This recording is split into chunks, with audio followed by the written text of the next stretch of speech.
Wake up, Los Angeles. Tarek Skubal makes his Dodger debut at Wrigley, but records a loss in his initial outing. How concerned should we be about the Dodgers dropping a fifth consecutive game? Plus, where does Matthew Stafford rank among the very best quarterbacks in the National Football League? We'll discuss as we say hello and welcome to D. Fish and Decker on the new 97.1 The Fan, the voice of LA sports. He is Cody Decker. Hi. I am Ben Stevens, in today for Derek Fisher, and we want to hear from you. 855-975-2326. Hop in the chat on YouTube at The Fan LA.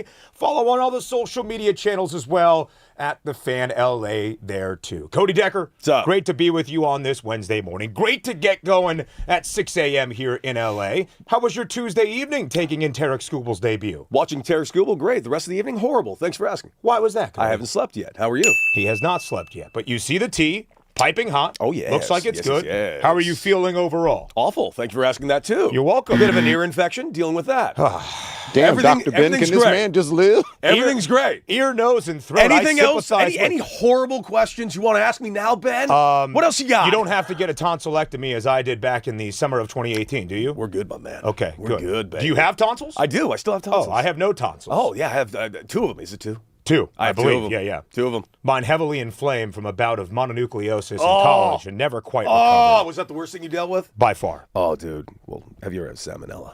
No. Oh, dude, if I can tell you, if you want to lose some weight, if you're looking to drop 25 pounds in a get-rich-quick scheme, boy, oh boy, salmonella is your guy. That sounds like the newest diet crave that could take over this city Oh, of I'm just angels. saying, I lost a lot of weight, and boy, did I look good. I felt awful and was on my deathbed and did nearly die. Thank you, Panama. Wow. Okay. Well, glad that you are still here with us. Not everybody is. Well, I am. Oh, bad. On this Wednesday. Bad. That is for Oh, sure. you. Filling in for the incomparable D-Fish alongside you here on D-Fish and Decker. How could this Wednesday get off to a better start? I think guess, there are better ways, yes. I guess if you're a Dodger fan, it would be a snapping of the slide. Stop complaining, and at least Dodger a fans. win. Longest losing streak now for the Dodgers here in 2026. 5 the games. longest losing streak for the Dodgers since they dropped their first 5 games in the month of September. But Cody, it's kind of been a weird vibe around the Dodgers the last 4 or 5 days throughout the Major League Baseball trade deadline weekend, because the Dodgers were not performing well on the diamond,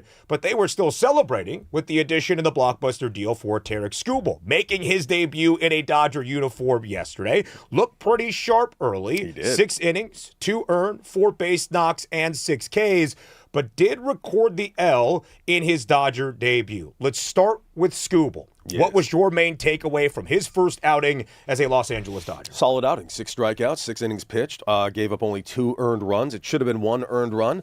I saw fans kind of reacting incorrectly, I should say, to Kyle Tucker, absolutely. But Tarek Skubal did a good job. Struck out the first batter of the game, got everything done, only a couple of walks, no real damage, got in some trouble early, got out of it immediately, got in some trouble in the 6th inning. Almost got out unscathed. Almost. Quite frankly, should have gotten out unscathed, but unfortunately, of course, a high chopper happens. Not much of a play that Tommy Edman could make. Solid outing. I came on the show yesterday and I said what I was expecting from Tarek Skubal, and I didn't mince words. I was expecting dominance. Now, we didn't get dominance, but what we got was a damn good outing. And as far as I'm concerned, Dave Roberts and everyone else should be very thrilled with what we saw yesterday. Now, is Tarek Skubal the reason we lost yesterday? Absolutely not. Absolutely not. Oh, was Kyle Tucker? Absolutely not. No, he was not. No, he After was not. getting booed by the Wrigley faithful in his return to Chicago on Monday evening, Kyle Tucker performing. He has actually been one of the bright offensive spots, which is crazy to say about Kyle Tucker as a Dodger in this 5-game losing skid. Your thoughts on Tarek Skubal? I'll add some in just a moment, but let's hear from the man himself, the 2-time reigning American League Cy Young winner, following his first ever performance on the bump as a Los Angeles Dodger. Yeah, I mean, that's going to bed last night, excited. It felt like, my major league debut, kind of same type of vibe in terms of, the nerves running through. But I think that's all good stuff.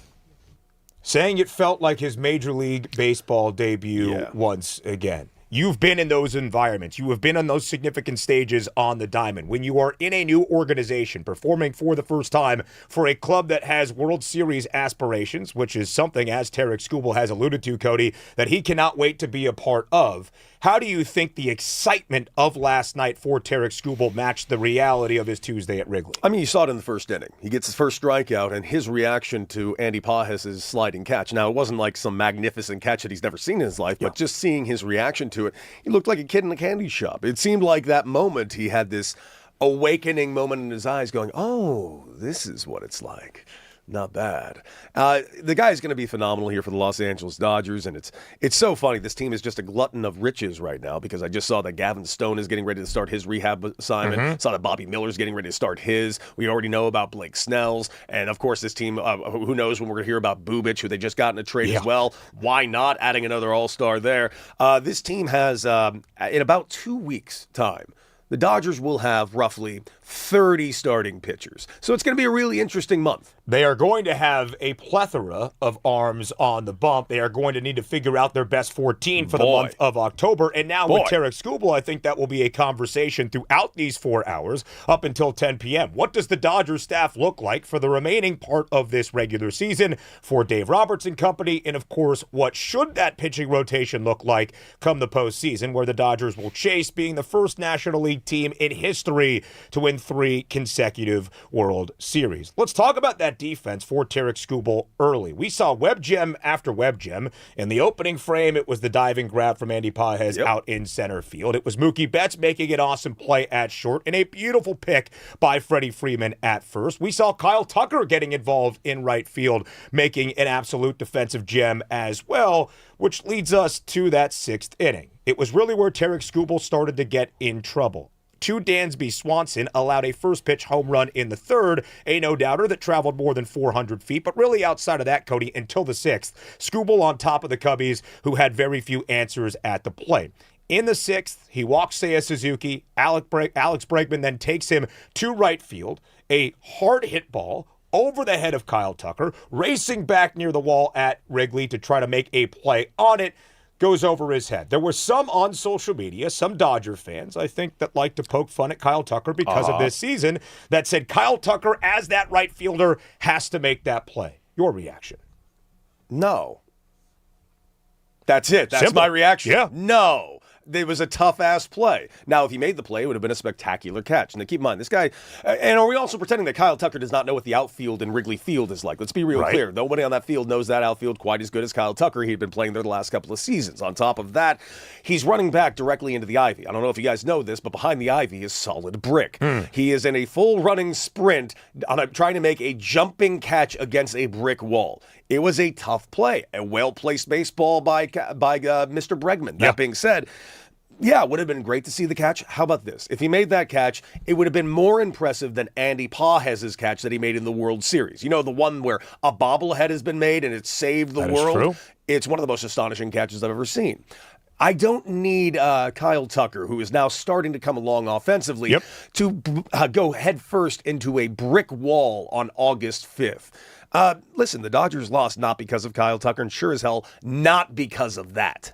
I would agree with that assessment as well. It would have been a sensational play for Kyle Tucker out in right field. It also was not the reason necessarily a run was plated in the top of the bottom of the 6th against Tarik Skubal that resulted in him recording the loss. Because the very next batter, Michael Busch, the former Dodger, a huge reason why Tarik Skubal is now a Dodger, because in the trade of Michael Busch to Chicago, Zaire Hope came back to the Los Angeles organization. He grounds to Tommy Edman at second. Tommy makes a sensational play to throw him out at the plate. Benny Biceps back in a Dodger uniform, Ben Rortvedt making the good tag at home as well.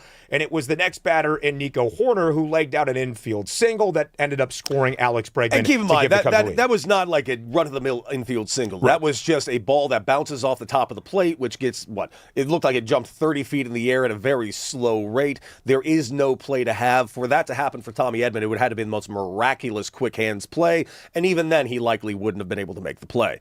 At the end of the day, the Dodgers lost because they didn't hit. Period. Stop. It wasn't because of Skubal. Skubal had a great outing. It wasn't because the bullpen gave up the game. Now, granted, the bullpen did give up another 3 runs and another home run. But listen, at the end of the day, the Dodgers cannot win when they score 1 run. The end. There is nothing else to say. This offense should never be putting up 1 run. I don't know what to say. The only run that was plated for the Dodgers in the game came in the top of the second inning, and it was a man, as we shared, that was booed on Monday evening on the north side of Chicago because he spent a year as a Chicago Cub. It was a Kyle Tucker solo home run, and in this 5-game skid, Cody, Kyle Tucker has been one of the few, if the only lone, offensive bright spots. Shohei Ohtani on an 8-game hit streak. Freddie Freeman continues his hit streak last night with 14 in a row. But Kyle Tucker has shown a little bit of prowess here in the last 5, albeit in 5 consecutive L's for LA. But Kyle Tucker with that solo home run last night, back-to-back multi-hit games, reaching base safely 6 times in the last 2 in this series against the Cubs. It's the first time since the very beginning of April 3rd and 4th, that Kyle Tucker has had back-to-back multi-hit baseball games. Indeed. And this would be the time, it would seem, here in early August, after he had his bobblehead night on Friday against the Red Sox. I was in attendance. I brought said bobblehead, by the way, to the office so we can add to our Dodger memorabilia here at the new 97.1 The Fan. But it would seem to me, Cody, that this is the time in early August for all of the struggles that Kyle Tucker has had in a Dodger uniform, that if he can start to turn around, if he can start to figure it out, you are building positive momentum to October, where Kyle Tucker has the true opportunity to show that he is worth every single penny of $60 million. Listen, I've never liked this contract. I want to make that abundantly clear. Before people start talking about everything, yada, yada, yada, Kyle Tucker's underperforming this contract. This contract is unreasonable to begin with. $60 million, I couldn't believe he got it, especially seeing what Cody Bellinger went for, of which, if I had my choice between the two, I would have gone after Cody Bellinger, especially at the price tag of half. That being said, Kyle Tucker is an astonishingly good baseball player. Kyle Tucker will get out of this. I firmly believe that. How about this? The vitriol around Kyle Tucker this year, I would say, is a percentage, a mild percentage, compared to what we dealt with last year in New York City when it comes to the name of Juan Soto. Juan Soto, they were burning like dolls of Juan Soto throughout New York City. And those weren't Yankee fans. No. Those were Met fans that he came over here. Now, granted, he's coming over there with a $760 million contract, and I understand everyone freaking out because he's not living up to said $760 million contract. But he should have been an all-star, and then he goes on and have the best second half. Get ready for this guy's second half. He's starting to put it together. And at the end of the day, I don't even need him to put it together. Dodger fans, it ain't your money. Stop complaining and bitching about how much money Kyle Tucker is getting. It doesn't cost you a thing. It costs the Dodgers a thing. And if Kyle Tucker hits one major home run in October to get them to the next round, whatever round that may be, it's worth the $60 million. The end. I would agree with you. Again, because when you look at where Kyle Tucker is in this Dodger offensive lineup, in the 1 through 9, he batted 6th last night. He has often been in the 7 hole for Dave Roberts and this Dodger club. And Dave has often spoken about that very idea, that regardless of the performance at the plate, Kyle Tucker needs to let the opposing pitcher, who he is facing off against, understand that this is still Kyle Tucker, a guy that had reached the All-Star game in 4 consecutive seasons, even as a Chicago Cub, before becoming a Los Angeles Dodger. It's basically his worst career offensive year since his very first back in 2018 with the Astros. And by the way, with this horrible offensive year, and I will admit it's not his best year. It's a bad year for him, especially for the Kyle Tucker that we've seen, a perennial MVP candidate. He's got 52 RBIs. Now, he's going to probably finish this year anywhere between 80 to 100 RBIs, depending on how these next 2 months go. If this guy finishes with 90 RBIs, and that's his bad season, I'll take it. I will absolutely take it. Absolutely so. Listen, the WRC plus for Kyle Tucker all year long. Weighted runs created plus, basically how good are you at helping your team score runs offensively to hopefully win baseball games, was 94. Major League Baseball average is 100. You can't pay a guy $60 million or even $15 million a year to be below Major League Baseball average. But since the beginning of July 1st, that WRC plus for Tucker is 112. He is batting .500 in this 5-game losing skid for the Dodgers. He is 6 of 12, hit a home run last night in Chicago. Also a little bit of patience at the dish, recording 4 walks in this 5-game span for LA. Let's talk about the 5-game losing skid. It is baseball. It is a long season. It is early August in our second to last month of this MLB regular campaign. Are you concerned at all, Cody Decker, about the Dodgers slide here, now dropping fifth straight? Absolutely not at this exact moment. And honestly, I won't be that worried about if it gets to 10 games. That being said, I don't want it to get to 10 games, and it shouldn't get to 10 games. They should get themselves right tonight, and I think they will for a multitude of reasons, one of which being Eric Lauer, who we know is a guaranteed victory for the Dodgers. I'm only basing that because the Dodgers are 9-0 in every start that he has, and I believe he is 6-0 right now as a Dodgers starter. On top of that, he's throwing a sub 3 ERA. I believe it's 2.94 right now, if I'm remembering correctly. Phenomenal job by Eric Lauer tonight. So looking forward to him getting the Dodgers right tonight. But it's all going to come down to the bats. Bats. Shohei Ohtani has been a little quiet as of late. Mookie Betts has been extremely quiet all season long. Yes. Freddie Freeman is just Freddie Freeman. And I can't get enough of the guy. Watching Freddie Freeman's at bats is just, it's like candy for my eyeballs.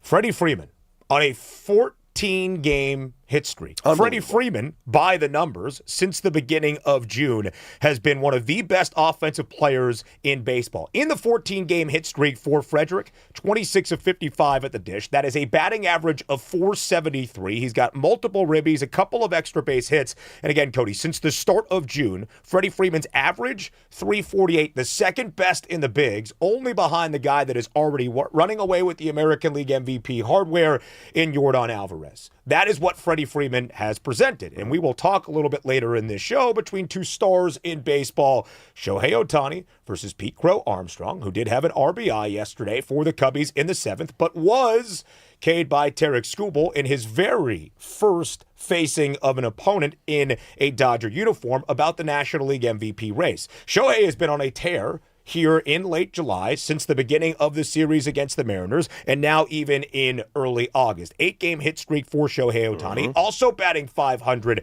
in the last 8 games. I think it's an interesting thing when you have a Dodger team that is expected to be leaps and bounds better than everybody else when they drop 5 straight. Conveniently, or maybe not so much, dropping 5 games in a row around a Major League Baseball trade deadline in which you acquired the best pitcher in the sport, arguably, in Tarek Skubal. You have the high highs and the very celebratory notions of, hey, we are doing everything in our power to win a 3rd consecutive World Series ring, of which we will be judged by, but with some poor performances on the diamond.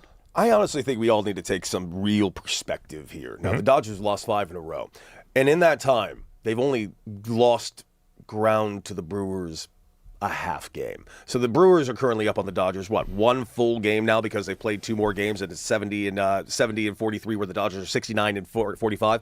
The Dodgers have barely lost ground, and they've lost 5 in a row.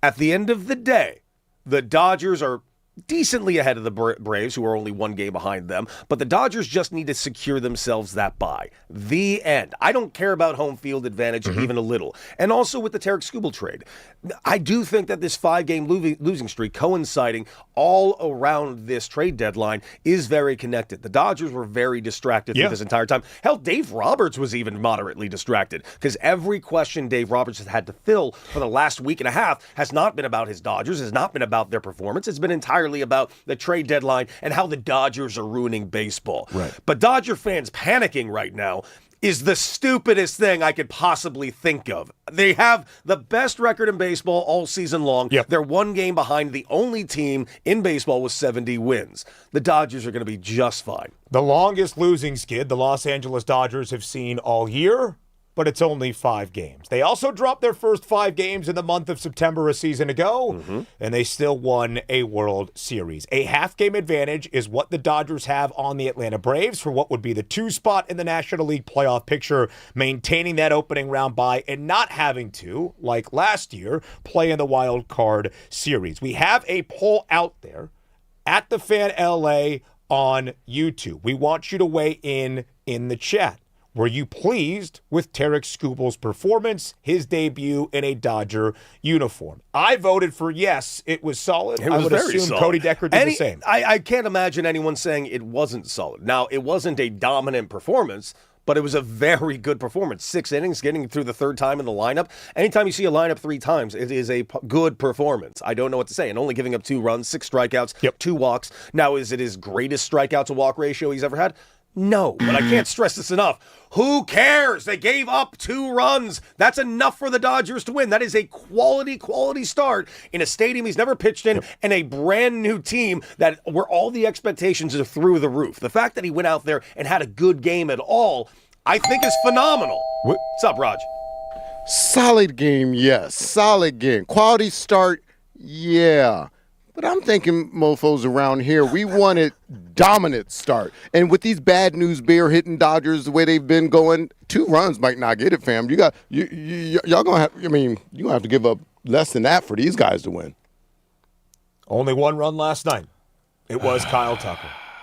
But I still think Tarek Skubal went out there and dealt in the way that you could expect. Tarek had a great game. He gave up 2 runs in 6 innings. It's a good game, not great. That is a solid, fantastic job that put the Dodgers in more than enough good position to not just win the game, dominate the game. A normally hitting Dodger game put them in position. These dudes, like the bad news, they are not These hitting. dudes, it's the same dudes. They had a bad day. They got some guy like Scoop. If I unmask Mookie Betts right now, who's going to be under there? Curtis Granderson? Who the hell is that? Real question. Just how many games are the Dodgers supposed to win in a season? How many are they supposed to win? There's only 162. How many do they need to win for you and the rest of Dodger Nation to be okay? Oh, well north of 100. They're going to win north of 100. Mm-hmm. And it should be noted that nobody in baseball in the last 2 regular seasons has even reached the century mark. None of the 30 clubs around the bigs. That includes the Los Angeles Dodgers, who, of course, have won the last 2 World Series and are trying to make history this season. We will have plenty more about Tarek Skubal, his role in this Dodgers starting staff, if he is now the presumed ace of this pitching rotation, and that will be the case come October in the postseason as well. We will also go through all of the narratives that have been shared in the last 72 to 96 hours about how the evil empire, that is the Los Angeles Dodgers, are ruining baseball. I know you have some thoughts, and I have some thoughts it's tired, as well. Is what it is. Bright and early on this Wednesday, the juices are flowing. It is D. Fish and Decker on the new 97.1 The Fan, the voice of LA sports. He's Cody Decker. I'm Ben Stevens. In today for Derek Fisher, we're going to talk some purple and gold and Luka Doncic providing a very positive injury update here in the summer about the hamstring that kept him out through the end of last season. D. Fish and Decker on the new 97.1 The Fan, the voice of LA sports, continues on the other side of the break.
Welcome back to the new 97.1 The Fan, the voice of LA Sports. It's D-Fish and Decker bright and early on this Wednesday. He is Cody Decker. I am Ben Stevens, filling in on this Wednesday morning for Derek Fisher. Let's talk a little bit of basketball here in the summer. In early August, Cody Decker, are you a member of Luka Doncic's listserv? What? He sent out an email to his fans. No. You're not. I unsubscribed. You did. Don't send me emails. Were you on the listserv? Do not send me emails, period. I will always unsubscribe. I agree. I Yes. try to unsubscribe through everything that You I have no idea how many emails I get a day, and if Luca ever says, "Hey, Cody, it's your old friend Luca here," unsubscribe. No. I'm rooting for you, but don't be sending me emails. I saw Luka Doncic a couple months ago in Hermosa Beach walking around the Strand, even at the end of the Lakers season, and it felt great to see him out there. But Yeah, I I've am seen him not there a a few times, member too. of his listserv. Well, I've heard rumors about Luca and him out there in Hermosa and a few other towns. I've heard rumors. Listen, guy likes a beer or two. Nope, It's the that's not the opposite. rumor. I have no problem. Drink all the beer you want. In fact, I love that you're drinking beer. You drink that beer, sir. No. I heard he's a poor tipper.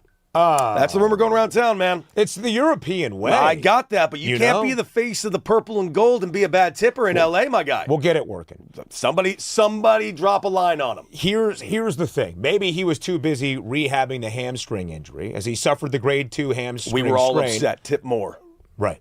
Tip more. All right. This is a service and industry town, buddy. 77, the number for Luka Doncic in the purple and gold. Maybe he just follows suit. 77% tips everywhere.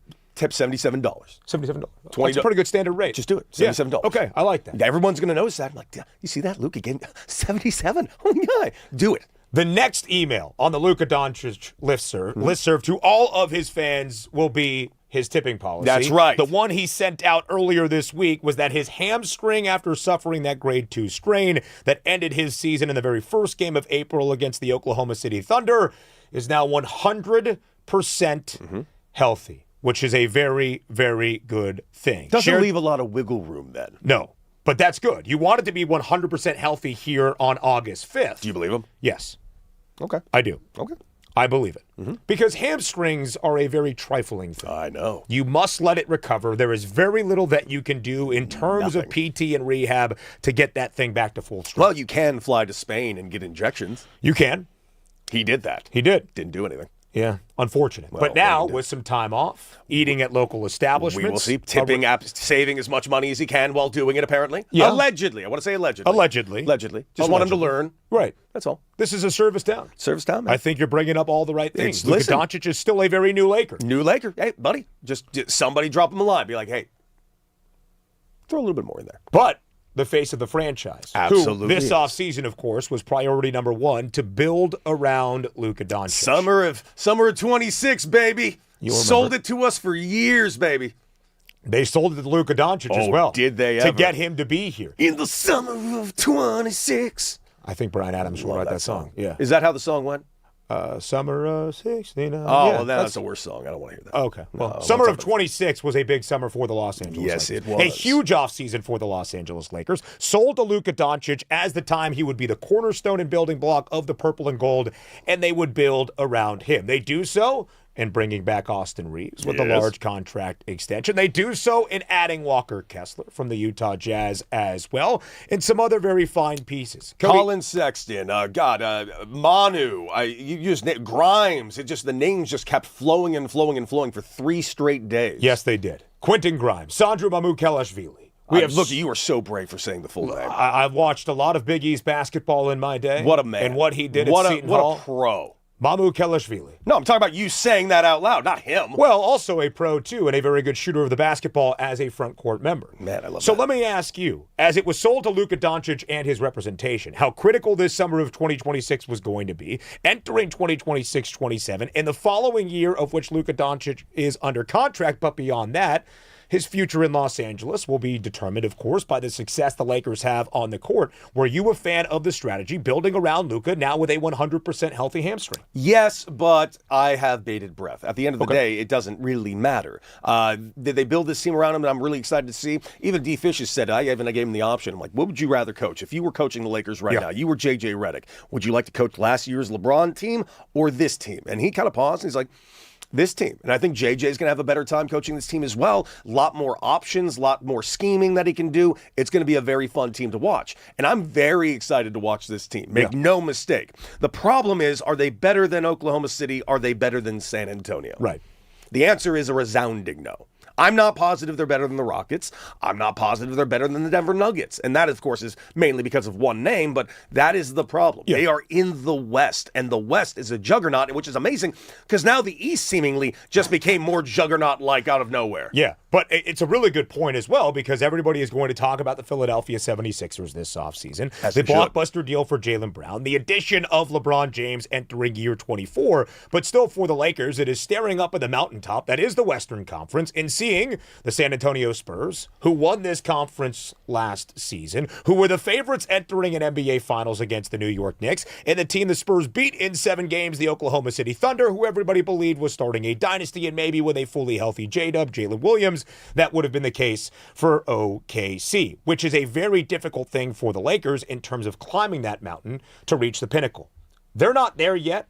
I'm not even sure they're one of the 4 best teams in this conference, at least on paper, as we start a new basketball season in 2026-27. Training camp will be here before we know it. We're not all that far away from October. Thank just God. About 2 months. It's a beautiful time for the Lakers. I am a believer in what Rob Pelinka and this newly shaped front office with the investment of Mark Walter in this organization has done this offseason. Not because it is the flashiest names ever, but in terms of building a team, building a nucleus, building a unit around Luka Doncic. I think this is the archetype. This is the blueprint. And I do believe it is going to show success for the Lakers in 2026-27. We will see. Listen, it's early. We haven't seen anything of this team whatsoever outside of rumors of the team going out to Slovenia to go play with Luka for a couple of days. And, of course, now this Luka Doncic email that's going out en masse.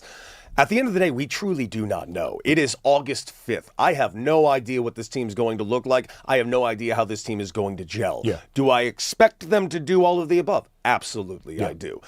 It's going to be interesting. I'm excited because it's a massive unknown. This is the biggest turnover I think I've seen on the Lakers in my lifetime. For sure. Absolutely. I feel the exact same way as you. As a guy that grew up and became a diehard Laker fan in the Kobe and Shaq era, seeing the first three-peat, of course, in the late 90s through the early 2000s, and going through some of those down years following the departure of Shaquille O'Neal and when Kobe Bryant requested a trade live on national television, to getting Pau Gasol, Lamar Odom, and to name a few. To where he then goes on national television saying, I'm going to be a Laker for life. Yes. Really about face that one quickly. Yes, he did. Yes, he certainly did. 2 straight championships in the late aughts, I guess you would say, and there in 2010 as well, to seeing the Lakers draft guys like D'Angelo Russell and Brandon Ingram and Julius Randle and go through some of those developmental years to end up with LeBron James to reach the stage we are right now. I would say it is the largest revamping of a roster that I have seen in the purple and gold for at least 2 decades now. No question. Based on still having a face of the franchise and that cornerstone piece in Luka Doncic that they are able to build around. I go back to March, and I think if you are a Laker fan and you are hoping for that optimism entering a new season, you look at the month of March, in which J.J. Redick had to have the very difficult conversation with the King and LeBron James and say, you're our number 3 now. We are trying to rework this organization and rework our game plan that Luka Doncic is the main piece, Austin Reeves is number 2, and you are number 3. And what did it result in 17 games in that month before Luka Doncic missed the remainder of the season following that opening April contest against Oklahoma City? A 15-2 record, Luka averaging 37.5 points per game, 8 boards, and 7.5 dimes, and Austin Reeves being the true number 2, but could be the number 1 scoring option when Doncic is either injured or not on the court. Basically 22 points per game, 5.5 dimes, and 4.5 rebounds. I really think that is where the Lakers build from, and it is why I am optimistic about this upcoming season. I'm optimistic. Of course I'm optimistic. Yeah. How can I not be optimistic? But again, if this is all about, what is this all about at this point? Because if it's about getting into the playoffs, great. The Lakers are likely to get into the playoffs. Yeah. Is it about being above the play-in? Okay. There's a good chance they have a good chance to be above in not in the play-in. Yep. Great. Are they better than Oklahoma City and San Antonio? Nope. And I'm also going to throw Houston on that list because Houston looks like they're going to be healthy and nasty. Yeah. I would say no. They're not better than San Antonio and Oklahoma City. But I do think it's a fascinating case study in how the NBA is moving away from the super team era, although that's starting five in Philadelphia. Into the depth era. Into the depth era, where you need 9, 10, 11 guys that are consistent contributors, really good at what their marksman craft is on the basketball floor. And I do believe the Lakers are assembling that. You know, it's funny. That's the one thing I don't like watching the Oklahoma City Thunder play all that much. I really don't. And it's for all the reasons that other people do. Now, am I going to sit here and talk about the endless SGA, foul baiting? No. Does it bother me? Yes, a little bit. But the one thing that I'm really happy about the Oklahoma City Thunder, and that's what they gave us. They gave us this depth era type of thing, showing that they can not only beat you with their MVP, but also death by 1,000 cuts. Yep. That's what they're very good at. SGA didn't even play in the fourth quarter for what seemed like the first 30 games of the season. They didn't need him to. And the Lakers are starting to assemble, I think, all those depth pieces. Do they need a true wing? What is the status of Jonathan Kuminga? Nobody knows. I thought we would get a flurry after LeBron James announced his next destination. 855-975-2326. Luka Doncic, his hamstring 100% healthy, and Cody Decker has signed up for his email listserv. On the other side of the break, we talk QB tiers in the National Football League. There is a football game in the NFL tomorrow. Where does Matthew Stafford check in according to executives and coordinators and coaches all around the NFL? We'll tell you next here on D. Fish and Decker on the new 97.1 The Fan, the voice of LA Sports.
We welcome you back to a Wednesday morning. Wake up, Los Angeles. It's D-Fish and Decker on the new 97.1 The Fan, the voice of LA sports. He's Cody. I'm Ben. In today for D-Fish, we want to hear from you at The Fan LA on YouTube. Hop in the chat to start our next hour, the 7 a.m. hour. We want to know, did you consider Tarik Skubal's Dodger debut a success last night, despite the fact the starter and the two-time reigning American League Cy Young winner in Skubal recorded the loss, and LA has now dropped 5 in a row. That will be the debate to start our second hour here on D-Fish and Decker. The debate right now, though, in a month of August, the 5th day of it, on this Wednesday morning, it is a month of football, Cody.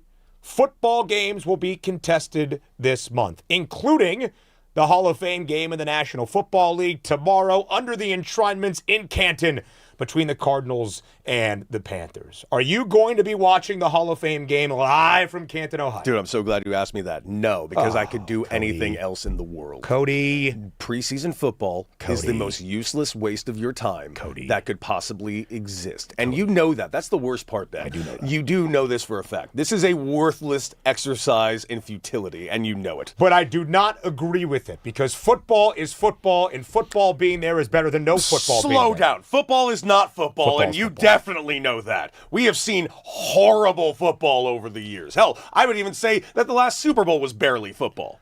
That is very true. Awful. The Super Bowl prior to that, also not great with the Kansas City Chiefs. I'm just saying. Which leads us in to our NFL quarterback tier conversation. Each and every summer, basically in the first few weeks of training camp, The Athletic, dating back to 2014, releases its tier survey. It takes in a grouping of 50 executives, coaches, coordinators around the National Football League, gets their opinions on where quarterbacks fall in a system of 4 tiers. Tier 1 is a guy that carries his team to victories, makes them better each and every week. There is no doubt that this guy is leading his team to the utmost success. Tier 2 is they basically carry their team each and every week to wins.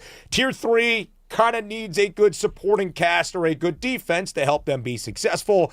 Tier 4, your run-of-the-mill starters in the National Football League. Listen, there's 32 NFL organizations. You're not going to be all Tier 1. You know who was Tier 1? Matthew Stafford. Tied for number 2 on the list alongside Josh Allen. Only a peg behind Patrick Mahomes, who for the first time, Cody, since the early 2020s, was not a unanimous Tier 1 quarterback, that being Mahomes. 1 second-tier vote for Patrick entering 2026. Adorable. Adorable. Listen, I understand why. He had an injury last year, surgery. I get it. If that's what got you out of the Tier 1, however, Patrick Mahomes has given me no reason, giving that one voter no reason, has given everybody in America and the world no reason to ever not put him Tier 1. That is an insane thing. That is the equivalent of someone not voting for, like, Ichiro Suzuki to the Hall of Fame first ballot. Like, that's insane. That guy. It means your brain has melted. Yeah, I would agree. Yeah. That one GM who stepped up and said, he's got to prove it this year to show me that he is still Tier 1, one of one in the National Football League. I would say that 3 Lombardi trophies, 3 Super Bowl MVPs, and prior to last year, at least 11 wins in every single season, the first 7 as a starting quarterback, in which Kansas City reached the AFC Championship game, proves that you are one of one. But that is neither here nor there. Matthew Stafford received 48 Tier 1 votes out of the 52 Tier 2 Happy to hear votes. Happy to hear it. Finally deserved. I'm glad he's getting recognition. Here's the thing. I've been saying year in, year out, Matthew Stafford is like the greatest quarterback of all time that no one wants to talk about. It is wild to me. But part of that is the Detroit years. Not because he wasn't fantastic. It was because he was hobbled by that team. But gets over here to L.A., and he's just been a perennial MVP candidate ever since. I mean, and, of course, winning a Super Bowl and the actual MVP, and likely primed to go for another Super Bowl run this season. He has always been Tier 1. He's been Tier 1 since Jump Street. Yet, here we are finally talking about Matthew Stafford as Tier 1. But despite it all, still at the bottom of the list of Tier 1, which still, that alone pisses me off. Since this athletic tier survey has begun back in 2014, the first 12 years of it, Matthew Stafford was tier 2. Yeah. Last year, tier 1. Number 5 overall. He has moved up by 3 spots, tied for second alongside Josh Allen. It feels fitting. 46 touchdown passes at the age of 37 in his 17th NFL campaign. What a year it was. 12 more than any other quarterback in the regular season last year in 2025. In part of the respect that Matthew Stafford has been deserving of for a very long time, but reflected here in the Athletic QB tier survey is how brilliant his mind is. A defensive coordinator saying that any time back in the day you were playing a Peyton Manning or a Drew Brees or a Tom Brady, you understood that entering that game you were scared out of your pants because you knew that guy knew what you were doing better than even your own game plan and defense did. That is the level that entering his 18th NFL season and his 38th year on this earth, Matthew Stafford has risen to in the National Football League, and it feels very fitting and it feels very welcome, especially alongside the offensive genius and Sean McVay. Yes. I agree with everything you just said. I'm glad he's getting the recognition he's deserved. I'm annoyed that it took 11 years for him to get this recognition that he deserved, but here we are, agreed, second best in the game, as he should be. However, some other names on this list are a problem for me. Okay. Do you want to take us off? Joe Burrow. Tier 1, you have an issue. I do. And it's not because of Joe Burrow. Joe Burrow is fantastic. Who's at the top of the list of tier 2? The top of the list of tier 2 is Lamar Jackson, 5th overall. And why did he drop to tier 2? He dropped to tier 2 because of a lack of success for the Ravens last year, and I think some of the people used in this survey not trusting in the rushing ability of Lamar Jackson, making him that elite quarterback any longer. Cool. I also saw cited in this particular thing injury being a factor. And are we just espousing all of the unbelievable success in Cincinnati? All the championships and all the wonderful playoff runs? Oh, and all of the extended health of Joe Burrow. We're good with that, huh? You bring up very... He made a Super Bowl. Cool. He went to a Super Bowl 5 years ago. How many Lamar went to? Who cares? Lamar has won 2 MVPs in the last 4 years. This is like talking about apples and Joe Burrow. One is not like the other. Now, would you have Lamar Jackson also in tier 1, or would you swap them completely? Lamar tier 1, Joe tier 2. I think they can both be tier 1. Is there a list of who has to remain tier 1? Is there only can be 4 or 5 players? No. Last year there was 5. In my opinion, they're both tier 1 players. But agree. you can't with a straight face say Joe Burrow is tier 1 for the reasons that you just listed and then drop Lamar Jackson to tier 2. That makes 0 sense to me. You're talking out of both sides of your mouth. Yep. This is my biggest disagreement with the list as well. I think Lamar Jackson is still one of the elite upper echelon quarterbacks in the National Football League. He has won 2 NFL MVP awards in his NFL career. Completely agree. Now, there is some conversation around his lack of running ability the last few years. Really, the lack that it seems of though he is willing to take off and run, being the dynamic athlete that he is, only adding to his value at the QB spot. In fact, last year, only 7.1% design run plays for Lamar Jackson. That was nearly half of what his career average had been at the spot. But a question, how is that on Lamar? If they're not scheming for Lamar, how is Lamar being hobbled with the scheming not for him? I wonder if that's in part a conversation with Lamar, dealing with a list of injuries himself, being like, hey, I'm not trying to take off nearly as much. Very reasonable. But also keep in mind, new head coach this season. We'll see what Minter's going to bring to the table. Yeah. It seemed like the relationship between him and John Harbaugh had finally kind of not bad or soured, but it was time for everyone to move on. For sure. Yep. And I think John Harbaugh is exactly where he wants to be over there in New York. And I think Lamar Jackson is going to have some very serious success this year. I am having Lamar Jackson at the tippy top of my list of one of the things I'm so excited about in this NFL season. I completely agree. It's going to be an interesting year for the flock. New head coach in Jesse Minter, former defensive coordinator the past 2 years in LA under Jim Harbaugh, here with the Bolts as of course, and one of the bright minds defensively in this sport. New OC in Baltimore as well, Declan Doyle, who was a guy that coached under Ben Johnson last year as the offensive coordinator in Chicago, expected to do many, many bright things for Lamar Jackson this year. Let's talk about who is number 6, because he also resides in Los Angeles. He is newly engaged. He needs to be dropped down on this list is what he is. I was going to ask you that very question. Not for talent-wise. I want to make this abundantly clear. We know. We see the arm talent. We see the ability. We know what Justin Herbert brings to the table. Period. Stop. There's nothing else we can say about that. You see the video yesterday with him and Madison Beer? I did. On the practice field, that's why he's dropping down? This dude's going to have a rough year. This dude's going to have a rough year. You think because... Dude's having a picnic on the field with Madison Beer while a practice is happening. So you think He's 0-3 in the playoffs. he is? What was the score of that last playoff game? Like 30-0. I lost count. 19-3, 16-3. They only put up 3 that's points. nice. They in that put up offense. 3. I apologize that I gave them the goose egg. Yeah. It's going to be a rough year. It's going to be a rough ass year. If this is the videos I'm getting out of Chargers Hang camp, on when Cotton picks that. Now, you guys think just because a man is feeding grapes to his woman during You training guys- camp, did that mean he's going to have a bad year? Bro, Yes. you guys. Yes. I Is that what believe you're in saying, Ben? celebrating That's exactly and what I'm that what you're saying, Cody? You guys bet are your together. ass. Both of you. You bet your ass. That's what I'm saying. Celebrating love. He just got engaged. It's Celebrate Madison throwing freaking Beer. touchdowns in January. Do that. Well, he's got to get that point first. Here in August, a week after getting engaged and proposing to Madison Beer, Adorable. I don't mind a training camp picnic at the boat I in El support Segundo. you getting it's beautiful engaged. by the beach. I didn't say they weren't beautiful. They're both a beautiful, Very. beautiful couple. Yeah. Look at these two. I mean- Fantastic. They're gonna spawn a race of beauties. Great. Right.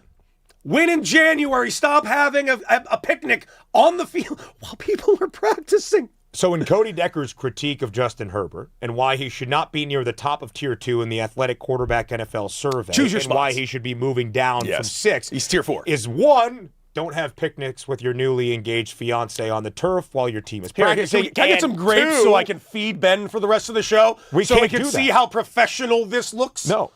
We are professionals. We are See, here. see, And you I said it just yourself. learned that you would move Get me on the down record. to 97 Get it on the fan. record. Ben just said out loud I would be that so- Justin I'd be Herbert is Tier not 4 professional. if That's you what were he feeding said. me I grapes. didn't even say that. I said it's going to be a rough year based on this. He said not professional. I want that on record. I did not say that. That was got taken it out recorded, of guys. context. Uh-oh.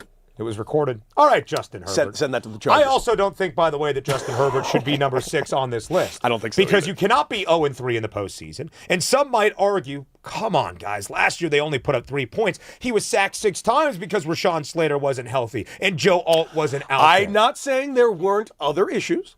There definitely were other issues. Right. But at the end of the day, you're the one that's paid. You're the guy. You're the one that's going to have to fall on the sword. It doesn't mean it's fair. It means it's reality. I would also argue, though, that Justin Herbert's worst career performances, the worst 2 in his career, have happened in the last 2 playoff appearances. If you were within 160 yards last year in that playoff game against the Pats, all right, the Chargers' offensive line was outgunned and overmatched.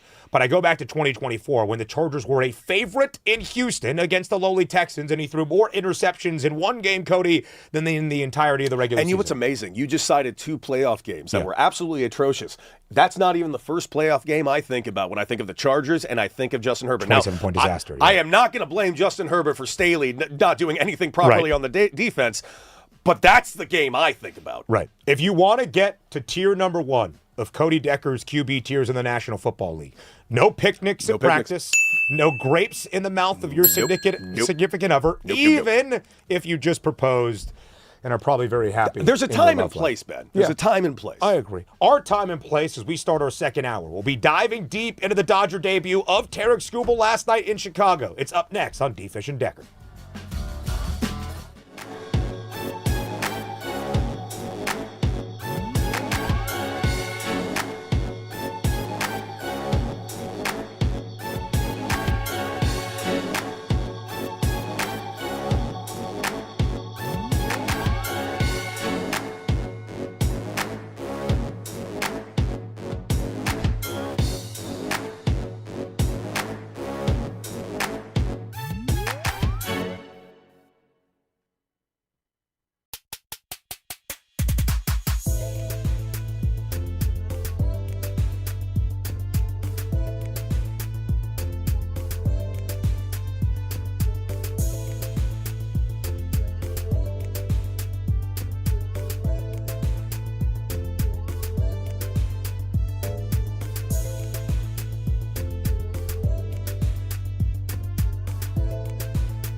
Second hour here on this Wednesday morning on the new 97.1 The Fan, the voice of LA sports. It's D. Fish and Decker. He is Cody Decker. Hi. I am Ben Stevens, filling in today for Derek Fisher. Last night in Chicago, the Dodger debut of Tarik Skubal. We dive deep into everything that you need to know about Skubal's initial outing as a Los Angeles Dodger. Did record the loss. The Dodgers fell to the Cubbies 5-1, the fifth consecutive L for LA. Are we concerned? How concerned should we be? We will discuss everything you need to know as it's day baseball in Los Angeles and in Chicago. 11:20 a.m. first pitch for the series finale. Getaway Shohei day, baby. Imanaga for the Cubs. You love getaway Oh, day. dude, I love me a getaway day. Now, No. You got to understand, these day games, my teammates may have hated them.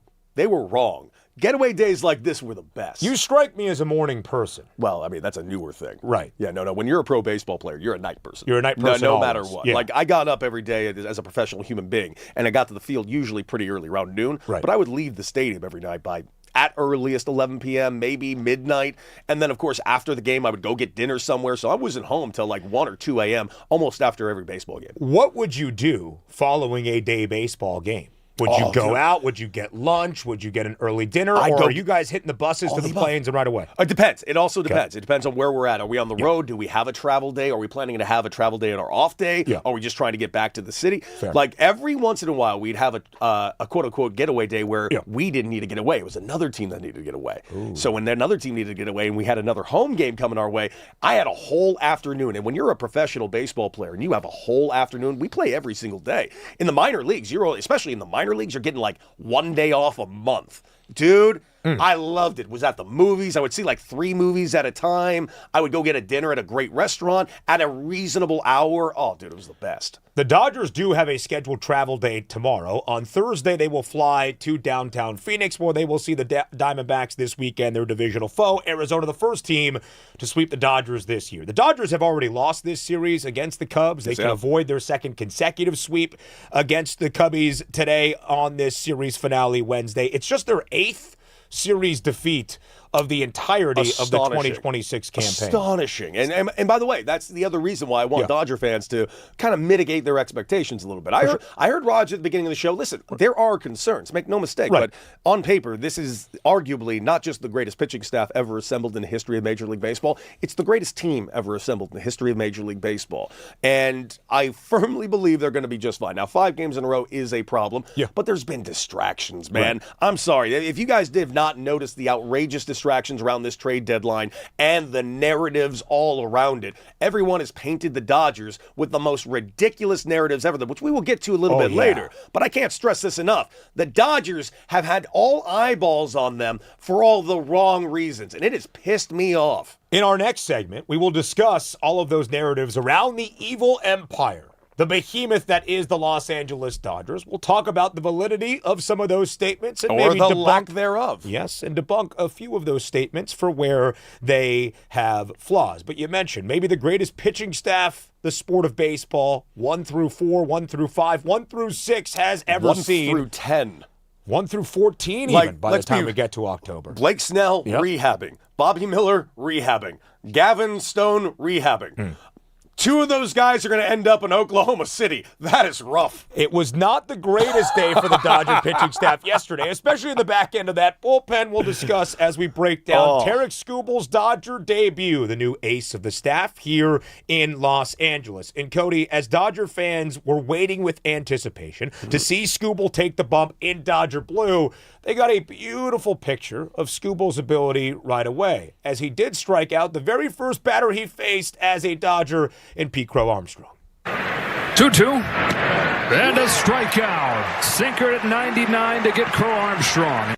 Courtesy of Sportsnet LA, the incomparable Joe Davis on the call. Tarik Skubal yesterday, 6 innings of work, 2 earned runs, 4 base knocks, That, the strikeout of PCA, one of his 6 punch-outs for his first start as a Dodger. We asked the chat at the Fan LA on YouTube, how would you grade Tarik Skubal's Dodger debut? Cody Decker, how would you grade it? B+.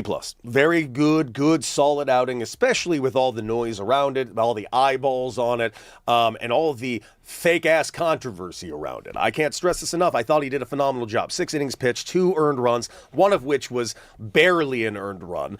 And obviously, because it was a high chopper in the infield, which led to an infield single. Great plays on defense early on in the game. Yes, tough play by Kyle Tucker in right field, which led to a double, but let's be real clear, that is a tough play, especially in the confines of Wrigley Field.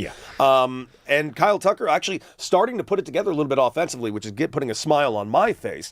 That being said, Tarik Skubal, to your question, good job. Just a very, very good job, especially with how he even mentioned that it felt like a major league debut. And I don't know how he couldn't have felt that. It wasn't just that he was making his debut with the Dodgers. For sure. He's making his debut in the Dodgers in a nationally televised game on TBS. He's making his debut with the Dodgers in Wrigley Field, arguably one of the great cathedrals in all of sports history. Everything around it. By the way, that was also his first ever game pitching at Wrigley Field. So this was a very good job, with the exception of one mistake that he made over there to Dansby Swanson, and of course the double later given up to 4 hits. Great job in 6 innings. He did allow Dansby Swanson, bottom of the third, on the very first pitch that Swanson saw, take him deep to left field for a solo home run. It was that Alex Bregman double in the bottom of the 6th after a free pass to Seiya Suzuki that set up the Cubbies to eventually take the lead. First, it was Michael Busch grounding to Tommy Edman at second, made a great play going home to the new catcher for the Dodgers. Benny Biceps is back. So happy. Happy. By the way, I've been calling for that for 3 months. Also, Ben Rortvedt. He looks like he's Cody Decker in the gym. Jacked. Absolute jacked. You think you could curl as much as Benny Biceps? No question. What are you talking about? Oh, you could? Yes. Oh, all right. Have you seen these biceps? I have. They look fantastic. Stop it. What about that UCL? What about that UCL? What about that UCL? UCL has nothing to do with my biceps, baby. Well, like, I could go all day with these biceps. Let's be real clear. I am pound for pound, and I haven't Googled this, but I firmly believe this. Pound for pound, the strongest broadcaster in America. Oh. Prove me wrong. Anyone. I'll take the challenge. Let's do a deadlift competition. I did see you deadlift the other day on your Instagram. Find me anyone. I'm not literally anyone. Maybe, grab your guy. Maybe 225 at my peak. Anthony Recker will be very tough. He's gonna be a friend of the show. Anthony Recker would put up some numbers. But Recker versus Decker. It's not gonna be better than me. It sounds like we have some paywall opportunities here. You feeding me grapes. We're sitting on a gold mine, Ben. A lot of money. A lot of money. Maybe we invest in the Dodgers. Take advantage, the Fan LA. We really sitting on a gold mine, baby. Should. So as we talk about Tarik Skubal in his debut, we heard from him in our opening hour. I feel like it's fitting to do so again about how Tarik Skubal would grade the environment and the situation in his first start as a Dodger. Yeah, I mean, that's going to bed last night, excited. It felt like, my major league debut, kind of same type of vibe in terms of, the nerves running through, but I think that's all good stuff. B+. I bet you Tarik Skubal would say around that average mark as well. Was it perfect? No. But it was solid. It got off to a nearly perfect start as he did retire the first 6 batters because the defense was making web gem after defensive stop. And for Tarik Skubal, it's not just his first start as a Dodger, not just his first outing in Wrigley Field, which feels almost unheard of, being a Detroit Tiger since really the last 6 or 7 years. Yes, it is a different league, but with the new scheduling philosophies in baseball, being in the Midwest, the Tigers never played the Cubbies, lining up for a start of Tarik Skubal in the friendly confines. That is interesting. But it was also just his 10th start since returning from 2 months on the IL when he had those loose bodies in his left pinching elbow following 2 consecutive American League Cy Young awards, had the nano needle speed surgery to recover. Phenomenal. And has done so very well. Entering last night, 4-3 with a 2.87 ERA, 3 starts post All-Star break, 21 total innings, only 4 earned in 27 Ks. Very much on par with how Tarik Skubal, the individual,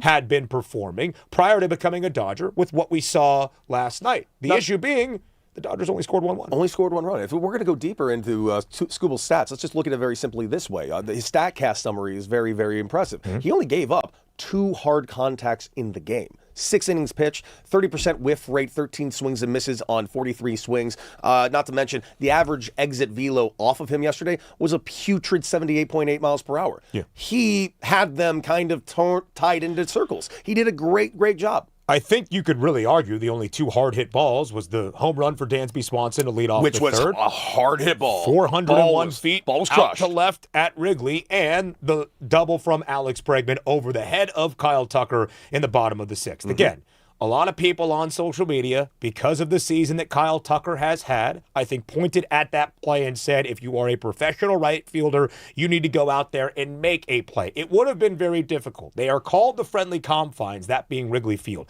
You know what is not so friendly? Running full speed into a brick wall that is covered with ivy. Literal brick wall. And I do think it was interesting because in the bottom of the 6th, how that run was scored was a weird high chopper that Nico Horner was able to beat out that would score Bregman and turned out to be an RBI infield single for Horner. It wasn't as though Skubal was getting batted around. It wasn't as though the command was lacking by any stretch of the imagination. Only 2 free passes given up from Tarik Skubal in his Dodger debut. He goes 6 innings. Here is Tarik Skubal on the conversation he had with his new manager and Dave Roberts about his exit from last night at Wrigley. Yeah, no, he told me I was done.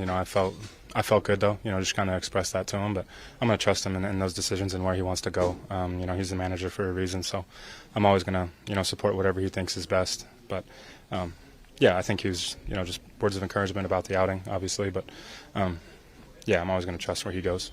85 pitches for Tarik Skubal last night. Once they got to the 7th inning and Alex Vesia came in, who allowed 2 earned, things got a little bit helter-skelter and haywire for the Dodgers. We also saw Edwin Diaz for the first time since Thursday. Clearly, Doc trying to get him out there to break through the rust after he missed basically 3 months, coming back from surgery as well. And Diaz did get hit pretty hard, including a home run to Nico Horner that added the additional insurance to make it 5-1. But again, not all of that on Skubal. Only 2 earned runs. He only got 1 run of offensive support, and it happened to come from Kyle Tucker in the top of the 2nd with a solo homer. Let's talk about Dave Roberts and how he feels with the pitching philosophy the Dodgers now have in front of them. Here is what Doc had to say before Tarik Skubal made his first start last night at Wrigley about the addition of a 2-time reigning American League Cy Young Award winner to his starting staff and Skubal's mentality.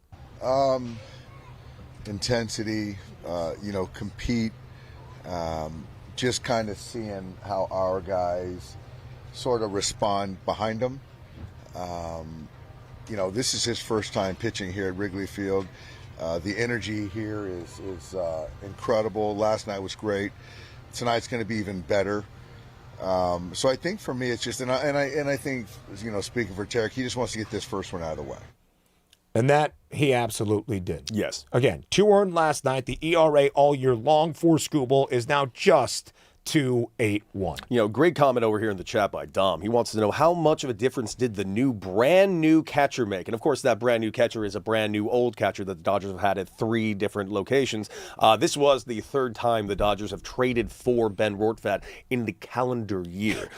So when I say that Ben Rortvedt is a very solid defensive catcher, I am not speaking with hyperbole. He is phenomenal at it. He's very good at handling the staff. That being said, it was his first time ever catching Tarik Skubal. And what a world it is to be stuck in Syracuse for AAA with the Mets, to then get traded back to the Los Angeles goddamn Dodgers to catch immediately right out the gate, fresh off the plane, 2-time Cy Young Award winner Tarik Skubal. I went to Syracuse University. I am a proud alum of SU. I have attended multiple games of what was then the Syracuse, I can't even remember, was it Crunch? But because I was never in the International League. Yeah, Syracuse Mets is what it is now. And although they have a great dollar beer night on Thursday, Saranac Lager, one of the best things that you will drink, I would not necessarily choose Syracuse as a destination to live over Los Angeles. And part of the reason the Dodgers were aggressive in the final few hours of Monday's trade deadline to add to their backstops is because of the injury to Dalton Rushing. Yes, a very serious one, by the way. We still don't have the details on exactly what's taking place with Dalton Rushing. Here's what we do know. It's a partially torn UCL. Those of you that don't know exactly what I'm talking about, when you hear the word Tommy John, now you know what I'm talking about. The UCL is, of course, an extremely delicate tendon in your elbow. It is usually caused, and this is kind of weird, I'm giving you a little inside baseball, it's usually caused with finger pressure put on the baseball. That is honestly where it comes from. That's why you saw an uptick of Tommy John surgeries about 4 years ago when the sticky stuff crackdown started happening. Because it required pitchers to put more pressure on the baseball. Dalton Rushing will be out for probably, they're not saying yet, but likely a prolonged amount of time. Now, we don't know the severity and how much of the degree of the tear is. If it's a massive tear, they will put him probably in Tommy John surgery immediately and hopefully have him ready by the beginning of next season. Or he could also rehab a partially torn UCL. I currently have a partially torn UCL. I've had it since I was 14 years old. I rehabbed it back, and I went through a full 4 years of college and a full 11-year professional career all the way to the big leagues. It can be done. However, the fact that they went ahead and traded for Ben Rortvedt and they traded for Fiducia, that tells me all I need to know, that we are not going to see Dalton Rushing probably back this season, and we're all kind of waiting for the return of Will Smith. Hunter Fiducia did also come into the game last night in Chicago. So both of the newly acquired catchers in Fiducia and Rortvedt making an appearance back for what would be their second or third Dodger debut. In fact, it was Fiducia that was used as a trade piece to get Rortvedt the last time around. Here's the reporting from the Athletics. Real quick, I just want to point out that injury report brought to you by Ozeran Law, the injured worker hotline. Yes. And here's the report, by the way, from the Athletics' Katie Wu about some of those conversations around the injured UCL of Dalton Rushing. MRI results revealed a UCL tear for Dalton Rushing. The hope is he can avoid surgery, but he'll be shut down / not throwing for at least a few weeks. If he does return this season, it's unclear if he'll be limited to hitting only. When you are a catcher, Cody Decker, even if you are not trying to gun runners out at second as they are trying to steal a bag off you, every time the pitcher throws you the ball, you're throwing it back to him unless it is put into play. So it's just the ability of even getting it back to the mound that would put into question if Dalton Rushing will be in the field. If not, is he a member of this postseason roster? Does his bat matter enough for the Dodgers to do that? Likely, in my opinion, no. If he's not catching, he's likely not going to be on this roster. He's got a very solid bat. But honestly, the depth that this team has, they have other complementary bats as well. They may make the decision, we really could use this left-handed bat off the bench, of which, by all means, he's actually had some good pinch hit appearances this season. We shall see. Dave Roberts is going to find himself in a very unique position, a different position that we've actually usually see him in. This is going to be an interesting cut down of a playoff roster when we get there. There are just too many damn bodies over there with the Los Angeles Dodgers. And a lot of those are becoming healthier. Positive injury news on Will Smith. We expect to see him before this regular season is through. And of course, anchoring that battery by the time October rolls around. We saw Blake Snell make what is more than likely his final scheduled rehab assignment last night in AAA Oklahoma City. Wasn't all that clean. 3 earned, 4 walks. Not exactly what you're looking for out of Snell, and just north of 70 pitches. But he should return here very shortly for Los Angeles. Tyler Glasnow made his first rehab assignment last night with Single-A Ontario. He is working his way back. Many of those relievers, Gavin Stone, Ben Caspareas, making their way back for this Dodgers team. Blake Trinan, just to throw in a few. I will say, having been a guy that's been in a lot of these rehab assignment games in the minor leagues specifically, as a player on those teams, I have to tell you guys, don't read too far into the stats. Now, the stat you said about Blake Snell specifically was the walks. That's something I think needs to be monitored. Obviously, he shouldn't be walking this many guys, especially in a rehab start. But the rest of it, I don't care if a guy goes, makes a rehab start, and gets hit around. I never care. I do not care if he gives up 10 runs. I don't care if he gives up 1 run, throws no hit ball. None of these stats actually matter at all. The goal and the main thing you said was over 70 pitches. That's what I needed to hear. And that is very good. 73 pitches for Blake Snell last night. Only 41 within the strike zone. Again, 4 walks to only 3 Need to throw strikes. You never want that to be the case, but Blake Snell is on his way back. He has only made 1 appearance this year for the Dodgers. It came all the way back on May 9th, but we know how critical Snell was and what he was tasked with doing in his very first year in a Dodger uniform, of course, and helping that Dodger staff come the postseason hoist a World Series championship. Tyler Glasnow should be back, call it by the end of this month of August, and he will have a few starts before the end of this regular season. The Dodgers have remained steadfast, Cody Decker, and that Shohei Ohtani has not done pitching this year. We will see him again. What that looks like, we're we're not entirely sure. And you could argue the ace of the staff this season for Los Angeles has been Yoshinobu Yamamoto. Yes. Not to mention the all-star Justin Robleski, Roki Sasaki, who has looked phenomenal in his 3 starts post-All-Star break. Sure, and a guy that every time he has taken the mound in a Dodger uniform, and Eric Lauer, they have won all 9 of those pitching 9-0, and he is in there today. So, ladies and gentlemen, congratulations. We got streak versus streak right now. Over. It's over, baby. This is the beginning of a brand new streak because we got a 9-0 streak going against an 0-5 streak tonight. We'll see. Rock, meet hard place. Let's do it. Eric Lauer and the Dodgers losing Immovable object? I think Eric Lauer's the immovable object. That's right. Now, let me just ask you quickly. We'll discuss this later on throughout the show as well. Come October, all of those guys healthy. Snell, Glasnow, maybe even Ohtani, Yamamoto, Roki Sasaki, everybody thrown into the bunch. Is Tarek Skubal starting your first playoff game if you are Dave Roberts? I will say there is a caveat. It depends on the matchup. Okay. So it depends on which team we're facing. If it's a heavy right-handed lineup, maybe not. If it's the Phillies, absolutely. I will definitely throw him against the Phillies on game 1.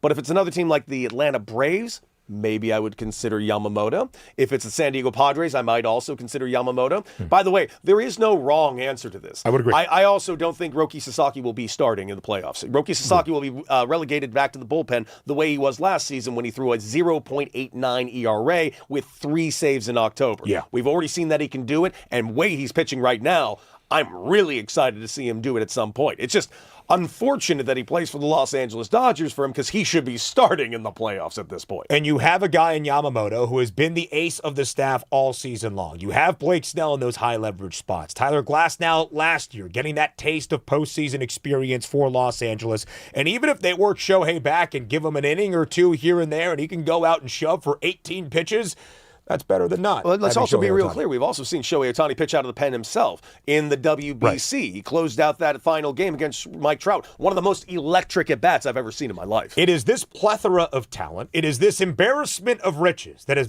led to many around the sporting world and certainly in baseball claiming the Dodgers are ruining this sport that we love. We will look at some of those narratives. Are they true?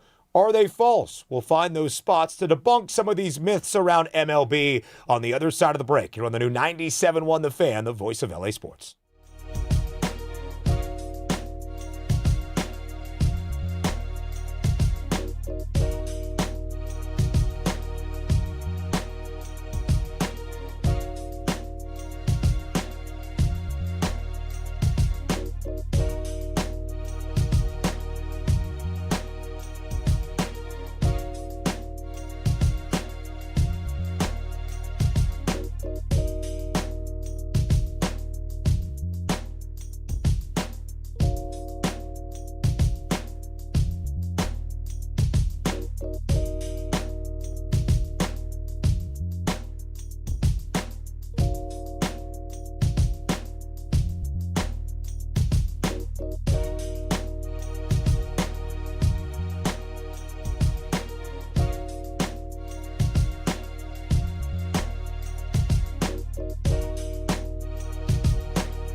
We welcome you back to this Wednesday morning. Wake up, Los Angeles. It might be bright, it might be early, but you're in the best spot you could possibly be. It's D. Fish and Decker on the new 97.1 The Fan, the voice of LA Sports. He is Cody Decker. I am Ben Stevens. In today for Derek Fisher. Tarek Skubal made his Dodger debut yesterday at Wrigley Field in the friendly confines that have not been so friendly or hospitable to the Dodgers the last two nights. They have brought both of their games against the Cubs. LA has lost 5 in a row. But Cody, the poor performance on the diamond has not dispelled any notion of what the Dodgers have been contesting the last few years. 2.5 now, you might say, after winning 2 consecutive World Series and having the largest payroll in this sport.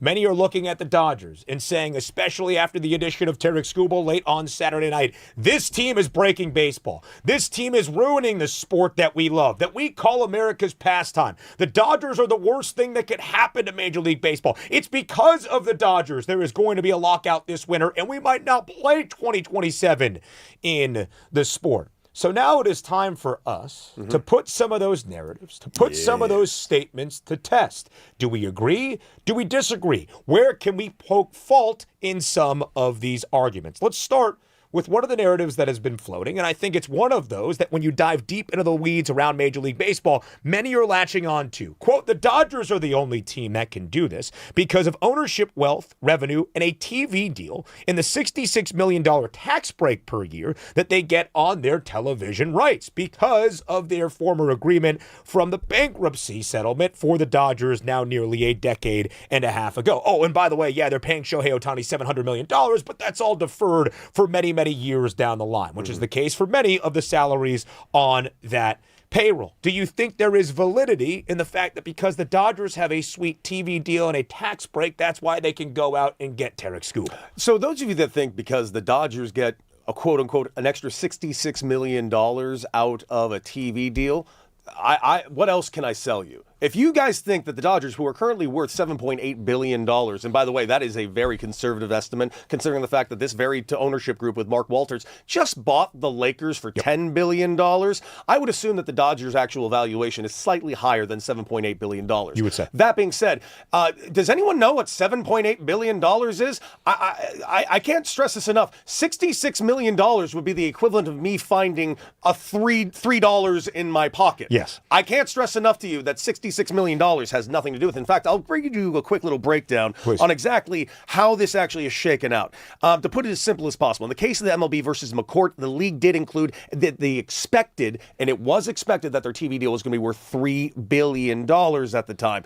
And then that settlement, while McCourt was filing for bankruptcy and the Dodgers were being sold to a new team, in that settlement, the league rule was 34% of any local TV deal had to be shared with the league, which then would be distributed to all 30 teams. The case settled that. Now, the Dodgers ended up getting an $8 billion deal. So because of that $8 billion deal, the Dodgers were only legally obligated to give out a certain amount of money. But guess what? Out of the kindness of their heart, the Dodgers gave out more money. With the new deal, 34% comes out to $112 million, of which the Dodgers are not legally binded to actually pay, but they have. So the Dodgers are paying an outrageous amount of money to every single team in the price of hundreds of millions of dollars. Now add the luxury tax to that, $200 million they're paying to everyone else that is not named the Los Angeles Dodgers. Yeah. Not only the Dodgers paying for their own payroll, they're paying for the Miami Marlins payroll. They're paying for the Pittsburgh Pirates payroll. What are you guys even talking about?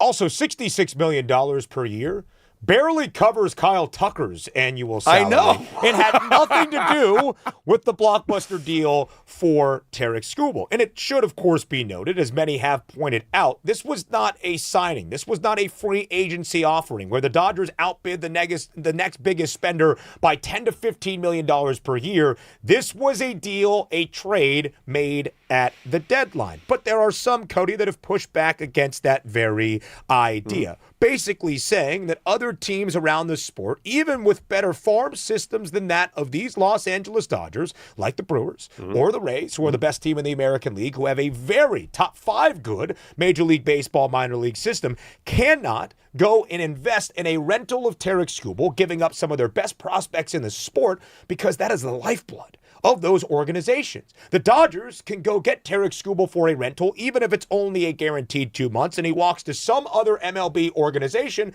because they can use their competitive advantages and all the extra finances and money they have to backfill, if necessary, those open spots that those prospects in a few years would occupy if they reach the major league level. That's why these mid-market franchises with bottom 10 payrolls in the sport can't trade their best prospects, guys. They don't have the finances to backfill if necessary. Truly insane. They draft 20 new players every single year. They sign new free agents and international free agents every single year. Every one of these teams has a loaded farm system. And I'm glad you brought up the Brewers, who has a loaded farm system. I want to remind everybody, the Dodgers give away their top prospect? No. Did they give away their second top prospect? No. Third? No. Not even their fourth, right? Zaire Hope is their fifth-ranked prospect in the Dodgers farm system. Yep. And he was the key piece to getting this deal. Now, Zaire Hope is a solid player, and he's going to have a great career. But the fact that the Dodgers got this done by giving away 3 prospects, one of which was River Ryan, who's 27 years old, who only has like about a month of Major League service time off of a Tommy John surgery, mind you. Yeah. And they only gave up really actively Zaire Hope for this, is insane to me. Yeah. You cannot with a straight face tell me that the Brewers couldn't do this, especially with the looming CBA coming up.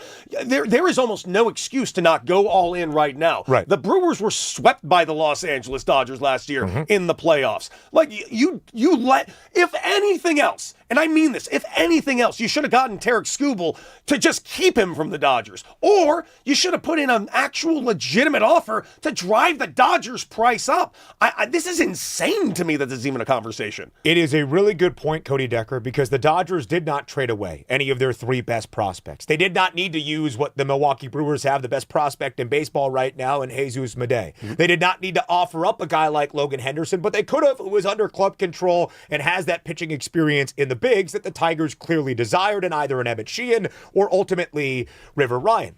And the idea that you are so worried about your 2029 roster and the potential of Jesus Madej being your best player or your leadoff hitter or Logan Henderson being your 4th starter in your starting staff, that you are so worried about 2029 or 2032 and what that could mean if Tarek Skubal is only a rental, that you are not fully bought in on being the best team in baseball, which the Brewers are, the first to 70 wins in this sport, who last year had home field advantage against the Los Angeles Dodgers in the National League Championship Series and got swept in 4 consecutive games. And that wasn't enough. That wasn't enough to finally say, you know what, we are fully all in, because this might be the best chance we ever have at winning a World Series championship. The fact that you are not fully bought in as an organization to win a World Series and want to blame others that are trying for their 3rd consecutive is the exact reason the Dodgers can go after a 3rd World Series ring. Because, Cody, let me just finish with this. Go ahead. If Brewers fans, who are so worried about losing any of their top prospects,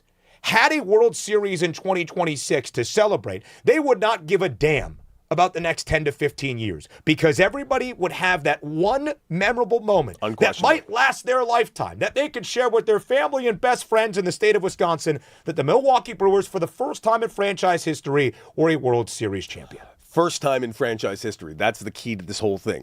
The fact that you are so busy planning for your future as opposed to with the future that is happening right now. You have the best record in baseball, and you chose. This was a decision not to capitalize on it. A choice. Now, they did go ahead and get their hands on May. Solid pitcher. We'll see how that works out for him. Could be a problem for somebody in October, no question. But if you're comparing May to Tarek Skubal, dear God, I hope I get in a business transaction with you at some point, because I'm going to make out like a king. And the fact that the team that is the first to 70 wins, who was swept by this Dodgers team last season in 4 games with home field advantage in your own diamond in downtown Milwaukee, and you still decide, it's not worth it to even put together a lucrative trade package to try to get Tarek Skubal. Because here's the reality. If the Brewers had Skubal and Jacob Misiorowski, you're going to the World Series. Cody, every team, more than likely, baseball's a funky sport, odd outcomes can happen. Every team would be in an 0-2 hole in any series you played against the Brewers in the postseason. And especially in a 7-game series. So say the Dodgers run into the Brewers for a 7-game series in the NLCS like they did last year. That happens, guess what? You're seeing Tarek Skubal and you're seeing Jacob Misiorowski twice in those 7 games. Yeah. That's terrifying, dude. That's a tough problem to deal with if you're any team, even this offense for the Los Angeles Dodgers. And let's finish quickly with this last narrative. Quote, this is all on super agent Scott Boras. He was never going to let Tarek Skubal sign an extension with the Tigers. That is an insane thing to say out loud. Just so we're all clear. Agents have nothing to do with trades in Major League Baseball. People were like, well, Tarek Skubal wanted to go to the Dodgers. Cool. What does that have to do with the Detroit Tigers? By reports, he did not tell President of Baseball Operations in Detroit, Scott Harris, that he had any preferred destination. Yeah, so just so we're clear, what you guys are saying is that Scott Boras called the Tigers and said, hey, there might be some great trade offers to you, but you need to send him to the Dodgers. And then Scott Harris said, okay. That's what happened? You think Scott Boras made the Detroit Tigers, holding the 2-time Cy Young Award winner, convinced the Detroit Tigers to make themselves worse in the future? I don't see a universe where that happens. I agree that Scott Boras is powerful, but you guys are really wrong on how powerful this guy is. That's an insane thought. This will be a defining moment as well for that front office in the Motor City, for Scott Harris, the president of baseball operations, because letting Tarek Skubal walk for the return the Dodgers gave him, this will be a moment that either could be a stain on the Tigers franchise or is the start of something, depending on what Tarek Skubal's next contract looks like, which nobody really has any idea because there's not a CBA for the 2027 Major League Baseball season at this moment. LeBron James is the newest Philadelphia 76er. Could he reunite with a former 76er and a former number 1 overall pick? In or out is up next.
Casino at San Manuel.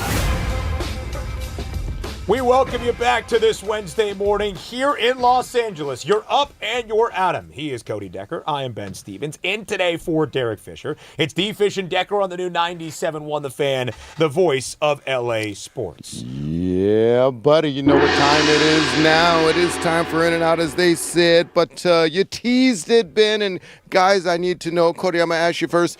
The 76ers could bring back Ben Simmons on a 1-year minimum contract. That's according to a beat writer in Philadelphia. Are you in or out on the fisherman now, Ben Simmons, joining the team in Philadelphia? I legitimately thought this might be rhetorical. No, I'm out. What? He was the number one pick. Yes, like 15 years ago, before everything turned to mush. And I'm glad that he's able to. I'm glad when he's casting his oar out there. I'm glad he's hitting the ocean. I'm really glad. I'm surprised he's not missing it. Yeah. Sure, if you guys are desperate to try to sneak Ben Simmons a ring after all the years of hardship, great, but how would this help anyone? How would this even help Ben Simmons? It's another piece of the process. You remember, Ben, those workout videos he would put out all year, and he'd show that one jumper he'd hit in the offseason. Remember those? Yeah, but are you in or out on Ben Simmons joining the squad in Philadelphia? I'm out for everybody involved. I'm out for the Philadelphia 76ers. I am out for Ben Simmons because I do not think it would be a good idea to go back to Philadelphia, certainly not with that Sixers organization. And I am out for even professional fishing as a whole because I think Ben Simmons and having his celebrity status out there on the boat is a good thing to be out on the rig for Ben Simmons. So I am out on Ben Simmons, the basketball player. I am out on Ben Simmons, the Philadelphia 76er. I don't care what defensive spark rush he could add for LeBron James when LeBron is off the floor. Does not matter. Don't go back to Philly, Ben. That's just a word to the wise. Yeah. All right. I think it would be interesting, but no, it would be interesting. Yeah. Sure. Make no mistake. It would be very year would be in Philadelphia. I would LeBron love to hear James and Ben Simmons. the intro, like from the crowd the first time. But let's move on, because you don't know which way it would be. Hey, CeeDee Lamb and other Cowboys, they are practicing for sun glare at Jerry's World. Now, of course, you guys know. For one, the Cowboys, they do practice out here in Oxnard, so they are up to 101 a bit. But he's wearing he's catching like with a net over, he looks like a a curtain. beekeeper. Yes, he looks like a beekeeper. So, Ben, are you in or out on CeeDee Lamb practicing for sun glare at Jerry's World? I am in. Do it in Southern California. Do it in Oxnard, California. Have the net on, because if your owner is so stubborn that he had to build your stadium to get the best sunlight views into his football stadium and will not even put up any shades or blinds, Raj, yes, you need to prepare for every potential reality you possibly can as a Dallas Cowboy. Jerry doesn't care about the sun, so CeeDee is doing everything in his power to make sure that he is ready to go all season long inside AT&T Stadium. What'd you say, Coach? I'm out. Put up the goddamn curtains. They did it for FIFA. They're there. Use them. This is Babytown frolics at this point. Like, forget stubbornness. Jerry isn't stubborn. Jerry is just a cadaver that is like someone that is like he's like a speak and spell or like a Teddy Ruxpin. Somebody's pressing a button back there. Who's like, yeah, I love that glare over here in my stadium. It's great stuff. I love it. That is a good Jerry Jones. I've heard you do Jerry Jones multiple times now. At least once a year. You know the scene from The Office when Gabe gets really mad at Andy as they're doing interviews for the next manager of the station? Shut up about the sun. Shut up about the sun. Keep that out at least once every year, because there is always a game on national television in which the glare from the sun in the greater Fort Worth area. Also, there are no views in the greater Fort Worth area. Put up the curtains. Yeah, it's kind of crazy. Hey, Ben Roethlisberger, he revealed why he doesn't like the idea of Aaron Rodgers receiving significant preseason snaps. That's right, guys. He says, especially when those young opportunities could be used to evaluate Pittsburgh's younger quarterbacks. So, in a nutshell, this one's been, just start this one off. Basically, he doesn't want Aaron Rodgers playing preseason so the younger guys could play. Are you in or out on sitting Aaron Rodgers into preseason just to see the rooks? Completely in. You should not have anybody north of 40 playing in a preseason game. I'm also in on the Ben Flair of today's In and Out. Ben Stevens in for Derek Fisher, Ben Simmons, and Ben Roethlisberger. Big Ben, Little Ben. That's big. I'm a little bit. No, Rush. Big Ten Ben, maybe. What I am out on is the idea that in the year 2026, Ben Roethlisberger is commenting on the quarterbacking of Aaron Rodgers. How did we reach this point? That here in 2026, Ben Roethlisberger is giving you QB commentary on Aaron Rodgers, who is still playing for Ben's team in the Steel City. I disagree with you. I'm out on this, and I'll tell you why. Normally, I would totally agree with you. Having a 40-plus-year-old man out there on the phone, could not agree more normally. However, and yes, I am aware they have played together before with the new coaching scheme and everything, but this is going to be a new scheme. No one else on that team played on that old Packers team. Let's be real clear. That was 2010 when they won that Super Bowl. So let's be real clear. The only guy that might know any of these schemes is Aaron Rodgers, and it would be good for him to get reps. I'm also out on this comment from Ben Roethlisberger, because 2 weeks ago, he told us that he was completely done with Mason Rudolph. Yeah. So who the hell is getting the snaps? Yeah. Like, what are you talking about? Young snaps? You said no to the other one like 2 weeks ago. So who else is left to get the snaps? Drew Aller? Oh, Third, great. fourth, or fifth round pick out of Penn State. I think we've all seen what Drew Aller can do. I know that those Will Pittsburgh Howard? fans are desperate for it. They like what Drew Aller is doing right now in I Latrobe. heard that. Now, Cody, I know your answer. I'll get you on this. You went to school upstate New York, right, Ben? I did. Syracuse, Did you listen to a little Wu-Tang while you were in college, Wu-Tang Clan? I wouldn't say that they made their way to Syracuse, Raj, but yeah, I listened to Wu-Tang. No, I didn't say did you see them live, and but did you listen to them in college? They didn't make their way up necessarily to Central New York. Yeah, But Cody, I know little you're a bit. Wu-Tang guy. Big Wu-Tang guy. Wu-Tang guy. Well, guess what, Ben? You can see them now. That's right, because guess what? They will be at Yamava on October the 1st. You can go check them out at Yamava's Theater, and tickets are available now at Yamava.com. So you can just regrets in college. You never got to see them. They never made it up to upstate New York, but they're going to Yamava Theater, Ben. Are you going to be there October 1st, Cody? The problem is it's a Thursday, and that's the only problem. I'm going to consider it, because last week I really considered seeing First thing he asked Brian me was Setzer. what day it was. Yeah, because he told me Thursday. I was going to see Brian Setzer and the Stray Cats last Wednesday over at Yamava, and I really wanted to go, but it was starting at 7:30, and that's like a 2-hour drive. That's all. Yeah. All right. Well, we'll see. Because I'm in on seeing Wu-Tang at Yamava. I mean, that'd be incredible. They would still put on an incredible show. Yes. Yeah, would be. Especially, what if they did a mashup with what was their song?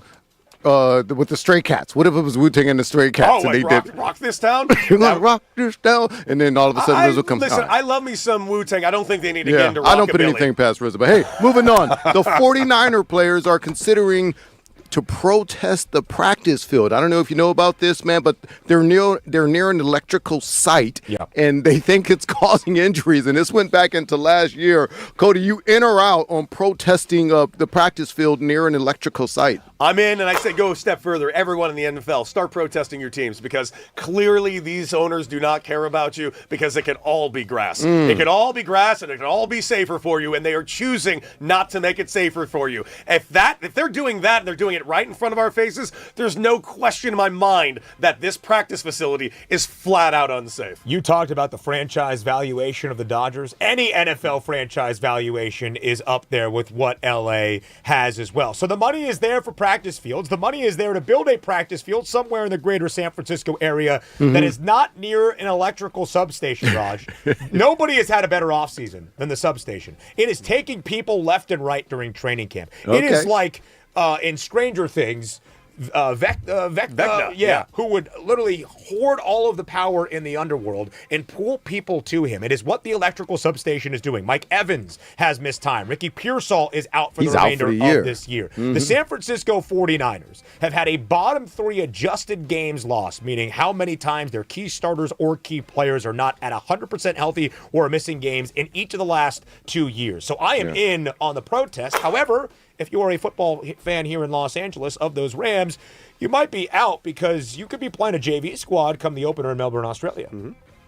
All right. Well, hey, you mentioned Dodgers and money. Look, I just want to glance back at a little poll we put up. We're going to have another poll up there on the chat. Check it out at YouTube. But are you pleased with Scubo's first start as a Dodger? Now, it was a quality start, as Cody mentioned, but as I said, damn it, he's a 2-time Cy Young. I don't want quality, I want dominance. But the fans agree with Cody. They said it's a solid performance, 70% of them, in fact, and 30% said no, they want to see an ace. So there you go for that. And we're going to have another poll up, too, and it's around Kyle Tucker. You can guess what poll that's going to be about. Hey, let's see what we got time here. Check it out. There's a new WNBA team, and it's going to be called the Cleveland Sirens. So you in or out on that name goes. This has to be you, Mr. I've seen Odyssey at least 2 times so far. 2 okay, times. One, did they name the team because the Odyssey came out? Has to. 2, I did like what they said and why they went a completely different direction and a different color scheme than the Cavaliers because they didn't want to be the Lady Cavs. That was their main goal on that one. Smart. But also, aren't Sirens in the ocean? Is Cleveland near an ocean that no one told me about? Lake Erie is a very large But that's space, not an it would ocean not last call I it an checked. ocean. No. I'm in on it because in I on it. like the Sirens. The Sirens, though, as I think about Sirens' place in Greek mythology, distracting to the opposition, really can wreck you, lead you to death. So I Yes. actually think it's a really good team nickname. I do too. I actually really like it. I even like the logo. However, I dare the Cleveland Sirens to play a couple of bad games or have a bad year because the Matt Damon then strung to the post on his ship screaming. Oh, Meme. it's right there. Yep. And of course, this entire segment was brought to you by Yamava. Make sure you guys check out that concert coming October 1st over there to Yamava Wu-Tang. for Wu-Tang Clan. All right, guys. And on the other side of the break, from the Score Chicago, Lawrence Holmes will join us here on the new 97.1 The Fan, the voice of LA Sports, to talk Dodgers, Cubs, next.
Our third hour here on a Wednesday morning. Wake up, LA, and I'm sure you are up and at 'em. He is Cody Decker. I am Ben Stevens, in today for Derek Fisher. It's D. Fish and Decker on the new 97.1 The Fan, the voice of LA sports. The Dodgers have dropped 5 straight. Tarek Skubal made his Dodger debut last night, did record the loss despite 6 very stout and solid innings inside Wrigley Field. The friendly confines on the north side of Chicago. The series, a day game at Wrigley.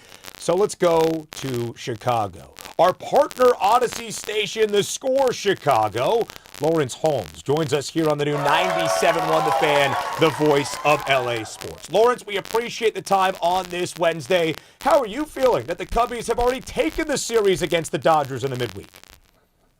Well, we carry the Craig Counsell show on our show, and we talked with Craig a couple days ago, and he was super excited about the moves that have been made with this Cubs team at the trade deadline. It's funny, fellas, because he was kind of lobbying publicly for them, saying that they had enough to get them to the All-Star break, but they were going to need some help if they were going to finish this job. And everyone is pretty excited about what they were able to pick up.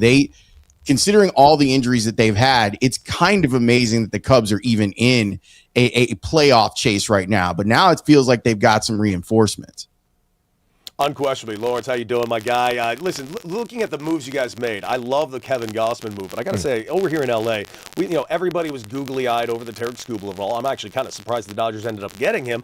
That being said, there was a name I had circled, underlined, highlighted, italicized, you name it, and that was Clay Holmes. And that is the name that the Cubs got their hands on. What are you expecting Clay Holmes to bring to this team, both maybe as a starter or possibly as a reliever? So Craig told us that he's going into the rotation. He's going to be a part of what it is that they're doing rotationally.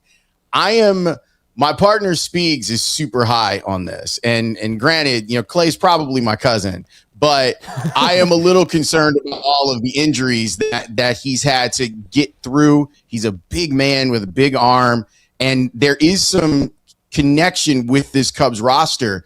Ben Brown, who is on the 60-day IL for the Cubs, needed someone to go and take innings and take the ball in these big moments. And it's hilarious, man. Like Craig Counsell getting hired a couple years ago, we all knew that he was a great manager, but he hasn't really had a chance to kind of show it off. And I know that there are different metrics on what people value from managers. The job that he's done this year has been kind of amazing because it's MacGyver.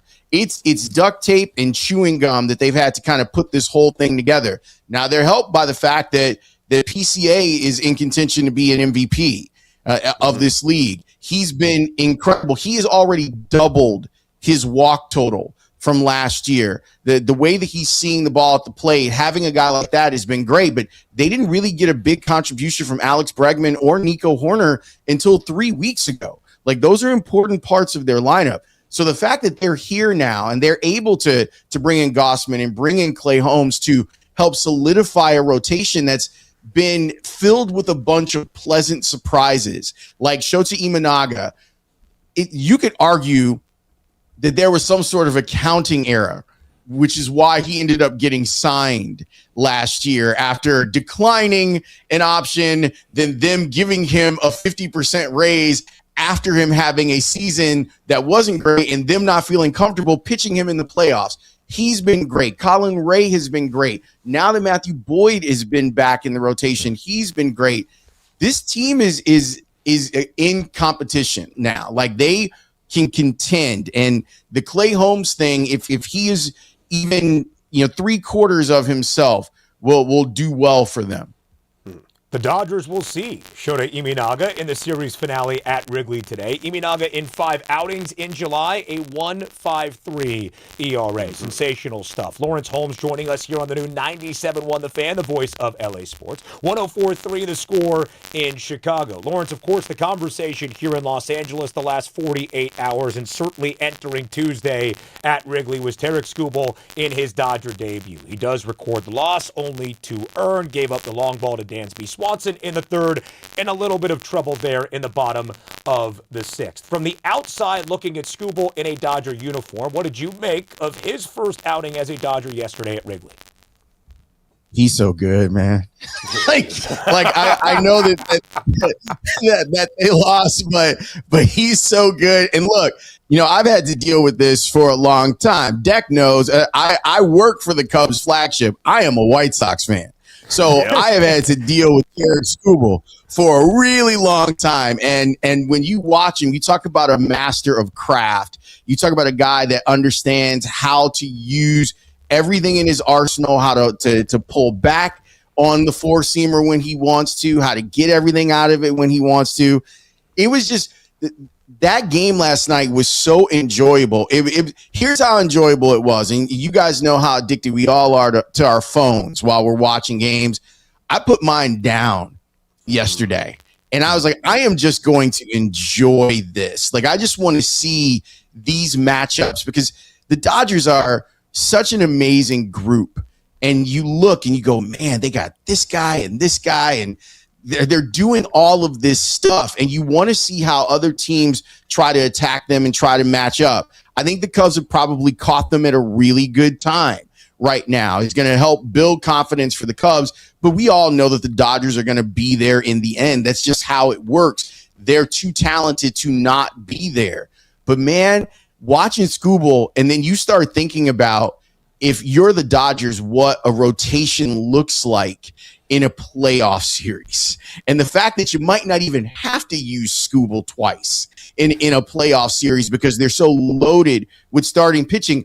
Oh, yeah, and that's without Shohei Ohtani. Once you get Big Snell back, once you get Glass now back, and this whole thing with Yamamoto, this thing looks like it is inevitable, and that's why I like what the Cubs did. They said, let's be aggressive. Let's not just acquiesce. Let's see if we can compete. They feel like they're a team that defensively can play with anyone. Their defensive metrics are off the charts. They haven't gotten enough offense this year, and so you were wondering would that be something that they would do at the All-Star break. But since the All-Star break, Bregman's been back to being himself, and thank God Nico Horner is starting to hit. Nico's a weekly with us. He's like the best guy in the world, and we have been struggling with the "so Nico, when you gonna start hitting?" question. So it's nice that he's back to being himself. Because go ahead, Deck. No, I got to ask you, before we take it back over to the Cubs and Dodgers series, I got to ask you, so you just mentioned you're a fan of the Southsiders over there in the White Sox, and you guys made some pretty sweet moves as well. Luis Castillo, Brenton Doyle. Dude, you guys are in first place. Forget about the ass-kicking you guys got last night. How you feeling about your White Sox? Woo. Look, this has been a gift of a year for the White Sox, but now I'm getting greedy, and I think a lot of fans on the South Side are too. You'll hear the idea of, man, they're a year early. I don't want to hear that. You're in first place and there's 50 games left to play. The Guardians, I thought, did a better job at the trade deadline than most teams because they went and got some of the stuff that they needed. But they're in a bit of a slide, really, like 3-12 in their last 15. And you would think with getting Jose Ramirez back that they would be better. This week for the White Sox is huge. Series against Boston, then a series against the Guardians. Oh, and Ja Rule is going to perform on Friday night after the game. So don't forget about that part of it. But they've been such a joy. When the Dodgers came into town earlier in the year, it was so beautiful to see a full house of people that, one, were there to appreciate Shohei Ohtani. He clearly has fans all over this game. But two, White Sox fans being at a place where they can thump their chest a little bit and say, hey, we've got some dudes, Mooney and Vargas, they've got some guys on that team. Colson Montgomery, if you look at his 162 split, the guy that hit 45 home runs in his first 162 games at the major league level. This team still needs pitching, so I'm glad they got Castillo. They maybe could have done more, and we'll see. But the fact that we've got, And Deck, this is a Bears town, right? Like this is, and with Caleb Williams being what he is right now, people are ecstatic about the Bears. But for the fact that the baseball teams are not letting the summer go, like the White Sox and Cubs are like, no, we're not going to just turn it over to the Bears. This is a good time to be a Chicago sports fan. Mm-hmm. Yes, it certainly is. By the way, White Sox, as Cody alluded to, 3-game lead, one of the 5 best offenses in the entirety of the American League all season long. Lawrence, I want to go back to something you mentioned in breaking down the Cubs and why you have seen this success this year. Pete Crow Armstrong has been a big reason why. Since the beginning of July, PCA has the best WAR, wins above replacement rating in the sport of Major League Baseball, which has made the NL MVP conversation between PCA and Shohei Ohtani here in Los Angeles very, very intriguing. Just over a month ago, Shohei Ohtani, the two-way superstar, pitching on the bump. But we have not seen Ohtani start a game since the beginning of July. We're not entirely sure when we are going to see Shohei start another game as a pitcher. How tightly contested do you expect that National League MVP race to be in the final 2 months of this regular season? Look, we've been tracking this because PCA has had such an incredible year. So we usually check in once a week on FWAR just to kind of see where things are. And when he passed Ohtani a few weeks ago at FWAR, I think people started to be like, oh, wow, like this isn't just a cute story. Like this is a guy that could end up being MVP. Counsell said, as far as guys who play in the field, he was very specific that he's got the best one in talking about Pete Crow Armstrong. I think Shohei Ohtani is the best player that I've ever seen, ever. But I think this year, Pete Crow Armstrong so far is having a better year. And the growth that he's shown as a player is really amazing. Like the idea that a guy who had the highest swing rate in the league has now doubled his walk total in this season. The OPS is over 900. He's had, I think, 5 3-walk games, which for Pete Crow Armstrong, for most players, it's amazing. For Pete Crow Armstrong to have that many 3-walk games, it's unreal. Like these are all the things that people thought about what type of player he could be. And there was some interest in whether or not it made sense for him to be the leadoff hitter for this team. I'm from the school of your best hitter should hit as many times as possible. So that's a great place for him to be because you're assured of getting him at least 5 at-bats in a game. And then you add in the defense. Alley to alley, he's got you covered. He's got an arm. He is what I like to call a chaos agent. You guys saw it last night. When he gets on base, he's a problem. So I had set the floor after the deal for him. If he's a 2020 guy every year, you're probably happy. Now I think it's okay to raise that floor to 30-30. Yeah. I think that he can be that for the rest of his career, at least for the bulk of his career. He can be that. He's an incredible player that's really put in the work to get better. And I don't want to just give him the award because he's gotten better, but I do think that when you see the way that he's played and the fact that he's been the straw that stirred the drink for the Cubs this year, when you look at the numbers, unless Shohei gets back out on the bump in the last 6 weeks of the season, I think Pete's got a real chance to win this thing.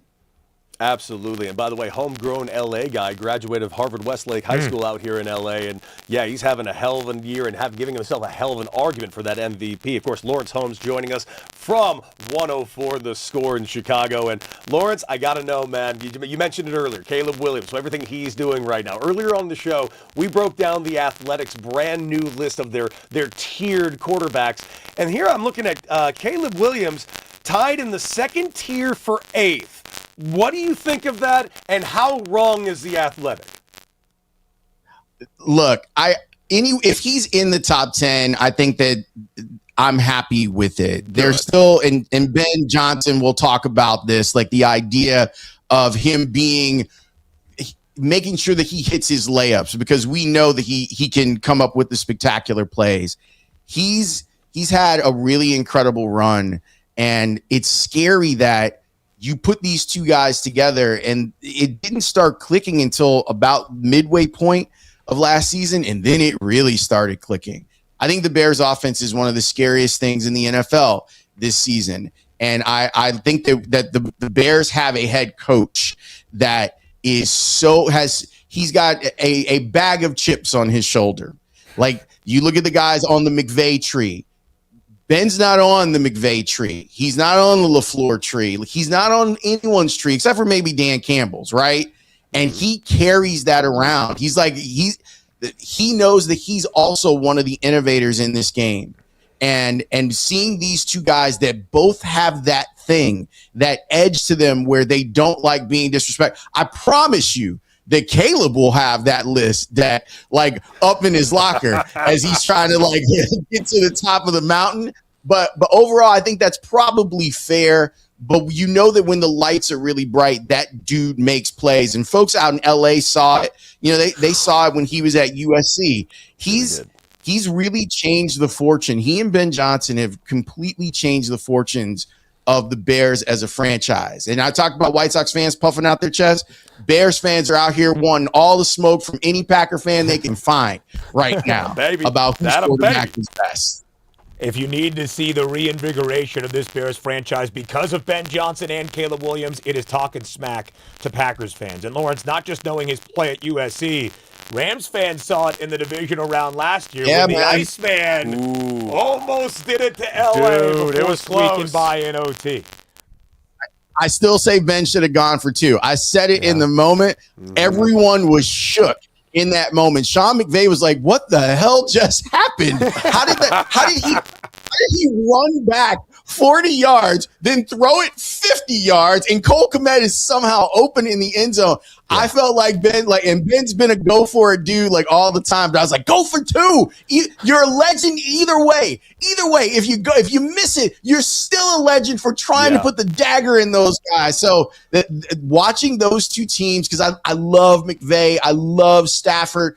I can't wait to see what the NFC looks like this year, because we were treated last year with the way that Caleb and the Bears played. Lawrence Holmes from 104.3 The Score in Chicago, joining us here on the new 97.1 The Fan, the voice of LA Sports. Lawrence, we appreciate the time. Always. Enjoy the series finale today between the Cubs and the Dodgers as well. Ben, thanks so much. Deck, you're my guy, and you know this, man. Anytime you need me, you hit me up. My man, you know I love you, Larry. You're the best. You're the best out there in Chicago, and Chicago is obviously too lucky to have you, my man. My man. All right, y'all. Y'all be good. My guy, the legendary Lawrence Holmes. Dude, I loved working with that guy out there in Chicago. That whole crew in Chicago, it's group after group of amazing people. I am best friends with some natives of Chicago. The first friend I ever made at Syracuse University, who was the best man in my wedding just a few months ago, is a born and bred Chicagoan. As he would like to tell you, he's from the actual city, not the suburbs. He is as big of a Bears fan as any other fan of any sport, college, or professional is. So by that way, I am somewhat of a Bears sympathizer. So I have seen the emergence of the Chicago Bears from the doldrums of the Mitch Trubisky days all the way to where it is now with Caleb Williams. Let me tell you, for the first time in a long time, Bears fans are starting to allow themselves to believe, because they are very skeptical and hesitant to be fully optimistic and buy in. I actually feel bad. I should have brought up the fact. Why are we talking about their Chicago team? It's in Indianapolis' team. Oh. Yeah, that's the Indiana Bears right now. I still think Illinois is going to come through, and Arlington Heights is going to get it done. What I thought was really interesting that Lawrence discussed, Cody, because literally a month ago, it seemed as though Shohei Ohtani was going to run away with his third consecutive. With ease.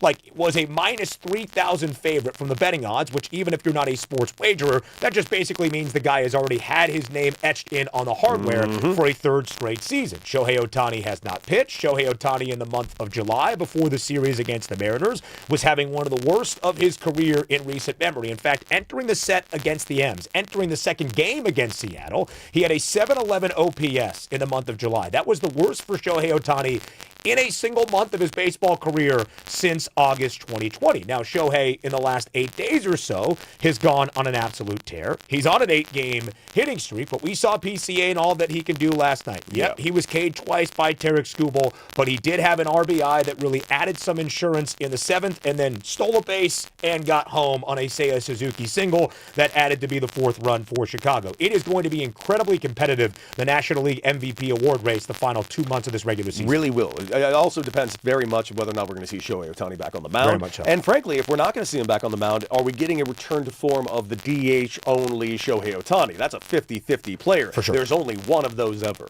I have argued many a time that Shohei Ohtani's bat is the most valuable thing that the Dodgers can have This isn't even a from question. him. Yeah, by far. Especially with what they've acquired now in the pitching staff and adding Tarek Skubal. And make no mistake, yes, he is a very valuable pitcher. Yeah. But at the end of the day, he's affecting one game every week and a half, especially in the six-man rotation spot that they had Shohei Ohtani pitching in. Yep. So him affecting every single game with his offense and his legs, of which pitching is now affecting his legs because now he's got a knee issue, so he's not stealing the bags at the clip he used to.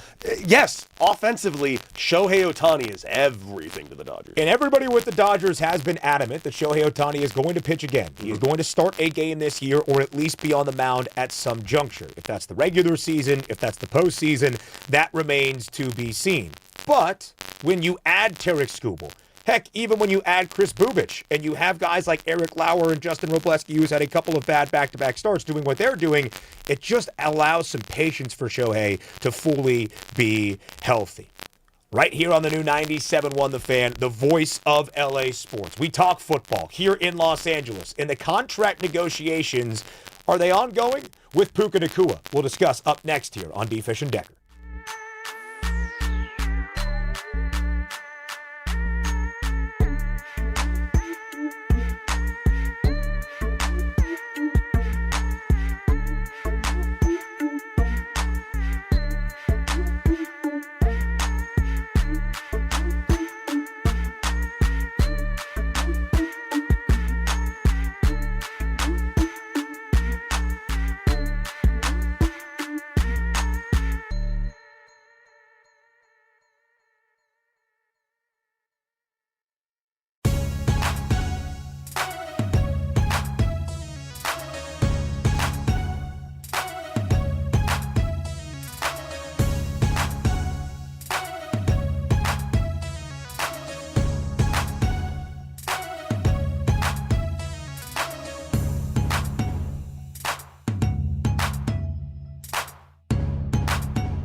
Wednesday, August 5th, in the city of Los Angeles. It is the 5th day of a month of August in which football will be played, and thus I deem August a football month, including Cody Decker's favorite annual sporting event, the Arizona Cardinals and the Carolina Panthers. We did learn from new Cardinals head coach Mike LaFleur that the third-round pick, Carson Beck, is going to start tomorrow in Canton under the Hall of Fame lights in the first preseason game of this year. This is the new 97.1 commercial break. That 97.1 The Fan is going to be out at Rams camp today, taking in the sights and sounds of this practice for the Los Angeles Rams as they get ready for a Super Bowl season in 2026. Yeah, I wonder how many people will be feeding each 61, but their quarterback in Matthew Stafford, far bit more accomplished than that for the Bolts in Justin Herbert. Number one target of Matthew Stafford, basically since the guy entered the league in 2023, is Puka Nacua. And Cody, on Countdown to Training Camp Week here on the new 97.1 The Fan, the new home for Rams fans, I said my number one storyline that I was most interested in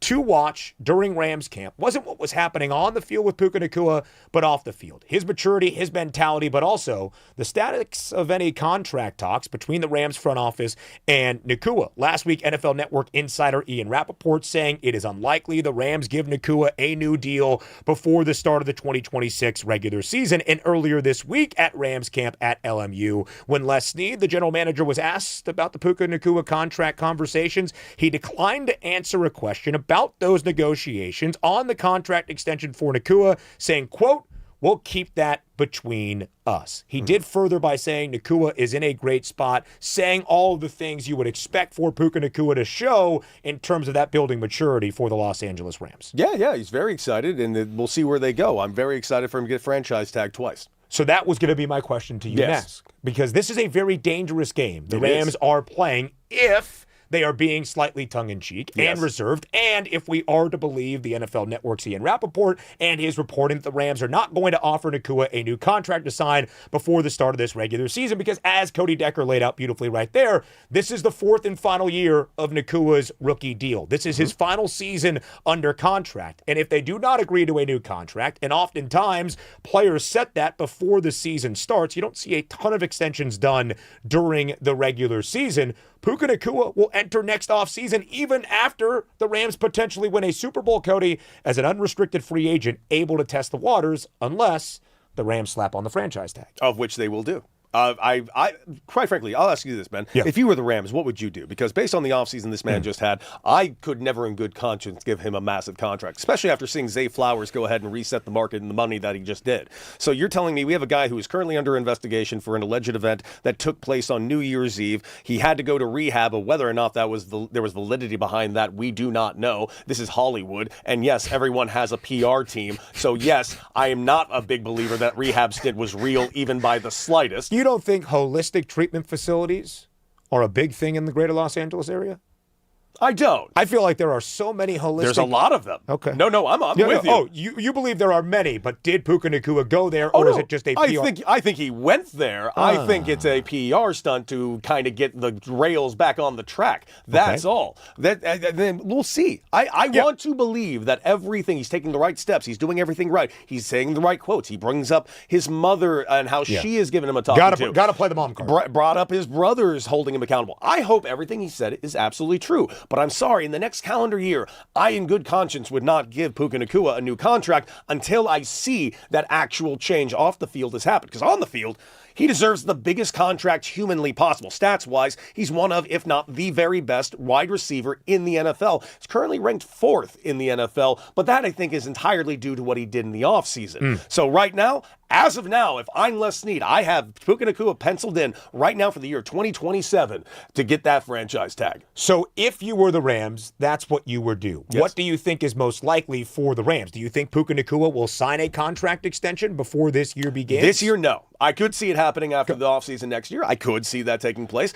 But it's going to take what we're going to see from this guy off the field. And by the way, I want to see it off the field in the offseason too. Yeah. Because let's be real clear. They get knocked out early. Puka Nacua is hammered at the Super Bowl and putting out really weird-ass tweets about Sam Darnold. He's dating Hollywood starlets every other day. Yep. Now, I'm not going to throw that really at his face too much. Right. Date whoever you want. But we were hearing more about Puka Nacua in the offseason than we ever did during the season. that's a problem. Right. There is still an ongoing civil suit against Puka Nacua. He did, as he mentioned, enter the holistic care treatment facility back in the spring. He has said all of the right things at organized team activities in the first week of training camp, and that's what you need him to say. Yes, it should be plain and simple. It should go without saying that Puka Nacua needs to prove and show that maturity. But I also think what you said right there is very valid, because a lot of these issues outside of the civil lawsuit were happening during the season, trying to bring streamers into the practice facility without giving anybody a heads up.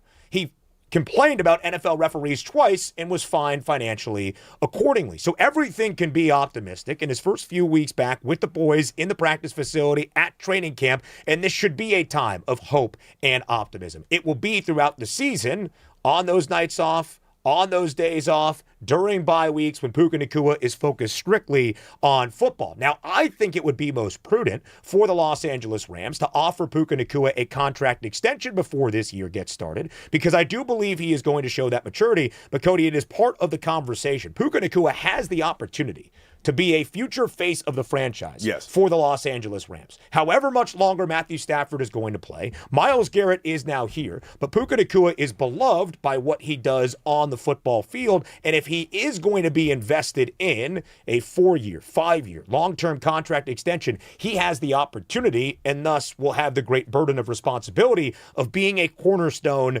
of this franchise. So whether it's this offseason or next offseason, I do think a contract extension is coming. Let me ask you the question like this. There are 2 wide receivers in the National Football League currently that make at least $40 million per year. Jamar Chase, who signed the extension last offseason with the Bengals, at the time was the highest paid wide receiver. He was upended by Jackson Smith and Jigba earlier this spring, $42.2 million. But what is complicating the Puka Nacua contract negotiations is a name that you just alluded to. The 2-time Pro Bowler in Baltimore, Zay Flowers, yesterday just signed a 4-year, $140 million deal to become the 5th NFL wide receiver, along with Justin Jefferson and Drake London, to make at least $35 million per year. What do you think is the right financial value the Rams should be placing into Puka Nacua? That's the problem, because if Zay Flowers is getting that money, then Puka Nacua deserves $200 million. Like, that's where the problem actually is now all of a sudden, because now the market has been reset a little bit. Now what is George Pickens going to do? Now keep in mind,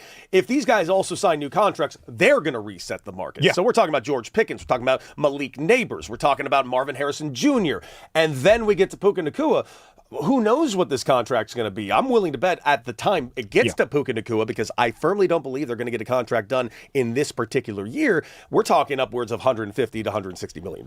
I would agree. And I do think when Puka Nacua signs that contract, whether with the Rams this offseason, next offseason, or if he tests any free agency waters, he is worth every penny of $40 million based on the football performance. He should be one of, if not the highest paid wideout in the National Football League. And it's really interesting because now a few times this offseason, JSN, Zay Flowers, even guys like Chris Olave, who were drafted in 2022, Cody, we are seeing members of Puka Nacua's draft class in 2023, Flowers and Smith and Jigba, sign their long-term contract extensions. Now, they were first-round selections. Their 5th-year team option was picked up. They had multiple years under team control. This is that, and the final one for Puka Nacua. It is not a question of football ability. It is only a matter of maturity, and if he continuously proves that this offseason, and perhaps... Then I would give him all of the money. I can't stress that enough. The talent on the field is off the charts, and I've had him on shows before. Listen, I found him to be nothing but lovely, but listen, one is a thing, 2 is a thing, 3 is a massive pattern, 10 is a very, very large sample size. And if you're going to put $40 million per year into a wide receiver, you need to know that every single penny, dime, dollar is worth it. Absolutely. Especially if that guy could be a bridge gap of generations of your franchise as you are trying not to drop from any Super Bowl window. In just a few days, Cody Decker, the Rams will leave LMU for their training camp practices and head back to the facility in Woodland Hills. It was over the weekend that Sean McVay alluded to the idea that could be the time Aaron Donald joins Los Angeles. In all of the excitement in the scuttlebutt around Aaron Donald becoming an LA Ram, it could happen in the next few days. Front Office Sports is reporting that Donald signed with talent management team at Envisionary to grow his business, brand partnerships, and media and entertainment portfolio. Do you think that coincidence has anything to do with if Aaron Donald will play for the Los Angeles Rams in 2026? Like God, I do not play with dice and do not believe in coincidence. Period. Stop. He is setting up the next 10 years of his life, and he's going to do it off of the back of returning to this Rams team. He goes to the Rams again and wins another Super Bowl here in LA. He just secured himself a $100 to $200 to $300 million deal for CBS or for NBC or for Fox or maybe his own thing altogether. This is a long-term plan that is going to absolutely dominate the rest of his life, and I'm happy for him. I'm happy for us as football fans because I firmly believe we're getting our hands on Aaron Donald. I believe that is going to happen as well. Where there is smoke, there is fire, and oh boy, there might not be more smoke except outside the Vatican when a new pope is announced. Aaron Donald did make a TV appearance during NBC's Super Bowl 60 coverage. We could see that happening. I hear CBS might be in need of some more game color commentators. There are rumors. I've heard that might be happening here in the next few weeks, maybe few years. It is D. Fish and Decker on this Wednesday morning on the new 97.1 The Fan, the voice of LA sports. Kevin Durant, get off social media. We'll tell you why next.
has been a very hot 2-week stretch here in Los Angeles. Yes, it is early August. Yes, it is summer. As we welcome you back to D. Fish and Decker on the new 97.1 The Fan, the voice of LA sports. He is Cody Decker. I am Ben Stevens, in today for Derek Fisher. And oftentimes, Cody, is a couple of guys that live near the beach. We have also both been to Hermosa Beach in the last few weeks together, taken in the sights, seeing the sand, all of that good ocean breeze. There are other ways to go about it if you can't get to the ocean.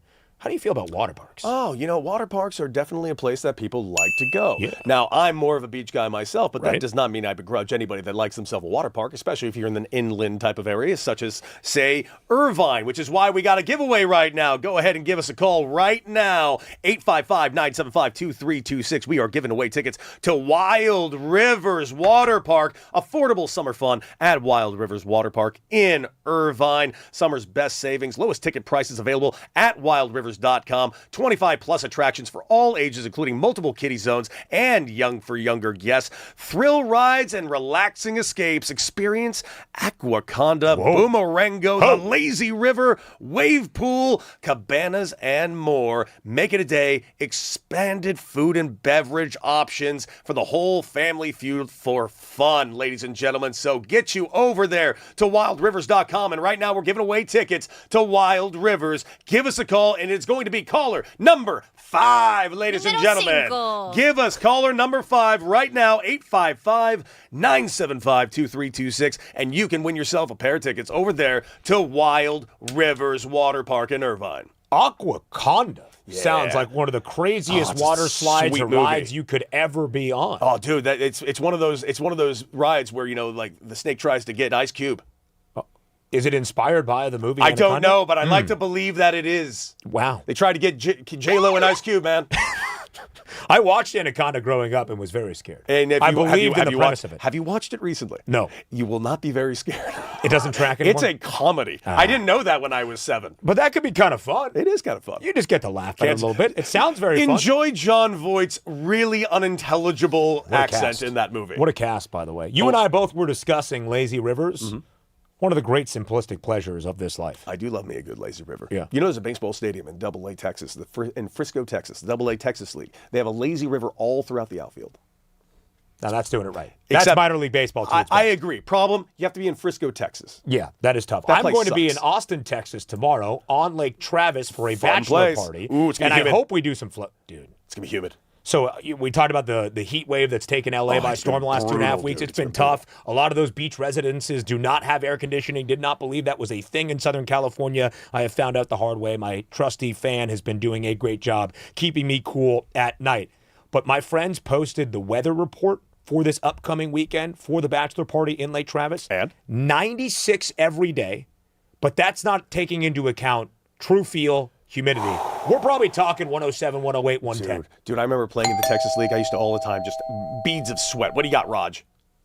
We got a winner, folks. That's Oh. right. We're going to go to line 2 because we got Amy, and we're just going to find out what's the deal. Amy on line 2. Amy? What's up, Amy? Hi.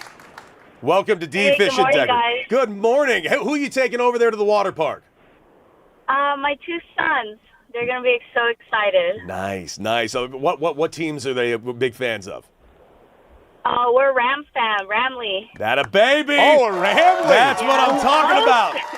Amy, so let us ask. Are your sons, is the Ramley excited for 2026? Will Matthew Stafford and the Rams be playing in Super Bowl 61 inside SoFi Stadium this upcoming February? And Aaron Donald. Yes. Yes. I called it before this even happened. I'm like, Rams is going to win Super Bowl at SoFi again. Well, I can't stress enough. Thank you so much for calling in. Congratulations on winning the tickets. And enjoy not only the water park, but ladies and gentlemen, enjoy the Ramley all season long. The Aquaconda, Matthew Stafford, Lombardi Trophy. Simple pleasures in life that can be oh so beautiful here in the greater Los Angeles Lazy area. River. There's been some conversation, Cody Decker, in the last 24, 48 hours or so that maybe Klay Thompson, who was looking for his next NBA home, might go to where his father was a star, Michael Thompson, of course, with the purple and gold. And maybe Klay Thompson comes to Los Angeles. Not sure it's necessary at this veteran stage of his career, but there's been a lot of offseason conversation around Klay, around the Warriors, Draymond, of course, front and center. And one Kevin Durant Oh. Easy money sniper, they call him. And he is known not only for his shooting ability and scoring prowess, but those Twitter and social media fingers that he has as well. KD was on Instagram talking about the Warriors and their dynasty run and the super team era, and then mentioned the Philadelphia 76ers now have 4 25-point scorers on this team, kind of a super team even in the depth era of the association. A fan then asked KD on Instagram if he truly believed the 76ers are better than the 2016-17 Warriors. Durant explained that he was serious because Klay Thompson, one of the Splash Bros, was, quote, never an MVP candidate in nothing. Durant also noted that Draymond was a role player for the Warriors. Klay replied, "Hey, man, you good?" Tagging Durant before adding, "What you using my full government name for?" As in, why call out Klay Thompson? Draymond Green then took to Threads asking if, quote, Slim thought he was on his burner, and, quote, Easy Money Sniper, the Slim Reaper, all of the many names for KD. Always stirring up drama on social media, Kevin Durant. What a weirdo, dude. By the way, I love it. I love every aspect of it. But yeah, I'm very interested in why is Klay just catching strays? Poor Klay. Like, the guy's already having maybe one of the top 10 worst off seasons of any man in history, because no matter where he goes, no matter what city he signs to, no matter who he gets traded to, no matter what he does, guess what fans are in that city? Megan Thee Stallion fans. He ruined it. In fact, there's more Megan Thee Stallion fans here in LA than will ever be Klay Thompson fans. So I would actually suggest, Klay, don't come to LA. Where do you go? Not Houston. Toronto? No, not even like they know music up there. Like, it's gonna be a problem. I mean, you got to try to find. You need an expansion team to come out. Indianapolis, maybe. Maybe. Yeah, something like over You need in Lithuania. Seattle to come back. Yeah, you need to be maybe. a Seattle Supersonic so no one will talk about it. And here's why I would not sign Klay Thompson even at a very discounted contract if I was Rob Pelinka in that Lakers front office. It's not the dwindling shooting numbers. It's not the lack of scoring production as he gets more into his veteran status. I can't trust his judgment anymore. Because if you are going to cheat on Megan Thee Stallion, I have to question your basketball IQ. I have to question everything. Yep. Like, Don't do have you seen her first pitch at Houston Astros game? One of the I would make one of the most argument- legendary of all time. I would make the argument it's the greatest first pitch of all time. I would agree. I don't know how you could contest that. I really don't. And those of you who have not seen the first pitch, I strongly suggest Googling it. For sure. It's a good first pitch. You can do that right now.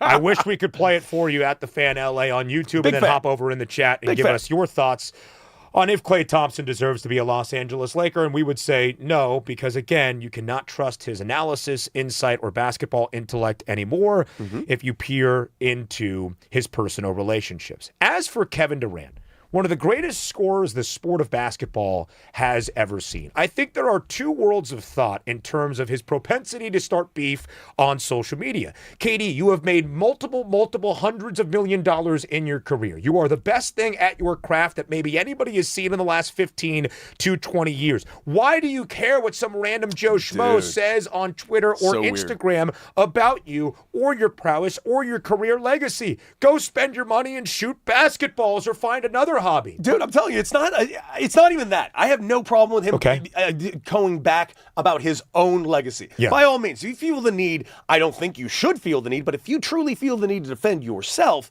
by all means.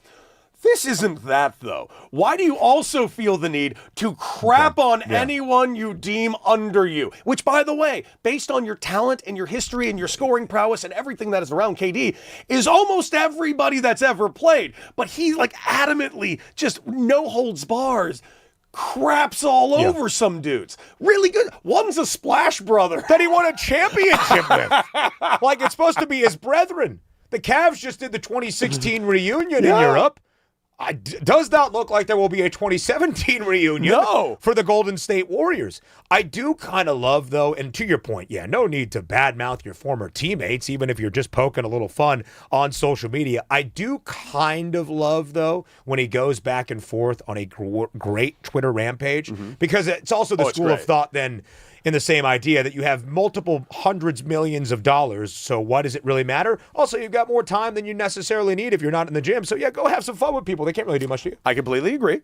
It's this that always bothers me. And this bothers me in every sport. Like, I don't understand the need of somebody, like, putting themselves above other people. Yeah. It's actually a massive pet peeve for me. For sure. I used to deal with so many guys in baseball who are like, well, I'm a good player, so I'm the leader. No, you're a good player. You're an idiot. Yeah. No one's following you. You're just good at baseball. Right. And that drives me nuts in sports. People somehow equate talent with leadership and talent with other things. It's just something very broken in certain people's brains. You have spent much more time than myself with athlete mentality, especially at the highest levels, where most of these guys for the entirety of their lives have been told that they are the best thing since sliced bread. Mm-hmm. I have to imagine at times it comes off rather egotistical. Yeah.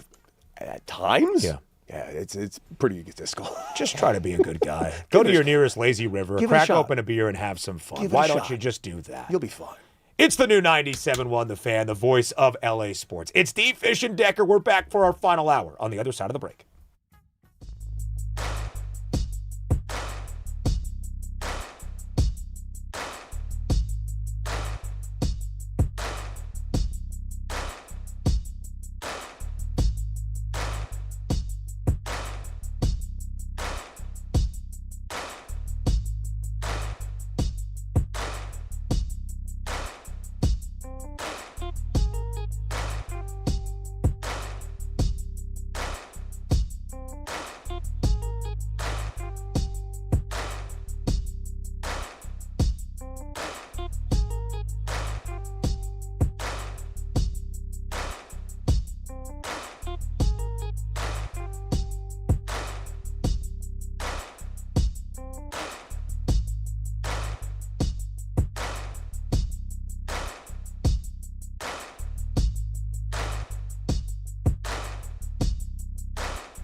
Decker, it's the new 97.1 The Fan, the voice of LA Sports. He is Cody Decker. I am Ben Stevens. In today for Derek Fisher. It is our fourth and final hour. Yes. We are now only just over 2 hours away from the series finale and first pitch scheduled today at Wrigley Field between the Cubs and the Dodgers. Can LA avoid a second consecutive sweep? They will turn to Eric Lauer to get the job done. We will talk about this series finale and the Dodger narratives, of course, following Tarek Skubal's Dodger debut throughout this final hour. But to get things going, we go to the insight of a man that knows both MLB franchises. In fact, knows the sport of baseball better than most. John Baker joining us here on this Wednesday morning on the new 97.1 The Fan, the voice of LA Sports. Former MLB catcher, former Major League Baseball front office exec, and one of Cody Decker's very best friends. Oh, what up, Bake? How you doing, my guy? Welcome to the show. Oh, we don't hear Bake. We don't hear Tell him Bake. to unmute himself. Hey, Bake, unmute yourself. There's probably a mute button. Hit that, mic? and then when you hit that, we'll be able to hear you. Go for it, Bake. I do like the background. It is a as he good figures looking out background. It almost figures out looks the like a background. school picture day A background. little bit, like in 1994. Yeah. Yeah, we're trying to figure out what's happening. We'll have John Baker on here just momentarily because, listen, John Baker, one of my favorite teammates I ever had and one of the smartest baseball minds I've been around. Here are all of the connections that John Baker has, both with the Los Angeles Dodgers and the Chicago Cubs. Mm-hmm. John Baker's first Major League Baseball hit in July of 2008 came off which former Dodger pitcher? We played the game during the break. I hate that I already know the answer. Sadly, it is Chan-Ho Park, most famous for giving up 2 grand slams in 1 inning to Fernando Tatis Sr. And the first ever Major League Baseball hit for John Baker. Those are the two even more think important. we're good. Baseball. Can you guys hear me now? Important. John, we can hear you. There he is. What is up, Bake? How you doing? John Baker joining D. Fish and Decker. And Bake, we were just talking about your first ever home run. Congratulations off of Chan-Ho Park, by the way. But we're in the midst of a Dodger-Cubs series right now. Dodgers in danger of actually going ahead and dropping this series. Not only that, but getting swept. Question for you right out the gate. We just finished a trade deadline. Who do you think between the Dodgers and the Cubs had a better trade deadline? Man, that's really hard because when you ask anybody, I think in the industry about who did well, they would point to both of those teams as the two teams that did the best. You know, one, I think the Dodgers obviously landing the biggest fish in the entire market, but then the Cubs landing the depth that they needed to be competitive and successful over time. So when you look at this series right now, I understand that we are in the beginning of August, but this, I think, is the kind of precursor to what we may see in the NLCS moving forward, because these are the two best teams in baseball at this point. So who won? Both of them won. Who really won? The Dodgers, in my opinion. Yeah. I mean, if you can land a 2-time reigning American League Cy Young winner for a team that has won 2 consecutive World Series, John, of course, that is always going to be one of the biggest wins you can have. And, John, we have spent a lot of time in the last 48, 72 hours since the blockbuster deal for Tarek Skubal on Saturday here in the great city of Los Angeles, defending the Dodgers and debunking some of the myths that the Dodgers are the evil empire and ruining baseball. As a player in this league, as a person who has worked with organizations in front offices, where do you put the Dodgers in terms of that narrative conversation? Are the Dodgers good or bad for baseball? Okay, so I think that a better way to answer that question is to talk about the 3 types of organizations in professional baseball. There's organizations that are in the business of baseball. There are organizations that are in the business of winning, and then there are the Rays and the Brewers. Okay, So the Dodgers are in the business of winning. The Cubs are in the business of winning. A lot of these other teams that I've been around and seen from the inside are in the business of making as much money as they possibly can. And the winning doesn't necessarily play a factor in doing that. So in terms of competition, in terms of what baseball is really supposed to be about, in terms of forcing a hand for Major League Baseball and the Players Association to advance something forward to keep baseball on the field, the Dodgers are absolutely fantastic for baseball because they are looking at this system and they're saying that this is the rules that we need to play within. We are going to play within these rules. We're going to put the best team on the field as possible, and we're going to try to win the World Series every single year, which as a competitive athlete, and Cody would probably say the same thing, when you show up to a baseball game, a football game, a basketball game, and the lights turn on, we don't care about what the odds are. We're just trying to win the damn game every single time. And I think the Dodgers as an organization have said, we will invest everything that we possibly can into this team to make us to give us the best possible chance at winning. And so in that regard, I think they're good because, like I said earlier, they're now going to force everybody's hand. I mean, more broadly in baseball to try to make some adjustment to the system to defend against them. And I think sometimes that's the initiative that industry needs to move forward. So in a lot of ways, they are both the best and most disruptive organization in baseball. John Baker, former Cub, former Dodger, former Padre, and of course, front office executive for the Cubs, Pirates, and you name the organization. He's probably worked there. You know, what do you think of that narrative that's being pushed out there? I mean, so much so that even Major League Baseball even put out a commercial recently about a salary cap. It seems like a lot of noise that is taking place, and the Dodgers are being used very much as this Trojan horse, as the big, bad, evil empire, because it seems like the owners can no longer say, oh, well, these greedy players. That narrative seems to have died down a bit, so instead they have a new boogeyman in the Los Angeles Dodgers.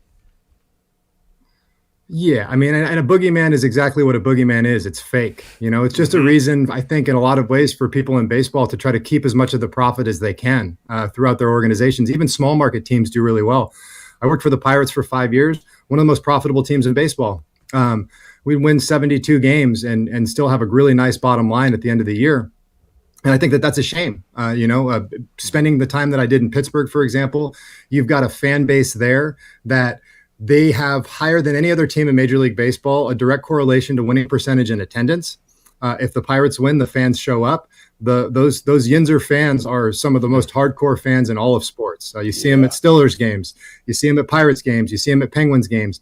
And even when there is no hope, they still show up. But, man, you give those guys hope. You go back and look at the wild card game in 2015 that Jake Arrieta pitched, and you see an entirely blacked out PNC Park. They own the most beautiful baseball stadium in Major League Baseball, with a view of the river over the Clemente Wall, all the history in that city. And it's sad sometimes to see this stuff happen. So I'm really thankful and grateful as somebody who cares and loves baseball for teams like the Dodgers, for teams like the Cubs that look at this year and they say, hey, I don't even know if we're going to have baseball in the first half of next season. So they are living fully in the moment and going out and trying to get it. Boogeymen, ghosts, all that stuff is fake. It's not real. It's just an excuse for, I think, teams to try to hold on to as much profit as possible and kind of project, I think, the opposite side. They're going to project the idea that, hey, we really care. We're going to go out and win. We care about our fans. In reality, they don't. I couldn't agree more, Bake. And also on top of that, don't you think it's also kind of short-sighted? Because, yeah, the Dodgers are spending money, but they're putting so much money to actually put out that winning product. And their revenue stream is through the roof and astronomical, so much so that they've renamed Dodger Stadium to Uniqlo Field. I have no idea how much that cost, but I'm sure a pretty penny. Why isn't everybody just copying and pasting and using the Dodgers business model at this point? I mean, it's a good question. I think the other part, though, that we always have to consider, because a nice parallel here for how this goes wrong, I would say, would be to look at the New York Mets.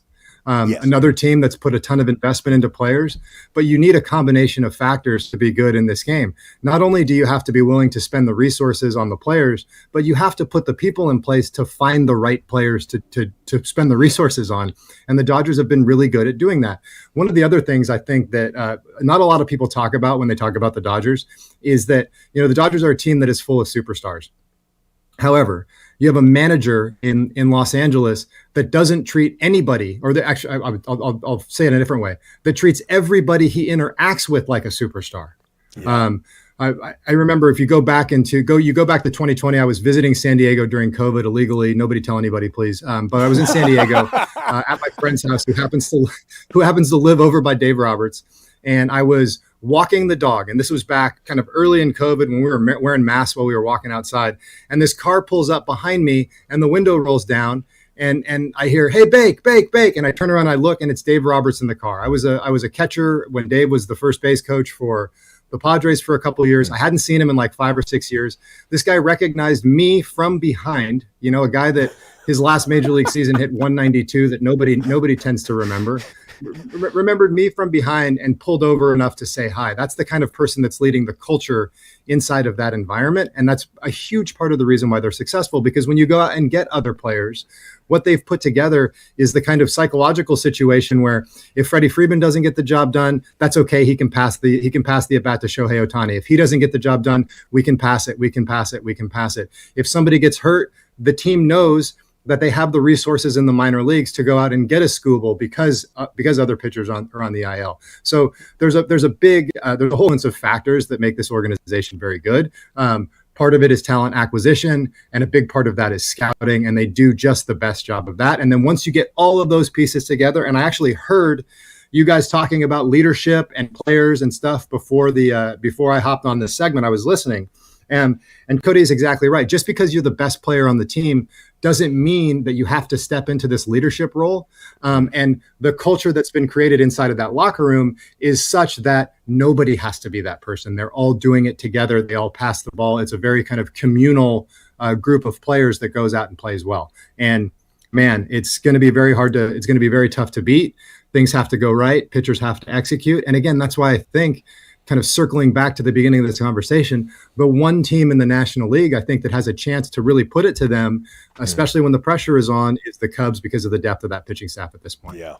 And the Cubs have made some great moves at the deadline that we have talked about, with the addition of the veteran in Kevin Gossman, with the addition of Clay Holmes, who is currently injured but can be an impact and needle mover in that starting staff as well. John Baker joining us here on D Fish and Deck. We're on the new 97.1 The Fan, the voice of LA sports, former MLB catcher, former front office executive around the sport of Major League Baseball as well. John, you said it there in the conversation, and I think a lot of the immediate reaction to the Tarik Skubal trade late on Saturday was, well, thanks, Dodgers. Now we got a lockout in 2027. See everybody in 2028. Get ready to learn Savannah Bananas, buddy, because we're not having Major League Baseball. John, you have been in those meeting rooms. You have been near owners. You have been a player in MLB. What is your expectation for what this winter is going to hold in the CBA negotiations? And rather simply, do you think we are going to miss games in the 2027 Major League Baseball campaign?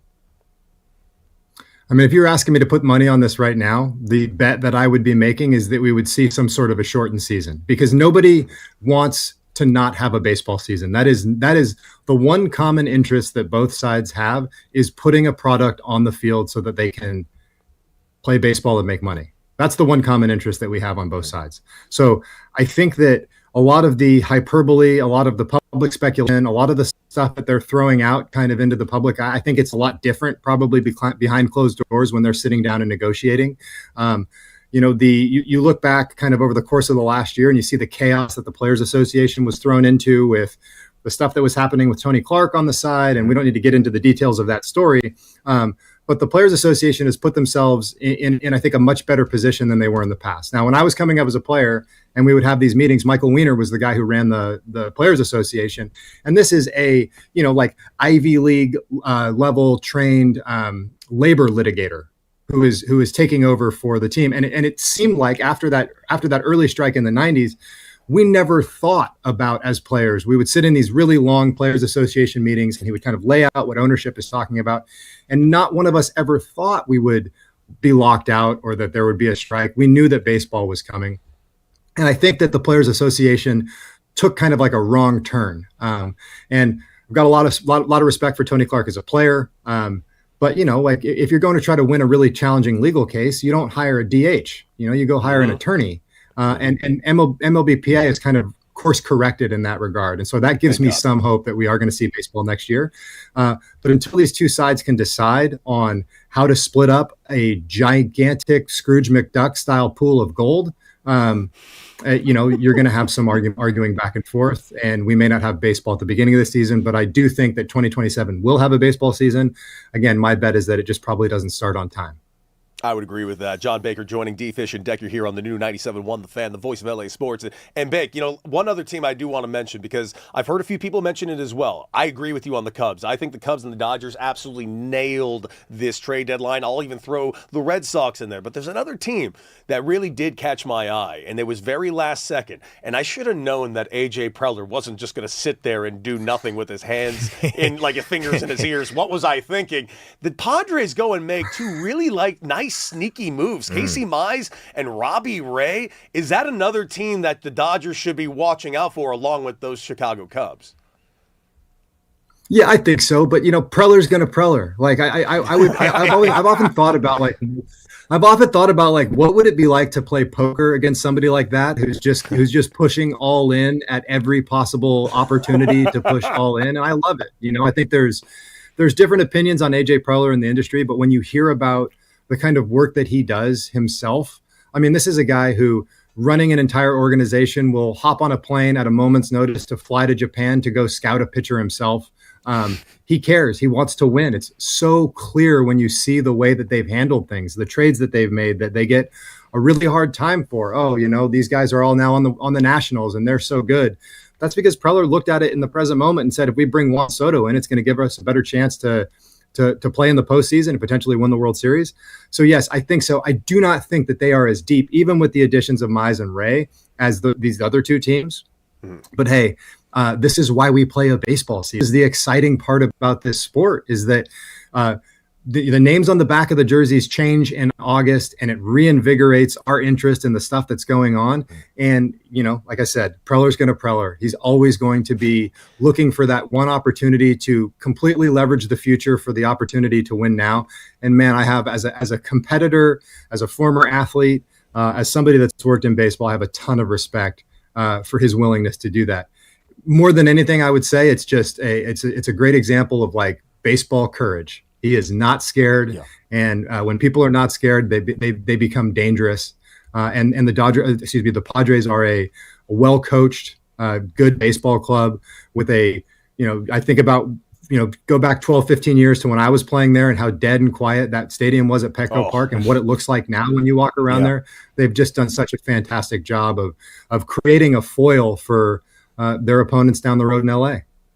The Padres started 2-5 in their first 7 games post All-Star break. San Diego has now won 9 of its last 11. The Padres sit just 1 game out of a National League wildcard spot behind the divisional foe, who they are playing this midweek, the Arizona Diamondbacks. John Baker, former MLB catcher and front office exec, all around the sport of baseball, joining us here on the new 97.1 The Fan, the voice of LA sports. Do you want to let your good friend John Baker out of here with some accomplishments, a sincere thank you for his time on this? Sure, why not? Here's the deal, Big. I actually sat down to dinner with my mother yesterday, and she asked me who my favorite 3 teammates I ever had were. And John Baker was at the very tippy top of the list. And we weren't even teammates that long. I just was really sad when you left the Padres to the Dodgers, especially because you were in a brawl with the Dodgers like a month before that. Whoa!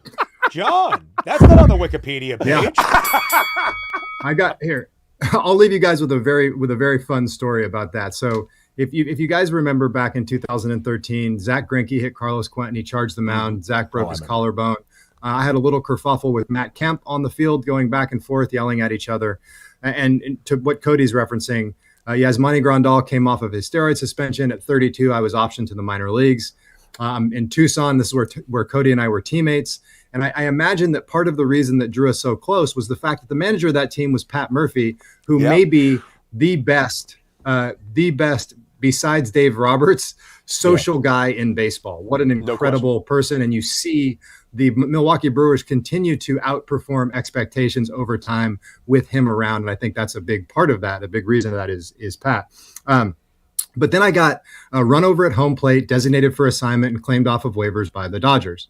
And when I went to Albuquerque, where the AAA team was, I got there a little bit early. And the door opened. I was the only person in the locker room, and the door opened, and in through the door walked Matt Kemp. Now, he was on a rehab assignment with LA. The last time I had seen Matt Kemp, we were face to face screaming obscenities at each other. I was telling him, I was saying, like, look, I told Matt Kemp, I'm like, look, you better win this fight, because if you lose to me, that's going to look so bad for you, because you are significantly larger than I am, way more athletic. And I think at the time he probably had more homers than I had at bats on the season. And so he walks into the room, and everything kind of went cold on me a little bit. I started to notice the physiological symptoms of heading into fight or flight.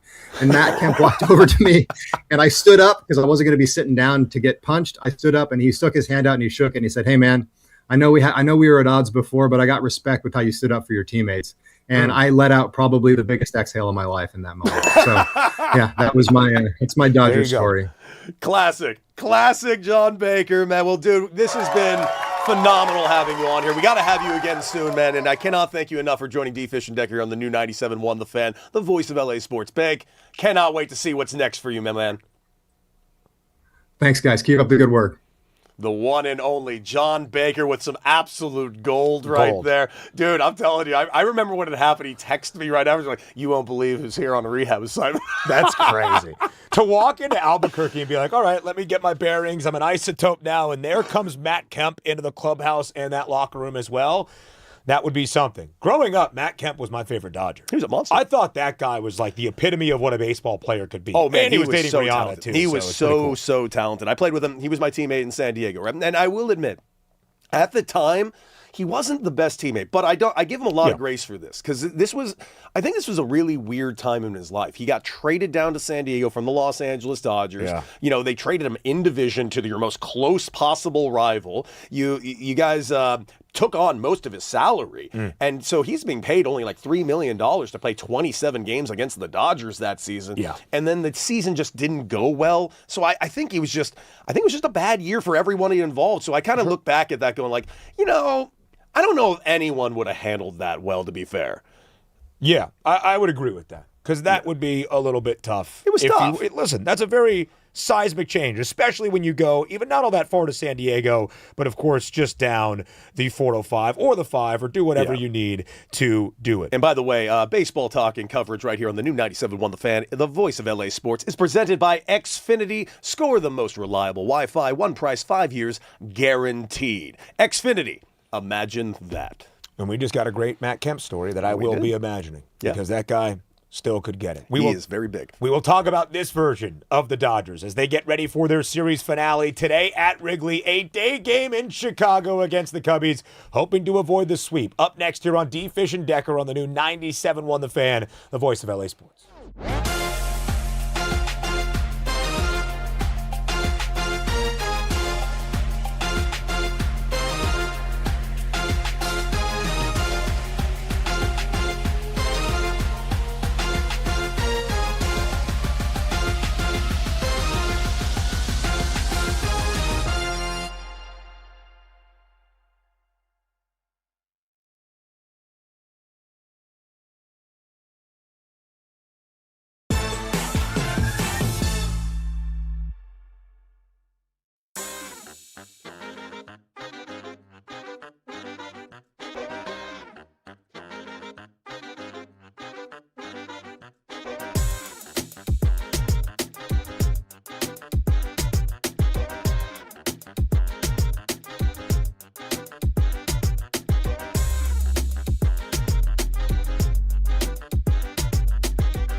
2 hours away from a Wednesday afternoon game at the friendly confines on the north side of Chicago between the Dodgers and the Cubs. LA hoping to avoid a second consecutive sweep and a 6-game skid. They will turn to Eric Lauer, who has made 9 outings as a Dodger, and the Dodgers have won all 9 games that Eric Lauer has pitched in a Dodger uniform. He faces Shota Imanaga. We will preview the series finale between the Cubs and the Dodgers before LA has a travel day on Thursday, and they head to the desert to take on the divisional foes, the D-backs, this weekend. Yesterday, of course, was a monumental day, Cody Decker, on a Tuesday at Wrigley Field. It was Tarik Skubal's Dodger debut. Yes, indeed. And before that Dodger debut, as fans were piling into Wrigley, there was a plane flying above the skies of the Windy City. I saw that. And it had a banner that was albeit upside down, not sure if that was intentional or just a poor part of this bit, that said, "The Dodgers ruined baseball."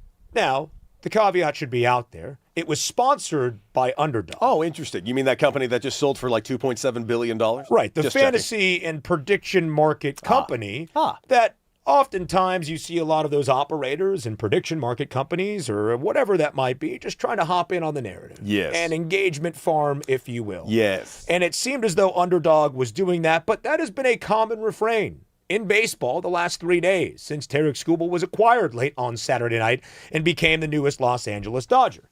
The Dodgers ruined baseball. We talked about some of those narratives earlier on this show, on B-Fish and Decker. Hell, we just talked about it with John Baker a little bit. Who explained, I thought, from a beautiful perspective and insight, because he is a former player. He has worked in front offices. He mentioned it. He worked for the Pirates for a half decade.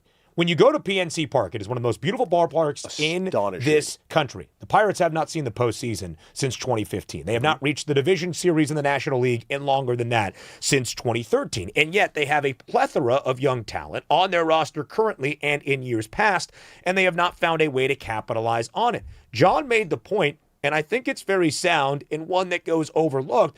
The Pirates can't spend like the Dodgers. The Buccos can't spend like the Mets and the Yankees. John said that in the 5 years that he was there, Pittsburgh is one of the most profitable teams in baseball, but they don't take those profits and excessive expenses and spend it on continuation of their roster or building that roster to be a true October contender. It's just fact. And by the way, the Pittsburgh Pirates are not like the only team on this list. No. At the end of the day, every single one of the teams, and those of you that are wondering, well, it can't be that much money. It's that much money. You know why I know it's that much money?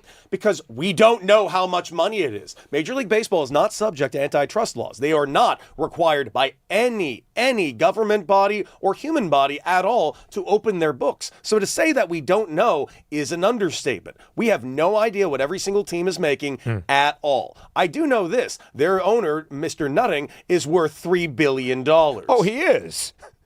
That was a B. With a B. Right. $3 billion. And again, and I know I've said this on this air before, and I'm going to say it again until some of you sports fans truly understand the difference between a billionaire and a millionaire.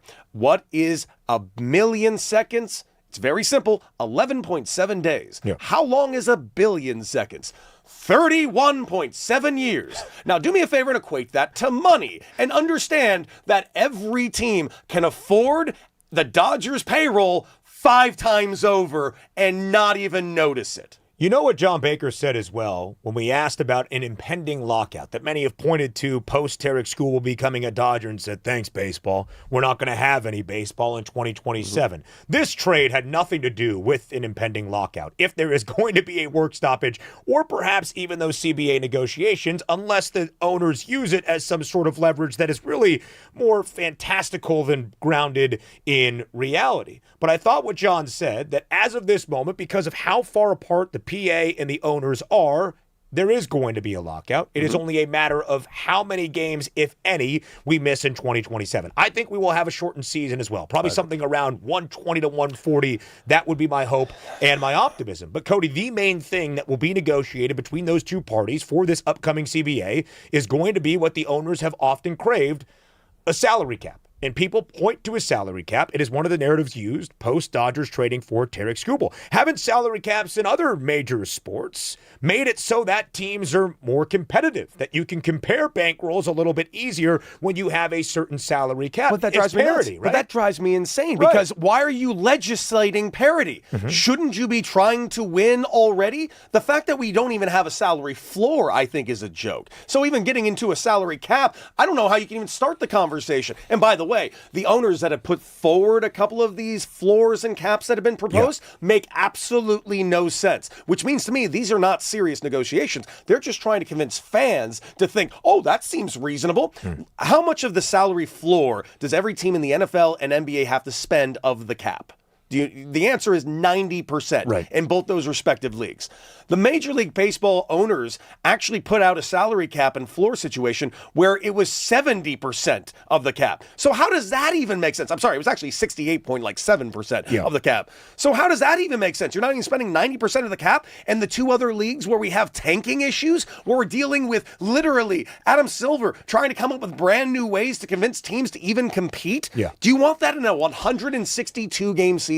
I believe, Cody Decker, that in the initial proposals, when they first started meeting about this in the early portion of June, and they're very far apart, and as John said, there are probably some things being reported publicly that can be shared with the public that are not necessarily the case of where things are right now in those labor negotiations between the Major League Baseball Player Association and the owners. But one of the initial proposals was a salary cap, I believe, if I remember, estimated around $225 million. And people said, whoa, well, that would change things for the Dodgers. That's only cash payroll. It does not take into account the luxury tax addition that the Dodgers are now north of $400 million. Only cash payroll for your salaries on your docket year in, year out. Cody, there are only 8 teams in Major League Baseball that spend more than $225 million on player salaries. The Mets, the Dodgers, the Yankees, the Phillies, the Blue Jays, the Braves, the Cubs, and the Astros. I believe the salary floor that was thrown out there was $171 million.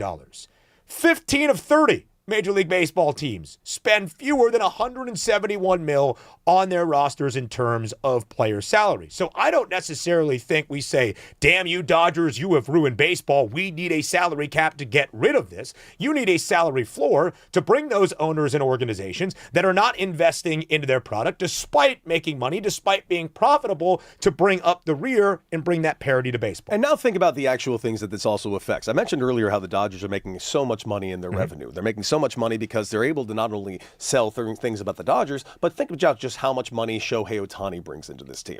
You know, you have a Japanese money that's coming in. Now you have extra Japanese players that have now signed with Los Angeles Dodgers. So you're getting so much money in here. And those of you are saying like, well, this is unfair for the Dodgers to do.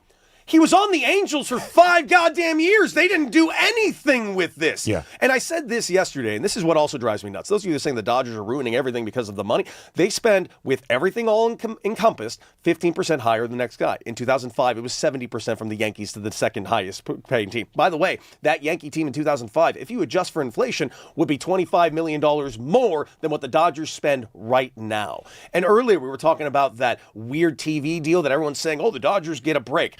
Right here, the Dodgers do get a quote-unquote break in their revenue share bill, but their unique TV deal also means the team is kicking in 2 times the amount of money into the current system than the Yankees and the Red Sox did last year. Also, their revenue share bill is also added from $200 million to actually more than that because they asked to throw on $180 million for their luxury tax thing. That goes to everybody. The Dodgers are paying everyone in baseball to beat their ass. So I think if you can take anything from the conversations we have had today about the narratives around baseball that the Dodgers are ruining America's pastime, this sport that we all love, that they are the evil empire, I would say dive into the actual weeds and the facts and know that a lot of the narratives and blanket statements are not necessarily the full truth. And I would also just say here in Los Angeles, attending my first Dodger game at Dodger Stadium, Cody, on Friday night for the first time in a decade. The Dodgers are leaning in. The intro played on the Jumbotron before the Dodgers starting lineup was announced was Ice Cube quoting the infamous line from Tony Montana in Scarface, "You want to point your finger at the bad guy. You need a bad guy so you can feel good about yourself. You people are a-holes," is what Tony Montana says, because you don't have the courage and the guts to do what you need to do. And in this case, that is spending on a team to win World Series. The Dodgers have, and it's why the Dodgers are looking for a third straight, trying to become the first ever National League team to do so. Just very simple. If you're an owner of a franchise and you are trying to make a lot of money, now every team is making a lot of money right now, but think about the Dodgers. How much are they making on just, say, Shohei Ohtani jersey sales? A lot. You signing a star player means you sell their merch. It means you make money off of their likeness. It means you make a ton more money. Yep. If you are an organization like the Marlins who signs none of these people and you are just a farm system for other teams, then you're not making money off of your actual capital, which is your players. That's a problem. And those of you that want to, be mad at the Dodgers for doing everything right, look in the mirror. The Dodgers, the one team, is not the problem. There are, however, 25 problems in Major League Baseball. And I think that will be figured out this winter as those conversations are ongoing. The Dodgers, of course, will be judged by the postseason and that chase for a third consecutive World Series. But they also just need to play better baseball. We'll preview the series finale against the Cubbies starting in just over an hour and a half in our final segment on this Wednesday morning on D. Fish and Decker on the new 97.1 The Fan, the voice of LA Sports.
We welcome you back to D. Fish and Decker. On this Wednesday morning, before we go, we get you ready for the series finale, game number 3, this afternoon at Wrigley, between the Chicago Cubs and the Los Angeles Dodgers. It's the new 97.1 The Fan, the voice of LA Sports, 855-975-2326. On the other side, it will be Brock and Alex. Make sure you are in the YouTube chat at The Fan LA so your voice can be heard on this Wednesday. Cody Decker, yes. The Los Angeles Dodgers have lost a season-long 5 consecutive games. Oh, my God. Even in Tarek Skubal's debut last night, they only plated 1 run. It was a solo shot off the bat of Kyle Tucker in the top of the 2nd inning. Again, LA on a 5-game losing skid. That stands over here. Mm-hmm. A winning streak when Eric Lauer pitches for the Dodgers is on the other side. 9-0. 9 outings as a Dodger, 9 wins for Los Angeles. Which streak lives on this Wednesday at Wrigley?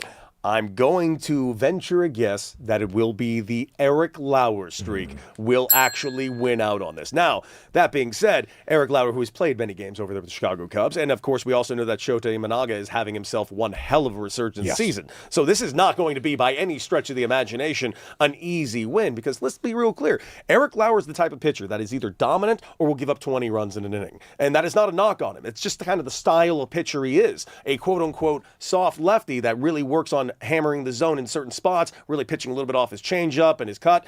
This guy is phenomenal. But if he leaves the ball up and say, God forbid, the wind's blowing out towards Sheffield Avenue, we could have ourselves a rough game. Right. But on the flip side, you can say the same thing about Shota Imanaga, who occasionally can get a little out of whack and walk all of the guys. So that is something else to watch out for today as well. It's also a getaway day. I'm wondering, and truly, I'm wondering how motivated the Dodgers truly are today. They have a day off tomorrow, so if they were to drop this game, I can see them going, let's get ourselves right on the off day, get into Arizona, and boat race the hell out of the Diamondbacks. That being said, I'm not suggesting they're doing this as a group team project. I'm saying there might be a couple of guys kind of just tamping on the brakes just a little right now. 11:20 a.m. here in LA is scheduled first pitch. That is just after 1 p.m. there, local time in Chicago. Dave Roberts' lineup is out. Eric Lauer again gets the start. It will be his 10th outing as a Dodger. LA looking to go a perfect 10-0. Leading off is Shohei Ohtani. He is DHing. Andy Pages in the 2 spot. Freddie Freeman riding that 14-game hit streak, bats 3rd. Tommy Edman, cleanup. Kyle Tucker elevated ever so slightly. He has been great. One of the bright spots offensively in this 5-game skid. He bats 5th. Mookie bats 6th. Max Muncy all the way down to 7. Miggy Rojas starts in play 2nd. He is batting 8th. And the newly acquired, once again, Hunter Fiducia will catch for Eric Lauer today. Welcome back, Hunter. And bat 9th. And it's not just Eric Lauer getting lucky, where he's given up 4 earned and the Dodgers are plating 10, so they end up winning the game in which he starts. He is 6-0 as a Dodger in those 9 outings with a 2.96 ERA and a .99 whip that since the start of June is top 15 in baseball of starting pitchers with at least 40 innings. Eric Lauer has been darn good on the bump for this Dodgers team. So I do believe the 5-game skid comes to a close. And sure, with the addition of Tarek Skubal, who made his Dodger debut yesterday, Cody, we are probably not going to see Eric Lauer start a playoff game if everybody is healthy. But it's moments like this when your team has dropped 5 straight and you need a solid outing on getaway day in Chicago against the Cubs before you head to Arizona to avoid a 2nd consecutive sweep that can build up that confidence for Lauer in high leverage spots come the postseason. Because to be real clear, they're going to need Eric Lauer as the season goes forward. Injuries happen, especially right now. We've seen it happen to the Dodgers. They've had roughly $200 million of their IL this entire season, and a lot of those guys are specifically pitchers. Arms are at a premium right now in Major League Baseball. Arms go down faster than they ever have in Major League Baseball. So yeah, the Dodgers pitching depth is no question, probably if not their greatest strength, one of their greatest strengths. Dodger bright spots offensively, despite only plating 1 run yesterday. Kyle Tucker, who is batting 500 in this 5-game skid, and a home run to show for it. Shohei Ohtani now rides an 8-game hitting streak. He is batting 500. He's got a home run, 4 extra base hits, and 6 RBIs in that span.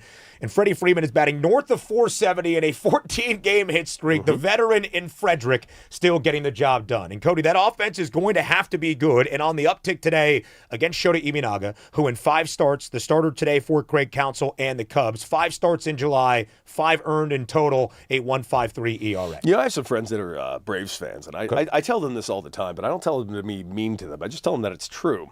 That man is going in the Hall of Fame as a Dodger. I don't even remember Braves Freddie Freeman anymore. It's amazing that the guy played 10 years over there in Atlanta. Don't even remember it. He's like, what he has cemented himself as a Dodger in these last 5 years or 4 years or however long it's actually been has been outrageously spectacular. That home run in the World Series alone cements him forever as a Dodger. Freddie Meat Gibby. I will remember that call, Great call. for the rest of my life.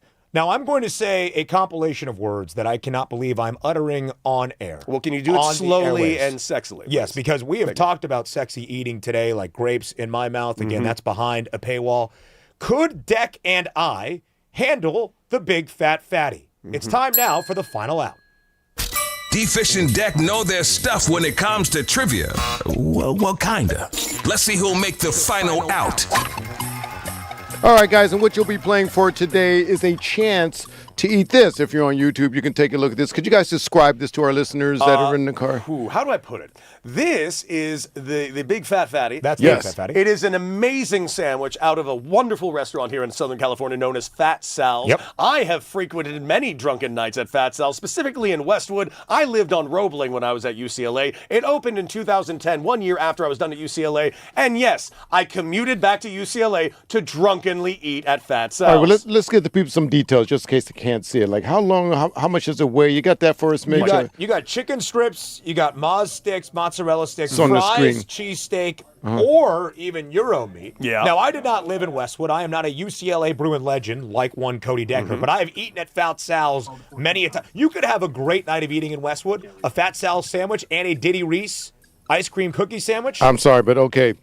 27 inches and 12 to 14 pounds. Yeah, I'm good. I can't handle that. I haven't eaten in 2 days. I'm hungry. I can eat that right now. I think the team here on D-Fish and Decker can get do it that. right now. It has to be a team effort. Yeah. But guys, hey, we talked about the Athletics top quarterback tiers earlier, right? Yep. Well, it's also fantasy football season, and you know I love that. This is draft month, so let's get the people ready. So we're having some different fun things here. So we're going to go one at a time. ESPN's top 10 ranked quarterbacks in terms of fantasy this season. Ooh. Ben, you're our guest. You get bonus points for number one, by the way. Give me a quarterback. Just one. Number one, we're going to go with Josh Allen. Oh, bonus points for you. That is correct. Josh Allen is number one on the list. In terms of fantasy quarterback rankings, what you got for me, Deck? Patty Mahomes. You said, say it with your chest. Patrick Mahomes, son. Do you know what year it is?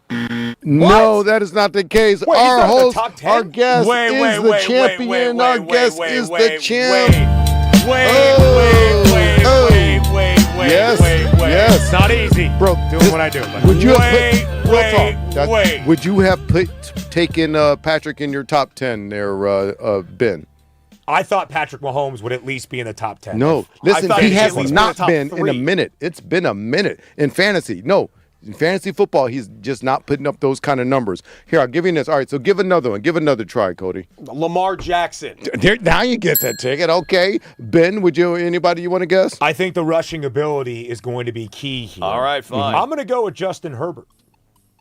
Justin Herbert, number 9 on the list. Yep. Well, it is fantasy football, so I'm going to go and throw in a running back. I'm going to go Saquon Barkley. Well, we were saying at quarterback. At quarterback. I because of the apologize. list. Only quarterbacks. Okay, so running ability. God, Justin Herbert was number 9, huh? Yeah. Second most rushing yards by a quarterback last year. I'm gonna. He doesn't rush a ton, but he had so many arms. Let's go with Dak. Dak is up there. Regular season stats. He's number 8. Yeah. Okay. He threw 46 touchdowns last year. Gotta be, right? It's got to be Matthew Stafford. Matthew Stafford. Now, the weird thing with Stafford was because this time last year he had that back issue, so he wasn't drafted. On most fantasy leagues, he was on the IL. You could pick him up off of there. Wild. But because he does not run, he's not there. He's not on their rankings. My goodness. It's tough in fantasy. It's different. Yeah, it is. You know what I mean? It's ain't easy out in these streets. Are Josh Allen and Lamar Jackson 1-2?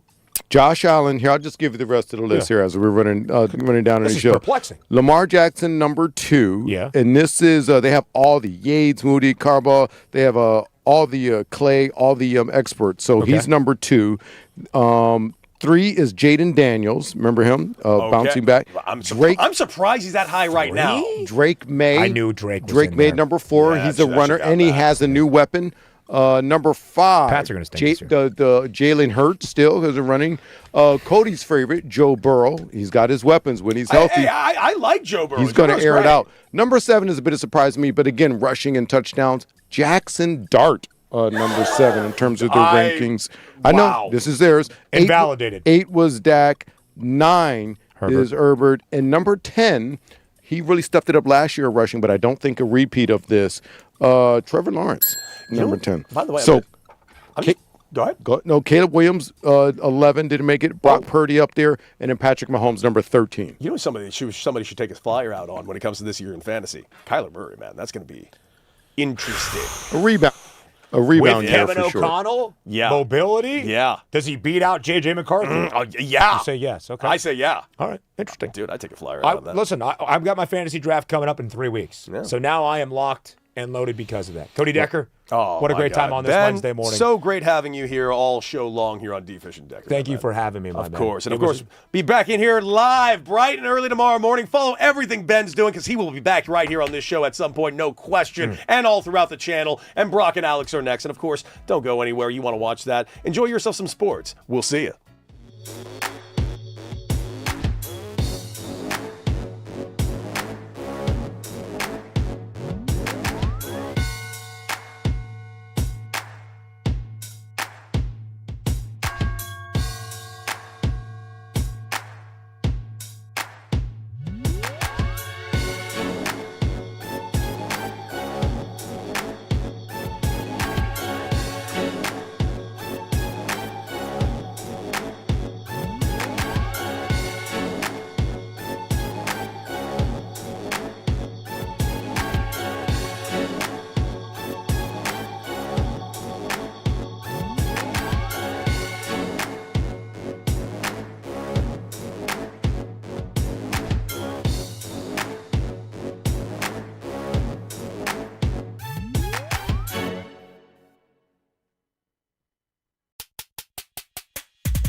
What's up, LA? Welcome to Brock and Alex on the new 97.1 The Fan, the voice of LA sports. I'm Alex Curry, here at Brock Farine. Thank you for spending your midday in LA with us, whether you're tuning in on the radio, the Odyssey app, or watching us live on YouTube.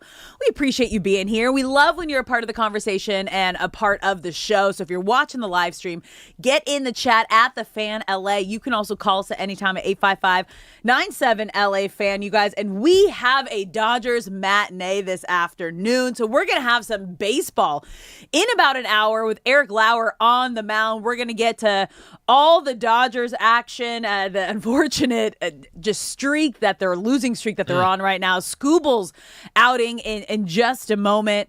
We're going to head out to Chargers camp, to Rams camp. But you know what we had going on here in studio this morning? What's that? The craziest sandwich I have ever seen in my life from Fat Sal's. And there was a professional eater that was here putting it down. So. Okay, Shay actually saw the sandwich up close, I think, when everything was going down. But from what I saw, it was like, I could smell it. We were getting ready to do our pregame meeting. I was like, what's going on here? There's definitely food in the kitchen. There's always food in the kitchen, but you can tell when someone's here and there is food on display. This was how long was it? Do we know how long it was? It's about that size, actually. Yeah, it was massive. It was massive. I would say at least 2 feet long. Chicken fingers, French fries, a lot of sauce, onion rings, Philly. What was it? A Philly cheesesteak? Oh, chili. Yeah. What? There was a lot going on. There was chili, chicken fingers, onion rings, French fries. You guys, I would say it was what is the same? 2 feet long, at least 6 inches tall. This was insane. And you guys have been telling me about Fat Sal's. I've never been before. But seeing this sandwich in real life for the first time at 9:00 in the morning. I don't know how one gets into professional eating, but she is very good at her job.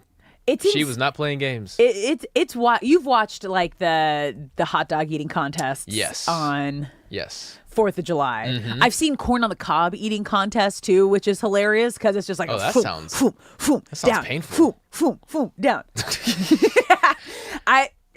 BTS Nick was asking us if what's the most we've ever eaten and done any sort of competition. Mm-hmm. When you were playing, did you guys do anything like that? I've always been an incredibly slow eater. You're one of those? Limits that. But when I was in college, there was an Applebee's on campus that every Tuesday would have unlimited riblets, and we would go as a team. Wait, what's a riblet? It's like a tiny rib? Yeah, I mean, it's not really a rib because God knows what it actually is, but it tastes delicious. Bone in it? Think of it more like a chicken nugget? No, there's a bone in it. Think of it more like a Korean. Short rib. Yeah, think of it more so like that. Okay. Just from a barbecue standpoint. And we would eat there for hours until they would kick us out. That sounds like such a college experience, though. Yeah. You're like, where can we eat till we can't eat anymore? I have $15. I'm going to have enough food to last me a week. Oh, my goodness. I don't know if that makes me hungry or not hungry, looking at stuff like that. The only thing I was thinking about, I was like, did they bring ranch so we can finally have Brock try French fries and ranch? I'm back on that train now. So now we're going to make that happen. I talked to Andrew and he's like, I forgot that we were trying to get a sponsor for it. Now we're just going to make it happen. Okay? So we're going to pick a day. Shay, and we're going to order French fries and ranch for Brock to try ranch for the first time on air. We're back on that train after seeing that today. You'll all forget. No. Hey, people don't forget. People don't forget. You're listening to Brock and Alex on the new 97.1 The Fan, the voice of LA sports. Let's get right to it because the Dodgers skid, you guys, has reached 5 games after last night's loss to the Cubs. And you know what? It felt like no one really cares. It's a weird time. They call these the dog days of summer for a reason, right? Guys are just going through it. You're going through the motions. However, this was Tarik Skubal's debut. So I think all the attention was on Skubal. And then at the end of the game, you're like, oh yeah, no, we got Skubal, but we're still losing right now, which is LA has now lost 7 of their last 9 games. They've now dropped 2 consecutive series, hoping to avoid the sweep when they kick off game 3 in about an hour. Yeah. But I have a different perspective about this, I think, than a lot. This is a great time to slump. Like, this is the perfect time to slump. They're still just fine in the division. 9 games over Arizona, who they play next. 10 games over San Diego. And I'm happy that the Dodgers are going through this right now, because get these moments out of the way, you guys. I also want you to feel what it feels like to lose and to get in these slumps. So you're like, oh, we don't want to feel that again. How do we not get back to this point once we get to late September and into October? Because that's all that matters. Just get it out of the way. Yeah, from spring training to the World Series is 8 months, and to go that long without some kind of skid, it's just unrealistic. Now, this is probably, I would say, their third skid of the season, and it always feels heavier when it's against playoff competition. Stakes are higher, but they handled the Phillies. Mariners had some ugly moments, but the Dodgers look good coming out of that. I think it's just because Boston is the hottest team in baseball right now, and the Cubs are always going to have an incredible atmosphere. There's always the, not necessarily a rivalry, but the Cubs being in the NL, they get to face a team that's been dominating the NL. So there's always going to be heightened stakes when the Dodgers come to town. I do think losing 5 in a row is disappointing, but I will also say the Boston series didn't really do much for me because the trade deadline was around the corner, and then Tarik Skubal signs up, and even the first loss to the Cubs wasn't a big deal because the only thing that mattered was Tarik Skubal starts tomorrow. Yeah. Now that we've seen Skubal, we've seen that he is still a fantastic pitcher, even if they lost yesterday. I think starting now is when we can really start to dissect everything going on and figure it going forward, because the shock and awe of Skubal in a Dodgers uniform is officially behind us, and now everyone's going to shift toward, okay, let's actually address the issues and what's going wrong. The biggest issue is just the home runs. In the Boston series, there were 7 of them. There were 4 home runs given up by Robleski in Game 1 against the Cubs, and then 2 given up yesterday. Skubal was one of them. So 13 home runs in 5 games. It's a tough pill to swallow. Yeah. Then when bats go quiet, it just becomes impossible to win games. Yeah, it was the perfect storm going on right now. The good news is they have Eric Lauer on the mound today, and Dodgers have won all 9 games that Lauer has been on the mound. But let's get to the man of last night, Tarik Skubal, because he looked confident, he looked comfortable, even though he said it felt like his major league debut. And Shay, do we have the sound? He talked about this after the game of what it was like really making that Dodgers debut. Going to bed last night, excited. It felt like my major league debut, kind of same type of vibe in terms of, the nerves running through, but I think that's all good stuff. So yeah, he used the positivity in everything. Could have gone maybe more than 6 innings. It felt like there was more in the tank, but this is what he had to say about Dave pulling him after 6. He told me I was done. I felt good, though, just kind of expressed that to him. But I'm going to trust him in those decisions and where he wants to go. He's the manager for a reason, so I'm always going to, support whatever he thinks is best. So let's take a look back at Skubal's outing, because it started out on fire. 1-2-3, first inning. First batter he faces as a Dodger, striking out Crow Armstrong, who was the one talking trash about all the Dodgers fans. So I was just standing in front of the TV like... It was a great start. There we go, Skubal. Tommy Edman had a nice sliding catch. He got a great feel of the Dodgers defense behind him and really just feeling confident in his stuff. Yeah, 6 innings, 2 runs, 4 hits, 6 strikeouts, 2 walks on 85 pitches. The 85 pitch number and Dave pulling Tarik at the 85 mark is significant because I talked to my friends in Detroit who are naturally Tigers fans, and the only gripe that they had regarding Skubal and his 7 years there is how rarely he will pitch more than 100 pitches per game. And there were moments throughout his tenure, obviously back-to-back Cy Young winner. He knows what he's doing. But there were moments where he was riding hot and wouldn't request to come out, but if the pitching coach approached him in the dugout and said, "How you feeling?" it was always, "I think I should come out." So the thing about Skubal is he is fantastic, and I think as Dodger fans, as we prepare going forward to not see many 100 pitch or more outings, it's understanding if this is what leads to the best version of himself, don't expect him to pitch much higher than mid-90s. Again, it was 85 yesterday. The entirety of last season, he only pitched more than 100 throws 4 times. That's postseason, that's regular season, that's everything. So this is kind of how he gets down. And as far as yesterday is concerned, I thought it was great to be wearing a new uniform in a ballpark you've never pitched in. God knows the emotions of being surrounded by teammates that you've never been surrounded by, of looking down at your chest and seeing a jersey that's different from the only one you've ever worn. Massive, massive upside for Skubal, who, again, already has 2 Cy Youngs. So the idea that there is still upside left now that he is surrounded with greatness, I couldn't be more excited and couldn't be more thrilled with yesterday. I mean, it's crazy. I mean, think about it, like, even just like normies like you and me. I mean, you were a professional football player. So, I mean, you can attest to this when you were going to a new team, new organization, like even us, like starting a new job here. Like anytime you start something new, that first day, that night before your first day, it always kind of feels like that first day of school. And you have those butterflies. And whether you put that pressure on yourself or not, I mean, Skubal was talking about it. He's like, it's a privilege to have this kind of pressure and being on a team like the Dodgers and wanting to perform to their standards. And he had this really cool quote that he shared with the broadcast team that they shared on the broadcast. And he said the moment that he picks what pitch he's going to throw, he doesn't allow a negative thought in his mind. And he just 1000% commits to that pitch in that moment, whatever it is.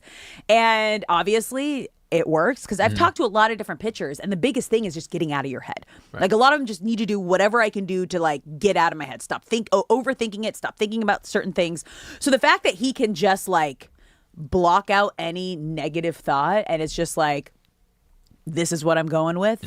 This is where I'm at. This is why he's a 2-time Cy Young winner. And you know what? Yeah, probably why it worked so well with Skubal and Ben Rortvedt, because they met 20 minutes before batting practice and they just had to trust it was going to work together. But after hearing that quote from Skubal, like, it doesn't matter what you call. He's going to decide what he's going to throw. He's committing to it, and that's just what's going down. So that whole connection, too, was so impressive to see how well they worked together, meeting like within an hour before the game. Which, again, adds to why Skubal's performance was so impressive. You're wearing a new uniform for the first time in a stadium, even though you're in your 8th year, a stadium you've never pitched in before, throwing to a guy you met maybe 40 minutes ago to 20 minutes before BP.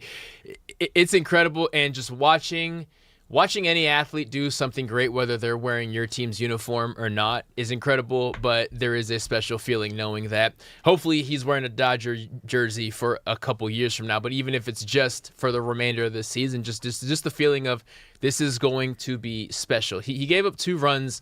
The solo home run is of course something he has to wear. The 6th inning could have gone a lot differently. Kyle Tucker, it was a really tough play. Weird, but though.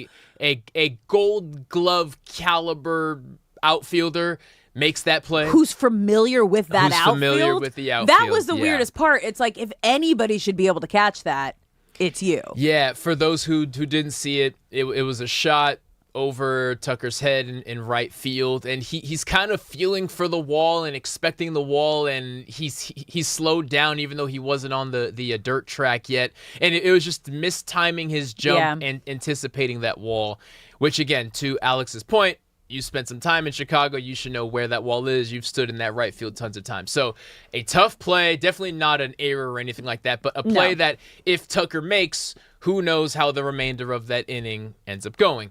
But as far as Skubal, fantastic, and I'm excited to continue watching him once a week for the remainder of the year. Yeah, it looks like we're also going to see a lot more of Rortvedt. I'm going to share his story real quick. He found out he was coming back to L.A. He originally thought that he was going to the Dodgers AAA team because he has spent the whole season with the Mets AAA team. He said it wasn't until a couple hours after that he found out he was actually going to be at Wrigley. catching for Skubal. And once again, he talked about the nerves of just wanting to live up to the Dodgers' trust in him. And he did. And we're going to be seeing a lot more of Reiter. And not positive news that we got about Dalton Rushing yesterday, you guys. He has been diagnosed with a small tear in his UCL of his right elbow. So he will not throw for at least 4 to 6 weeks. They're unsure if he can return to catching this season. They're hopeful that he can avoid surgery. But anytime you hear UCL, even if it's a partial tear, UCL equals Tommy John surgery. Yeah, it's just a dreaded 3 letters that anyone wants to hear. Mostly you hear it associated with pitchers, but anyone who's on a baseball field needs to be able to throw that baseball. And if your elbow is affected and your ability to do that, you have to be super overly cautious. And Dalton Rushing, I think, is going to be the ultimate example of saving one from themselves, because he knows how rare of an opportunity he has if Will Smith is not able to return. Dalton Rushing says, I get to start on a path to a World Series. I'm the most experienced now of the catchers in this room.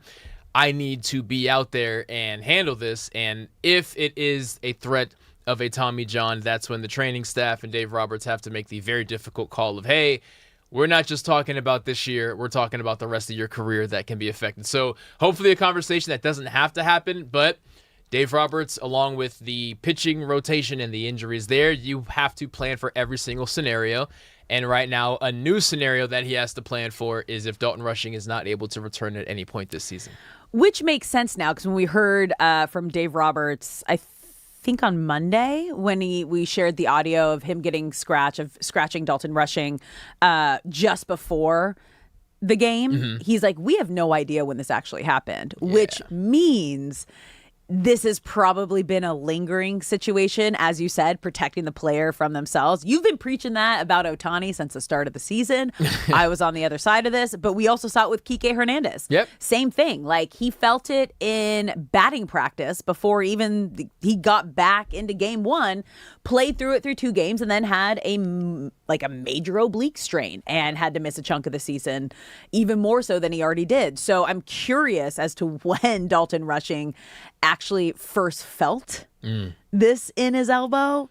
An interesting question. That's, he was definitely probably trying to tough through it. Yeah, it's one of those things where, say 2 weeks ago he feels something weird in his elbow, but you keep playing, and then before you know it, you've played 3 games with your elbow feeling weird, and that becomes your new baseline. So if your play is not getting affected and you can tolerate the pain, you kind of push that pain to the back and you say, okay, well, this is just how my elbow feels now for the rest of the year. And then something else happens and something else happens. And then before you know it, you've reached a point where you approach your training staff and say, hey, I think I messed something up, and they find a UCL situation. So Reiter, of course, was great in his re-debut, and Fiducia was able to come in for the 8th inning and will get his first attempt to start at the catching position here in about an hour, a little less than an hour. So they got a lot of bodies who can be thrown out there, but of course the most important thing is Will Smith being healthy. Then it's, can Rushing get healthy? But if not, Dave Roberts gets to know Reiter can do it. Let's see what Fiducia can do with the full inning slate. That's wild too, because we're like, wow, they're getting a lot of catchers at the deadline. But now it makes sense, because now you're not having Will Smith still for another few weeks, possibly another month. Now Dalton Rushing, not even sure if he'll be back this season. Reiter did great yesterday. We'll see what Fiducia can do today. We'll go through lineups are out. Eric Lauer is on the mound in about an hour. 11:20 a.m. first pitch at Wrigley Field as he tries to help the Dodgers avoid back-to-back sweeps. You got Shohei Ohtani leading off, Andy Pages batting second, Freddie Freeman batting third, Tommy Edman batting cleanup, Kyle Tucker batting 5th, Mookie Betts batting 6th, Max Muncy batting 7th, Miggy Rojas batting 8th, and Hunter Fiducia behind the plate batting 9th. So this is fun. We're going to have some Dodgers baseball going on through our show in about an hour. We're going to keep you updated on everything that goes down. Right now, we're going to take a quick break, but when we come back, we're heading out to Rams camp Okay, couple little things went down yesterday. We're going to dive into them. You're listening to Brock and Alex on the new 97.1 The Fan.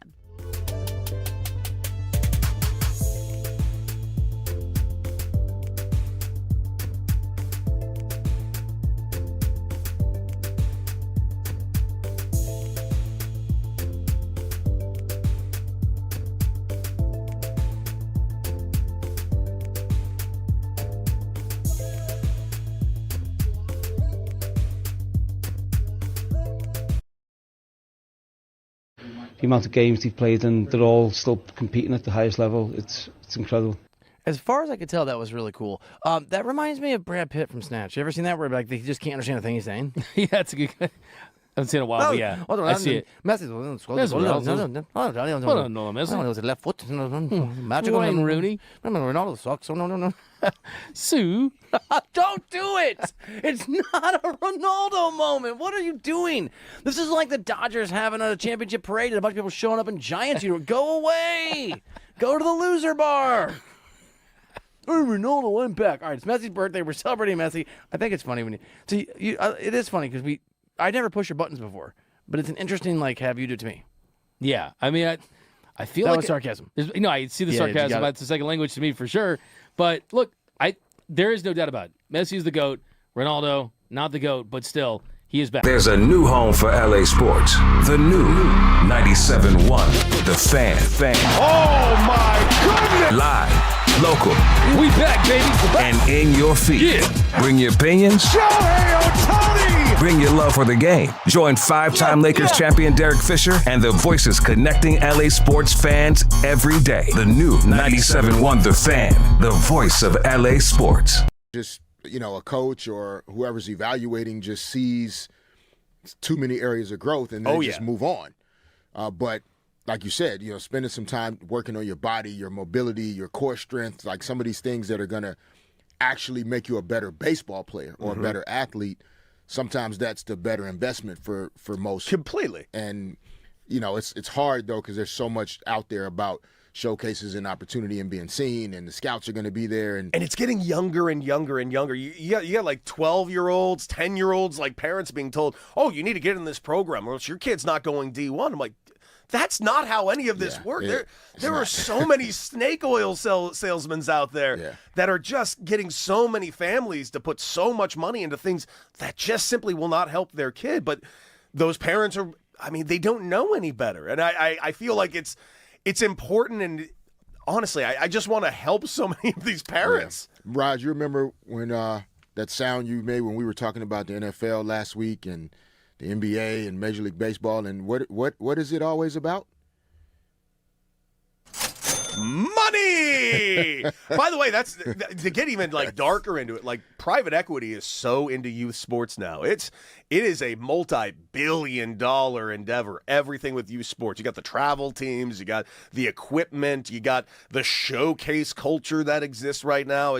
I think it's a real dark, ugly thing right now. And when it comes down to it, me explaining, get him a trainer with that price and, really kind of get him a better athlete. And they're like, well, can't he get recruited because of how he hits? I'm like, it's not impossible. I'm just saying, how people go to a game, they will just look at him and say if he's a little out of shape. And whether this is fair or not, they'll see him and be like, he's not projectable. He doesn't really put the work in that we need as an organization or as a school.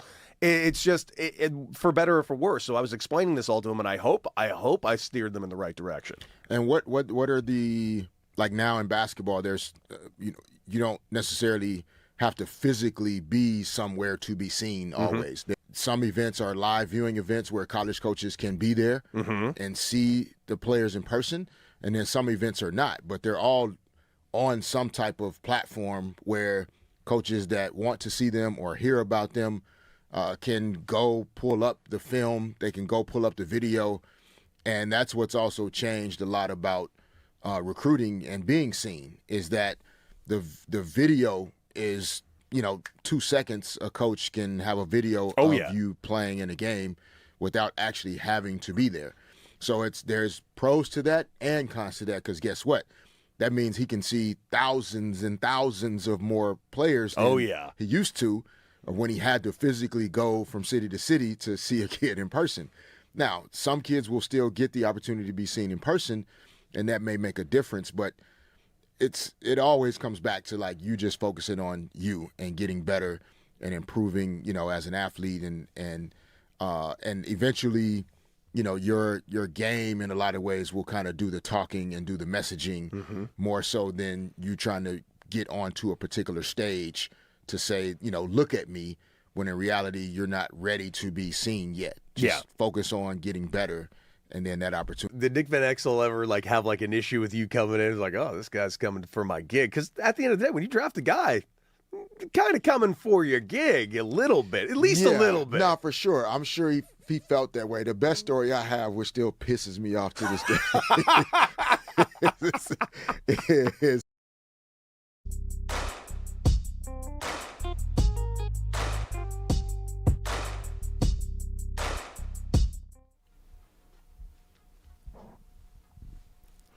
What's up, LA? Welcome back to Brock and Alex on the new 97.1 The Fan, the voice of LA Sports. I'm Alex Curry here at Brock Vereen. Thank you for spending your midday in LA with us, whether you're tuning in on the radio, the Odyssey app, or watching us live on YouTube. We appreciate you being here, and we love when you're a part of the conversation and a part of the show. So if you're watching the live stream, get in the chat at The Fan LA. You can also call us at any time at 855-97 LA Fan. We've got a Dodgers game in under an hour, you guys. First pitch is at 11:20 a.m. at Wrigley Field in Chicago. Eric Lauer on the mound for the Dodgers, hoping to avoid back-to-back sweeps. Very rare thing to say for the Dodgers. But you know what? If there's ever a time to slump it now, guys. Get it out of the way. Dog days of summer, I'm okay with that. As long as we're back on track come end of September, start of October. All that matters. But right now, let's head out to Rams training camp. Why not? Shall we? And the news that kind of came out yesterday, and I'm not surprised by any of this, the Rams are expected to carry 3 quarterbacks on their 53-man roster this season. Obviously, Matthew Stafford, leader of the staff. And then Ty Simpson, their first-round draft pick, and Stetson Bennett, who remains like the strong backup choice who has kind of been a preseason superhero, but still doesn't have any regular season NFL game experience. Ty Simpson also doesn't have a ton of college experience.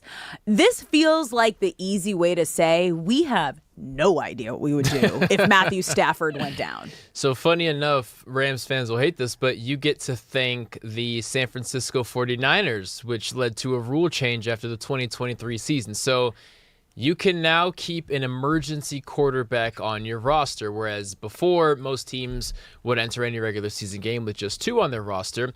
The NFL emergency third quarterback rule allows teams to dress a third quarterback from their 53-player roster without counting against the game day active limit, provided they already have 2 active quarterbacks. So in 2023, the 49ers were facing the Eagles in the NFC Championship, and Brock Purdy tears his UCL. Dalton Rushing, there we Brock go. Purdy.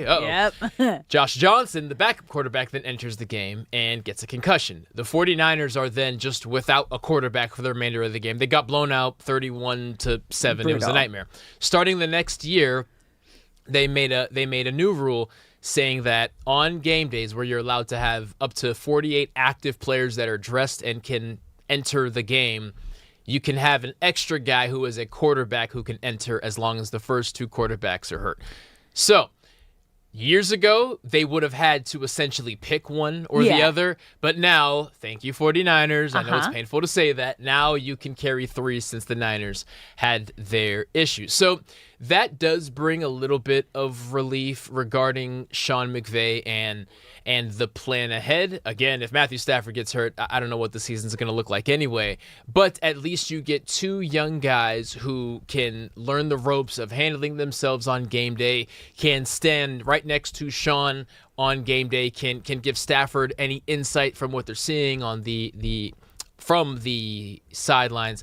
But the fact is, we're not going to know who is the true backup quarterback until two things. One, the joint practice that the Rams have with the Cowboys on August 11th. So in just under a week, they're going to have a practice against them. And that's when, as they say, things really start flying.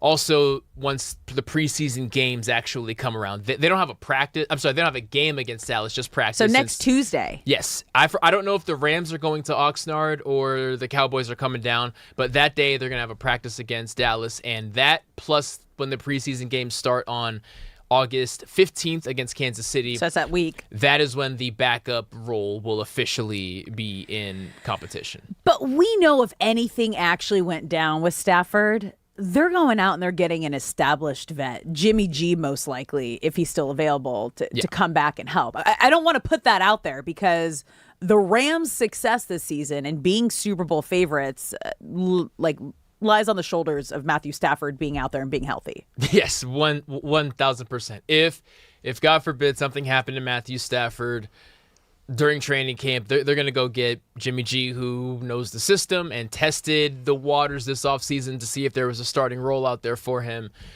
His phone kind of went cold, so he declared retirement, but now is saying, well, I'll come back for the right situation. This would be the perfect situation for him to come back if that is needed.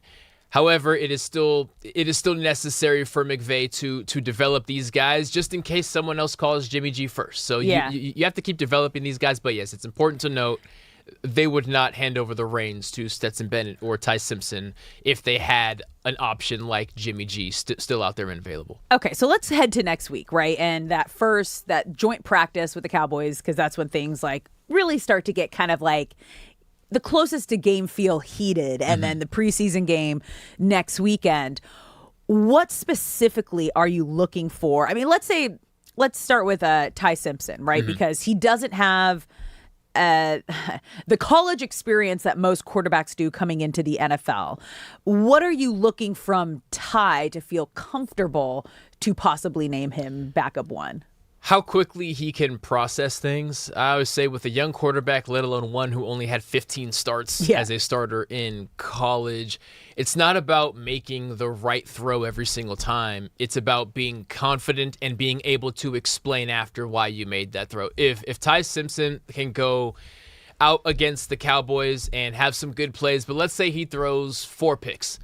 Not great, but if he can go back to the film room and explain to Sean McVay and Nathan Schulhaus, the offensive coordinator, and say, I saw this, so I went here. I saw this, so I went here. And all those throws were on time. A coach would rather have that than a quarterback who stands there patting the ball, and, hey, this drill isn't live, but you would have been sacked 2 seconds ago, right? Yeah. So just the ability to make decisions on time, even if they're the wrong decision. That is the leash that is granted to a young, fairly inexperienced quarterback in his first NFL action. So what are you expecting to see then in this the joint practice? Are you expecting to see Ty get more reps, Stetson Bennett to kind of like take the lead? Are we going to see a Matthew Stafford in these the joint practices? I would be shocked if Stafford does not participate in that on that day, which probably limits Ty Simpson's ability. But on August 20th, they have a joint practice with the Saints, so maybe we'll see more Ty there. But when you have a joint practice with a team like Dallas, especially the first joint practice, there is somewhat of an obligation to play your starters because you're doing a service for the Cowboys, right? They want to look at what their defense looks like, and if you roll out 2 backups, they're not getting the most accurate look. So, because we know, we've talked about this, obviously you've played in joint practices, it's spicy. There's so many fights that break out no matter what. So what is the conversation like before going into these joint practices? Because again, no one wants to start the season with any of their starters getting injuries, and that's obviously the biggest concern heading into these. The general rule, just with sports health in general, well, let me keep it strictly to football. The faster you move, the less likely you are to get hurt. Oh, so you're going 110. So that's why it gets so intense, because the last thing you want is to go into a joint practice and get hurt or lose a rep or get embarrassed. And so you're just excited to hit someone that's not your teammate. For the past couple of weeks, you've been hitting your same teammates over and over and over, and you're sick of them. And you get an opportunity to separate yourself from the pack because you know these reps matter more than as far as coaches go in evaluating where you are in the pecking order. So You go fast. You just have to go as fast as you possibly can. Now, quarterback is different because you still can't hit the quarterback. However, the intensity of the pass rush is a lot different than the intensity of a pass rush in a typical practice within your own team. So there is a ton that can be taken out of these practices, and a true depth chart really doesn't exist until the first preseason game, but this joint practice will go a long way in showing all the positions outside of quarterback where they sit. Quarterback, because I don't expect Ty Simpson to get a ton of reps against Dallas. I'm sure he'll get a series, but because Matthew Stafford will be out there, it will be difficult for Ty to separate himself from Stetson Bennett. I'm not sure if you saw this. Obviously, as you mentioned, Rams are going to be doing a joint practice with the Cowboys next week. Did you see CeeDee Lamb wearing this mesh trash bag on his head or something? Almost like a beekeeper. Felt kind of like a beekeeper vibe. He's wearing this like mesh thing over his helmet, and he was joking like, "Oh, it's to help with the glare in Cowboy Stadium." Mm-hmm. That's a real thing. Why is there a glare in Cowboy Stadium when there are curtains that they used during the World Cup, so there was no glare? I could watch a documentary on the construction of the Cowboy Stadium. The Jerry first World? thing, of Jerry World, excuse me. Let me call it by its proper name. When it first got built, the big thing they were showing off was, look how big our Jumbotron is. It's massive, it's huge. But for that first year, punters kept hitting the ball off of the Jumbotron because it was too low. Yep. They adjusted that, or they fixed it somehow. The second thing was, there is a massive glare as the sun is setting because they're the Cowboys. They are always playing in primetime. They are only playing in that first slot when they're on the road. But if the Cowboys are having a home game, they're always playing in that second slot, and the sun is setting, and there is a massive glare. And if you are going toward that glare, if you're going away from that glare offensively and you're a receiver and you look back, the sun is shining. It's been a massive issue. CeeDee Lamb has a pretty high number of drops considering how established of a receiver he is. Yeah. But he gets grace because of that glare. He plays on Dallas' stadium more often than anyone. So he's now having to, instead of asking his owner, who will never fix the glare, apparently, unless the World Cup is there. He now has to implement drills to practice working with the glare because Jerry Jones will not fix it. That is wild. It's nuts. That is wild. Well, in other wide receiver news, Puka Nacua. So we all know that he is up for a new contract, you guys. And he just parted ways with his previous agency, Athletes First, to ramp up his contract extension negotiations with Win Sports Group, who has JSN and Zay Flowers, who both just got paid. JSN earlier in the offseason got the most money on a contract, most potential money on a contract for a wide receiver. Zay Flowers yesterday got $100 million guaranteed. That's insane. Money. So Puka gets to go with his agent and approach the Rams saying, well, the standard has been set with JSN. I had more receptions than him. I believe he had more yards than him, and he definitely had more touchdowns than him. So if I can get the agent that made the argument for JSN, I am expecting now to get paid more than JSN because of X, Y, and Z. So it definitely helps his case for becoming the highest paid wide receiver. But the issue is not what he's doing on the field. It's the issues off the field. So I'm curious if maybe this Athletes First, who's a great agency and has so many players, talent on it, we're maybe trying to help him too much in that sense. Like, hey, you're going to need a handler. Hey, we're going to do this. We're going to throw all these other things in the deal. Yeah. And he's just like, nah, let me go get my bag. Which, like, I don't know. Kind of scares me. Yeah, it probably will put a little bit of more of a delay on it because now if you're Les Snead, you need to meet new people. Now, maybe this new group of agents represent someone who's on the Rams currently, but the relationship that he's had with the people at Athletes First, that's gone when regarding Puka. So now things really need to start over. I still don't expect this contract to come before the season starts. No. I think they're going to want to see a full training camp and maybe a week or two of just Puka conducting himself differently. Mhm. I would imagine this contract comes somewhere between week 2 and week 6. Dang. Okay. And you guys, Puka has continued to fully participate in training camp. He's not holding out, so nothing there. He's just trying to get as much as he can, and we know that he's probably going to reset the market. And now he's with the agency group that continues to reset the market for wide receivers. So yeah, that's going to be interesting to kind of keep an eye on. But the biggest thing is, can Puka stay out of trouble off the field and continue to be great on the field? That's question number 1. That is the biggest question. All right, guys, we're going to take a quick break here. When we come back, do you care, LA? Don't go anywhere. You're listening to Brock and Alex on the new 97.1 The Fan.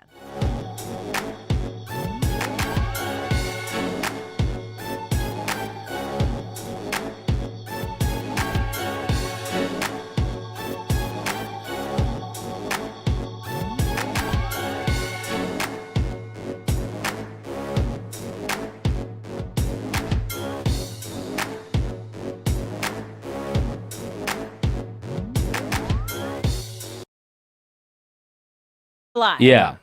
I have giveaways.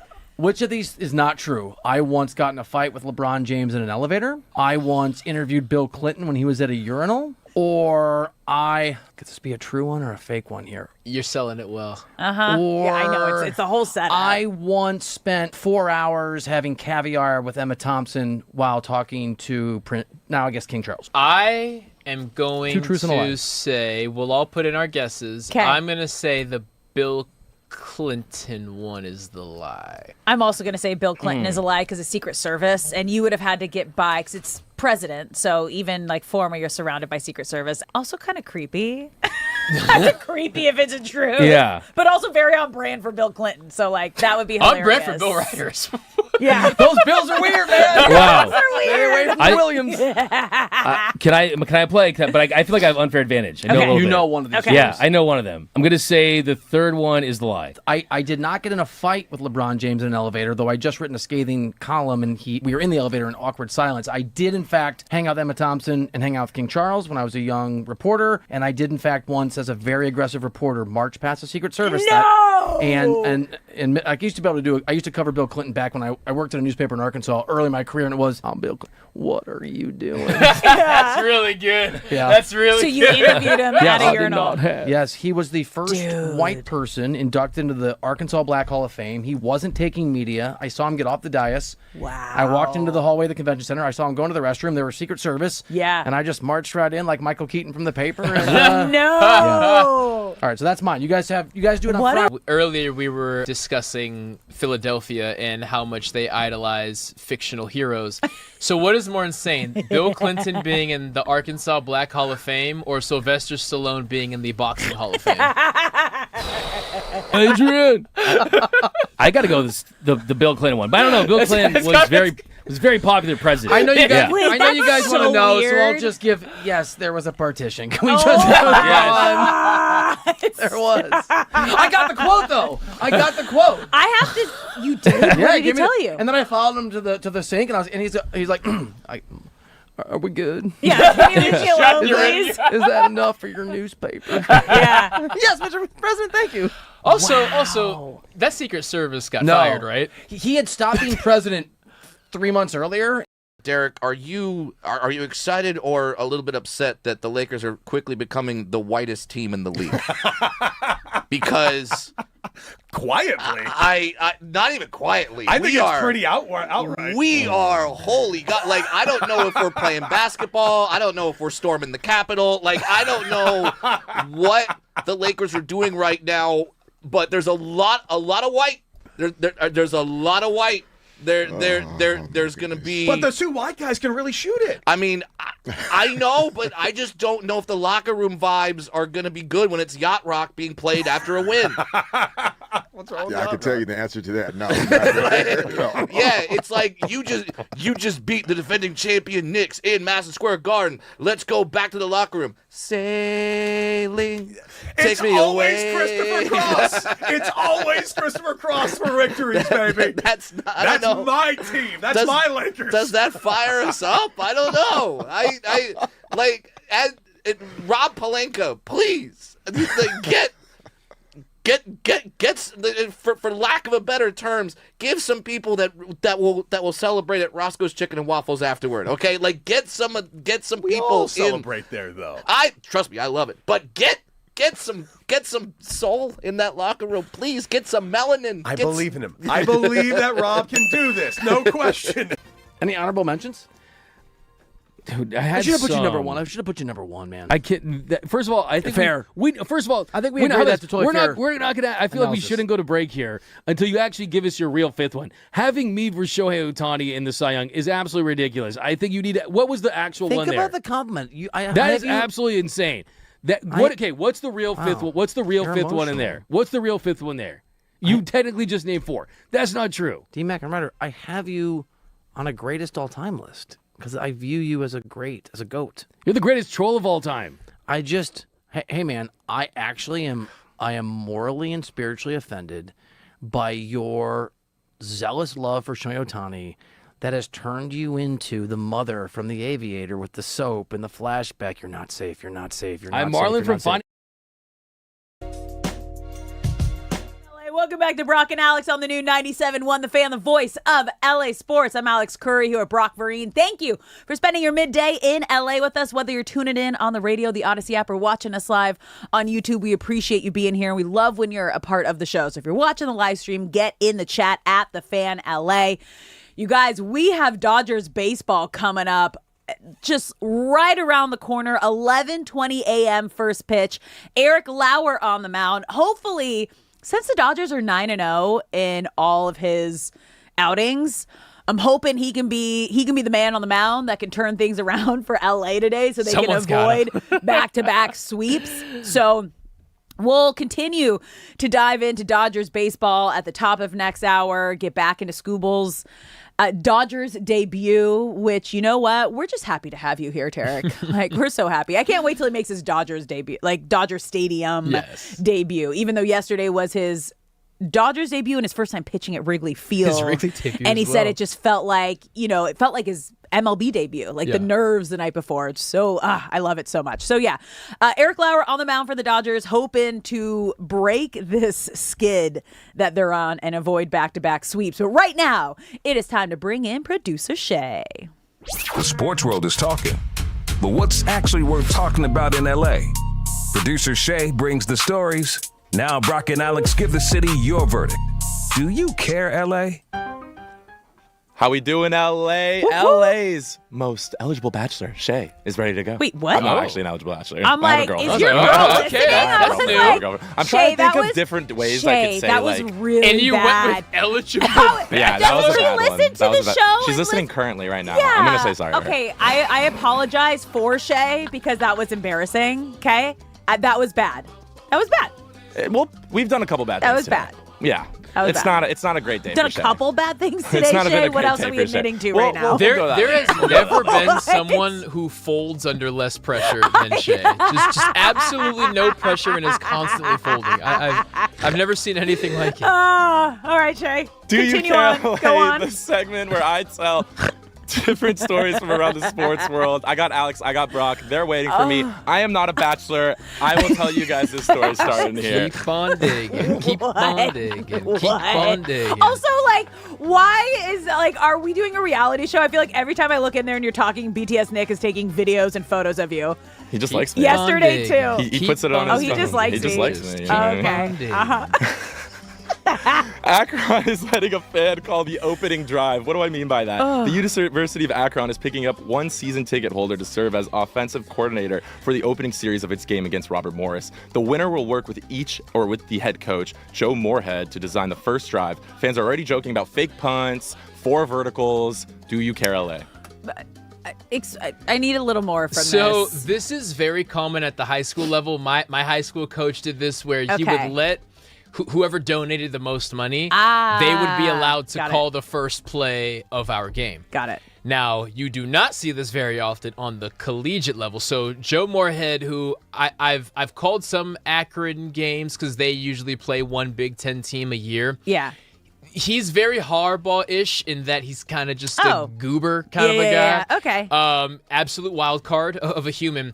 The big news of this to me is if you are Robert Morris, who is a significantly smaller school than Akron, and how disrespectful it would feel to know that someone's dad is just up there with the freedom to call the plays. So I'm more excited to see how Robert Morris reacts to this because I am unleashing hell on that very first series. I'm blitzing every single play knowing that there is just some guy with the play sheet up there. Yeah, this is just silly because, again, it's probably, what is it? You're buying tickets, so it's like someone who pays, the winner will look. So it's very weird because it says they're picking one season ticket holder. Typically, you go off of donations. Yeah. Like, hey, if you give us $500,000, yeah, you can call all the do plays whatever you you want. want. But the fact that they're just picking someone at random is kind of weird. I care because that would really piss me off if I was playing against a team that was doing this. Okay. However, the rest of LA, I understand why you would not care. I'm like, whatever. Yeah. Sure. Akron? All right. Have fun. You know, my family's from there. Like, my dad's family came from Akron. Yeah, my dad's, like, my grandma and grandpa on my dad's side came to California from Akron. Do they like blimps? Yeah. And LeBron? Akron has a lot of blimps. Oh, nice. I don't know. I've never been. No? All I know is LeBron Brown's from there, too. These facts, bro. These random facts that you always say. Like, how do you know that? Because they're the Akron Zips, which is... You've called games, you said there. And I've called games. You've called games. Yes. So the fun facts come when you call games. Akron is all about, I think, is it tires? They do blimps and tires, I think. And LeBron. And LeBron. And Most LeBron. important, LeBron James. They also LeBron make LeBrons James. there. LeBron James. All right, on to the next one, guys. So Live Golf found someone else to pay the bills. What? So if you guys knew, this wasn't going to be a thing anymore, and we talked about this earlier, but Live Golf says it's finally secured funding from an outside investor that will keep the league alive beyond this season after Saudi Arabia's public investment fund stopped financing the circuit. I'm not sure who's doing it. I'm not sure if it's another Saudi. I don't know where it's coming from. For that kind of money. But they have found someone to keep them alive. They're planning a 10-event schedule in 2027. Do you care? It's just wild because it, like, really, like, shook up the golf world. Yeah. In a way where, like, you have pros, like, picking sides and hating each other. And you know what? If it was, like, for athletes to go out and get more money and they were getting insane amount of money, like, whatever, that was cool. You had another league going. But after, like, how many years? And you're already, like, about to fold and looking for new investors, like... It was a cool idea, but it doesn't feel like it's going to last. The downfall of Liv, I think, has already passed the point of no return. Brooks Koepka has left, Patrick Reed has left, and Phil Mickelson, who really spearheaded the whole thing as far as taking players from the PGA and convincing them to come over. So did they go back to the PGA and they were welcome back? Not really. Really? Because, like, I remember when they left, it's like, well, then you're done. Exactly. Right? So they aren't banning them forever, but Brooks Koepka, for example, has very specific tournaments he's allowed to qualify for outside of the PGA. But other than that, he's basically on a probation. He can play if somebody drops out. He can so they're putting him through the ringer.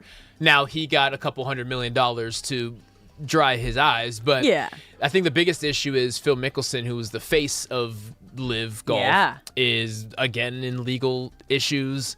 What happened? And I mean, at first it was he's like in some weird oil company that's doing some allegedly shaky things, and then now he's been reported to have allegedly been kicked out of multiple private clubs due to sexual harassment. Oh no! So if you're best golfers are leaving and the face of this whole thing is in legal trouble and probably can't be in the public eye for a minute, we don't care because Liv is toast anyway. Yeah.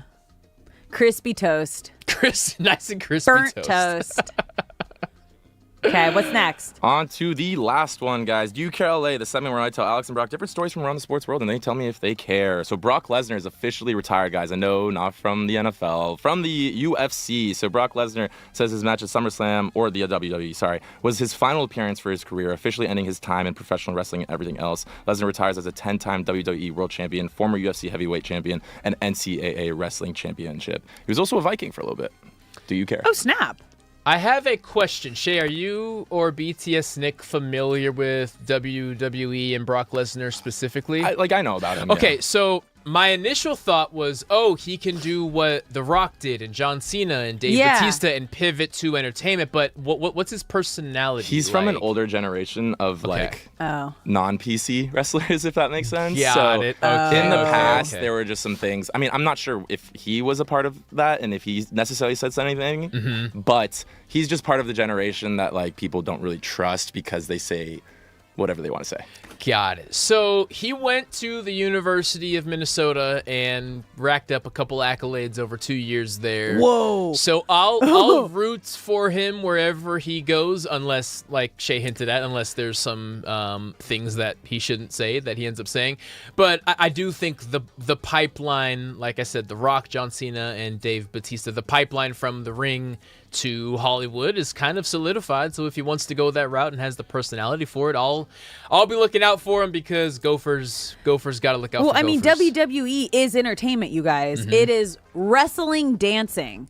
It is choreographed fighting. Like, the moment I switched my mindset to that's what WWE was, like, then I found it entertaining. Okay. Yeah. I'm going to say I don't care, but I support any Gopher. I appreciate what he's doing. I don't necessarily watch it, but, it's happening. Yeah, I don't care either. All right, you guys. Coming up next, we're about 20 minutes from Dodgers' first pitch. How do they avoid another sweep?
What's up, LA? Welcome back to Brock and Alex on the new 97.1 The Fan, the voice of LA Sports. I'm Alex Curry here with Brock Vereen. Thank you for spending your midday in LA with us, whether you're tuning in on the radio, the Odyssey app, or watching us live on YouTube. We appreciate you being here. And we love when you're a part of the show and a part of the conversation. So if you're watching the live stream, get in the chat at The Fan LA. You can also call us at any time at 855-97 LA Fan. Now, Shay, you ran out to call your girlfriend right after that segment. Are we in trouble?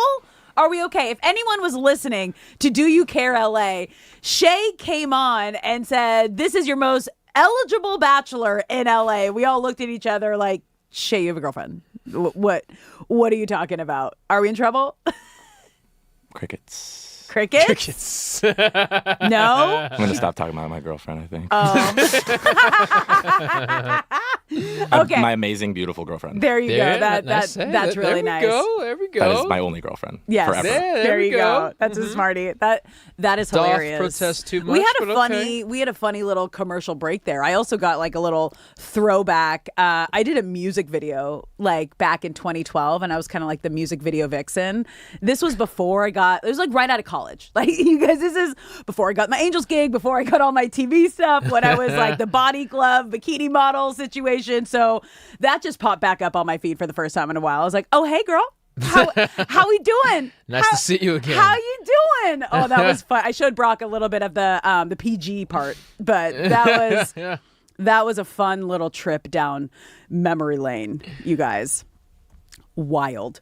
All right, you're listening to Brock and Alex on the new 97.1 The Fan, the voice of LA Sports, and we've got baseball, you guys, this morning. A nice little matinee. Dodgers taking on the Cubs at 11:20 a.m. Eric Lauer on the mound, hoping to really just get this Dodgers team back on track. Okay, it desperately needs to happen. They have lost 5 in a row, which not normal for Dodgers. They've now lost back-to-back series, and they're just hoping to avoid back-to-back sweeps here today. Yes, and the Cubs bats, similar to the Red Sox bats of the series prior, are alive and making solid contact with seemingly everything. And that enters Eric Lauer. So Eric Lauer is always a unique because he is essentially a change-up to the rest of the Dodgers pitchers in that he's not a velocity guy. He is a placement guy. He is a 77-mile-per-hour curveball kind of guy, whereas Skubal throws a 99-mile-per-hour sinker. So he is all about placements. He is all about patience. He is all about essentially weak contact or even tiring a batter out. Last time we saw him on the mound, he generated 25 foul balls. It's a different style of pitching, but it's obviously working. As Alex mentioned, 9-0 the Dodgers are since Eric Lauer made his Dodgers presence felt. So yeah, it is a shakeup, but hopefully it is a shakeup that the Cubs bats are not expecting, because they have been dynamite and the Dodgers offensive bats have really gone cold.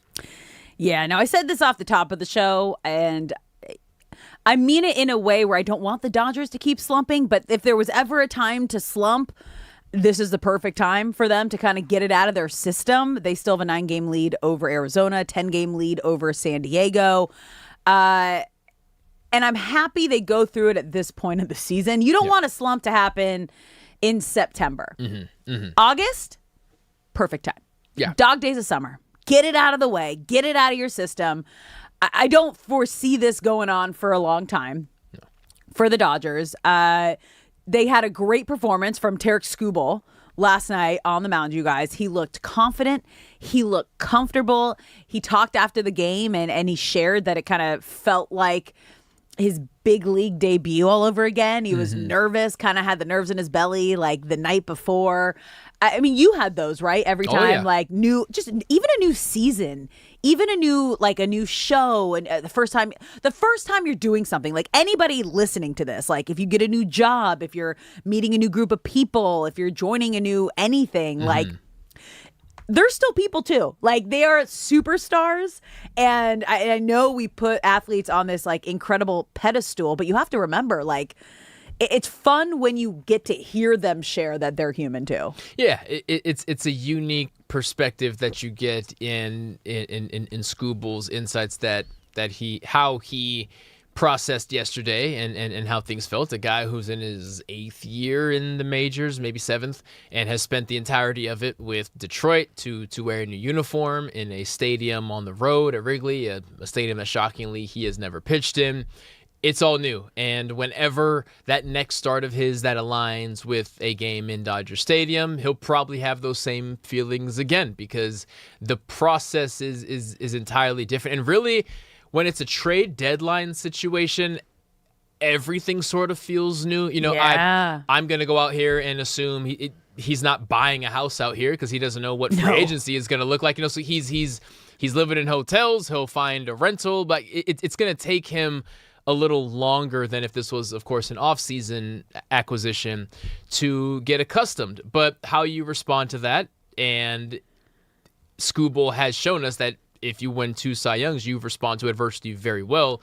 While this is not necessarily adversity, it is change. It's always going to be a moving target, and I don't know if he'll ever be necessarily comfortable at any point this season regarding off-the-field routine, but when he's on that mound, boy, does he deliver. Okay, that's an interesting aspect here that I want to kind of look further into because we talk a lot about like what training camp is like right now, that the Rams and Chargers are in for football season. Like this is where relationships are built. This is where the chemistry is built. This is where like, okay, we're in this together. Like here we go through the whole season.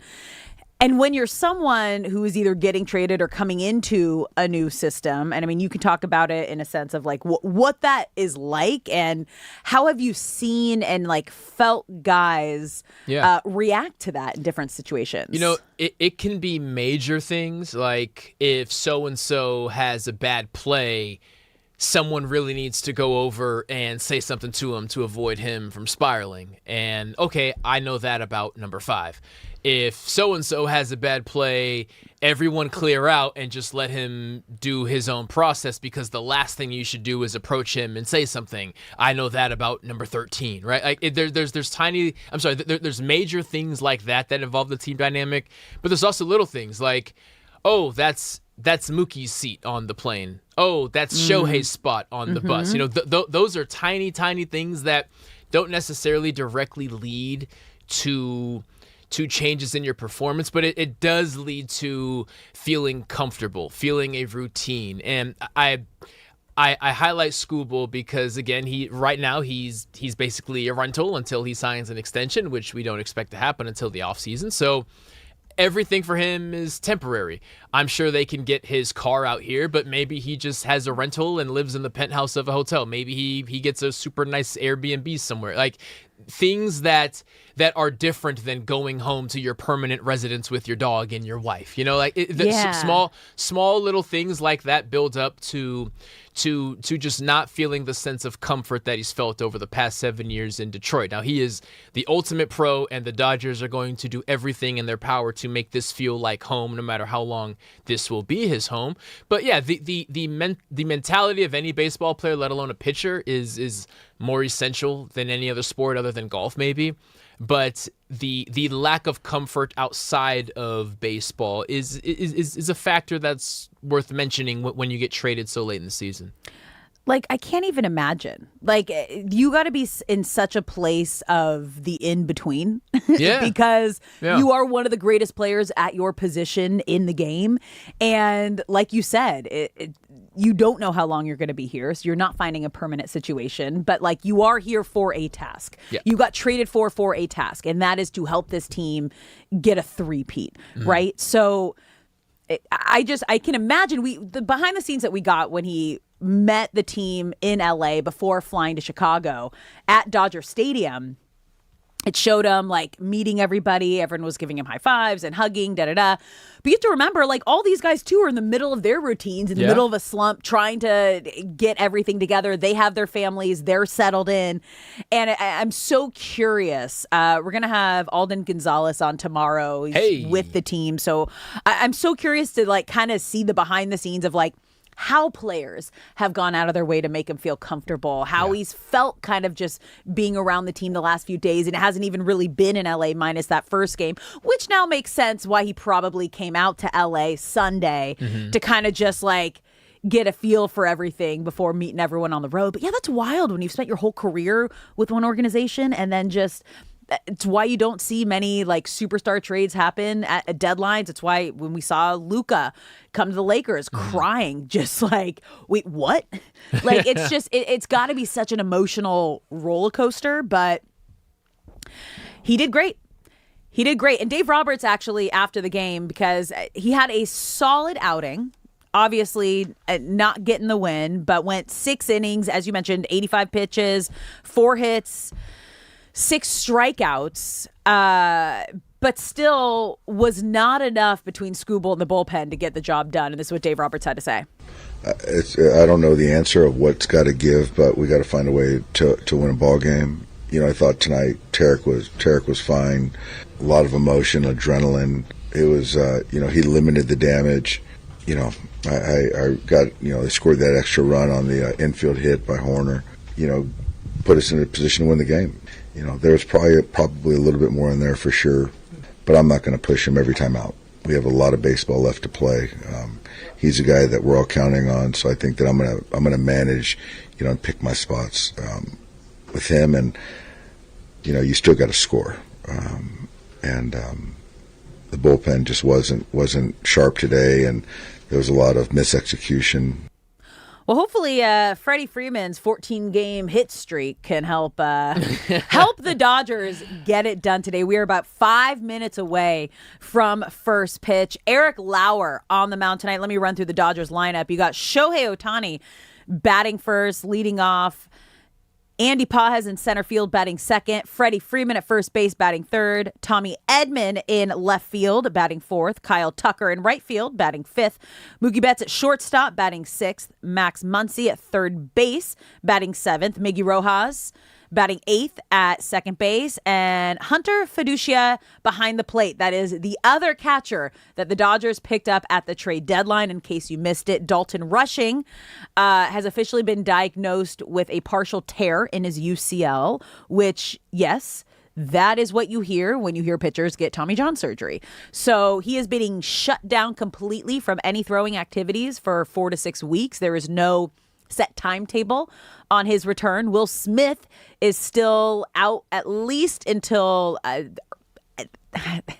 they said early September, late August, early September. I would lean towards more the mid-September is when we might see him back. So Dodgers got lucky getting Ben Rortvedt at the deadline and Hunter Fiducia, who is behind the plate tonight. But what are you hoping to see? What are you keeping an eye on tonight from this morning from the Dodgers? I want to highlight the bullpen because that's what Dave Roberts said was one of the things he was disappointed in. And while last time we saw Eric Lauer, he was able to pitch through the 7th inning. That typically is not the norm. He's not a velocity guy. He's a placement guy, and he gets a lot of foul balls, which, yes, tires out the batter, but he has high pitch count innings, which limits how deep he can really go. And typically he's pulled somewhere in the 6th. So last night, Skubal hands over the reins first to Alex Vesia in the 7th inning. He gives up 2 hits, 2 runs in 2/3 of an inning. Yikes. He gets yanked. 7th inning, Evan Phillips comes in, gives up an RBI single. In the 8th inning, Edwin Diaz comes in and kind of a savior. We really need to limit these. Seeing him in the 8th. It was strange and it felt weird, and Diaz clearly felt weird as well because he gave up a home run, he walked the batter, gave up a single. He gets a strikeout, and then he gets yanked in less than an inning. But let me tell you, because I've talked to closers before, when you're not in a closing situation, like your whole mindset for Diaz as a closer is different than coming in as relief. Like that's not what you're bred to do. So I know they're just trying to get him some pitches and some reps. Obviously, they've been on a losing streak, so there hasn't been a save situation for him to come in. But it's always just weird for me when I see closers come in the 8th inning just to get him some work. Yes, that was only his 2nd appearance since April when he first left due to the loose bodies in his elbow. So just getting him out there, and Dave Roberts maybe making a last-ditch effort to maybe we can make this happen in the 9th inning as long as we don't give up any more runs. Unfortunately, that wasn't the case. He gets yanked in the 8th with 1 out to go, and then Dreyer comes in and gets that strikeout. So the bullpen can be a whole lot better. I feel if you're Skubal, you handed over the reins with a chance to win the game if the offense was going, but the bullpen letting them down a little bit. kind of blew that wide open. One thing about Eric Lauer, though, and I know I said he typically gets yanked somewhere between the 5th and 6th inning. His last outing was very impressive because while he had some high pitch innings early on, the 4th, 5th, 6th, and 7th innings were all 11 pitches or less. And as a placement pitcher who is not relying on speed, that's very impressive for him. And that's the latest he had gone since wearing a Dodger uniform. And if the trust in the bullpen is a little wonky right now, and to give them some grace, there is a ton of movement going on in the bullpen. Guys going up, guys going down, guys getting traded, knowing that their time's limited.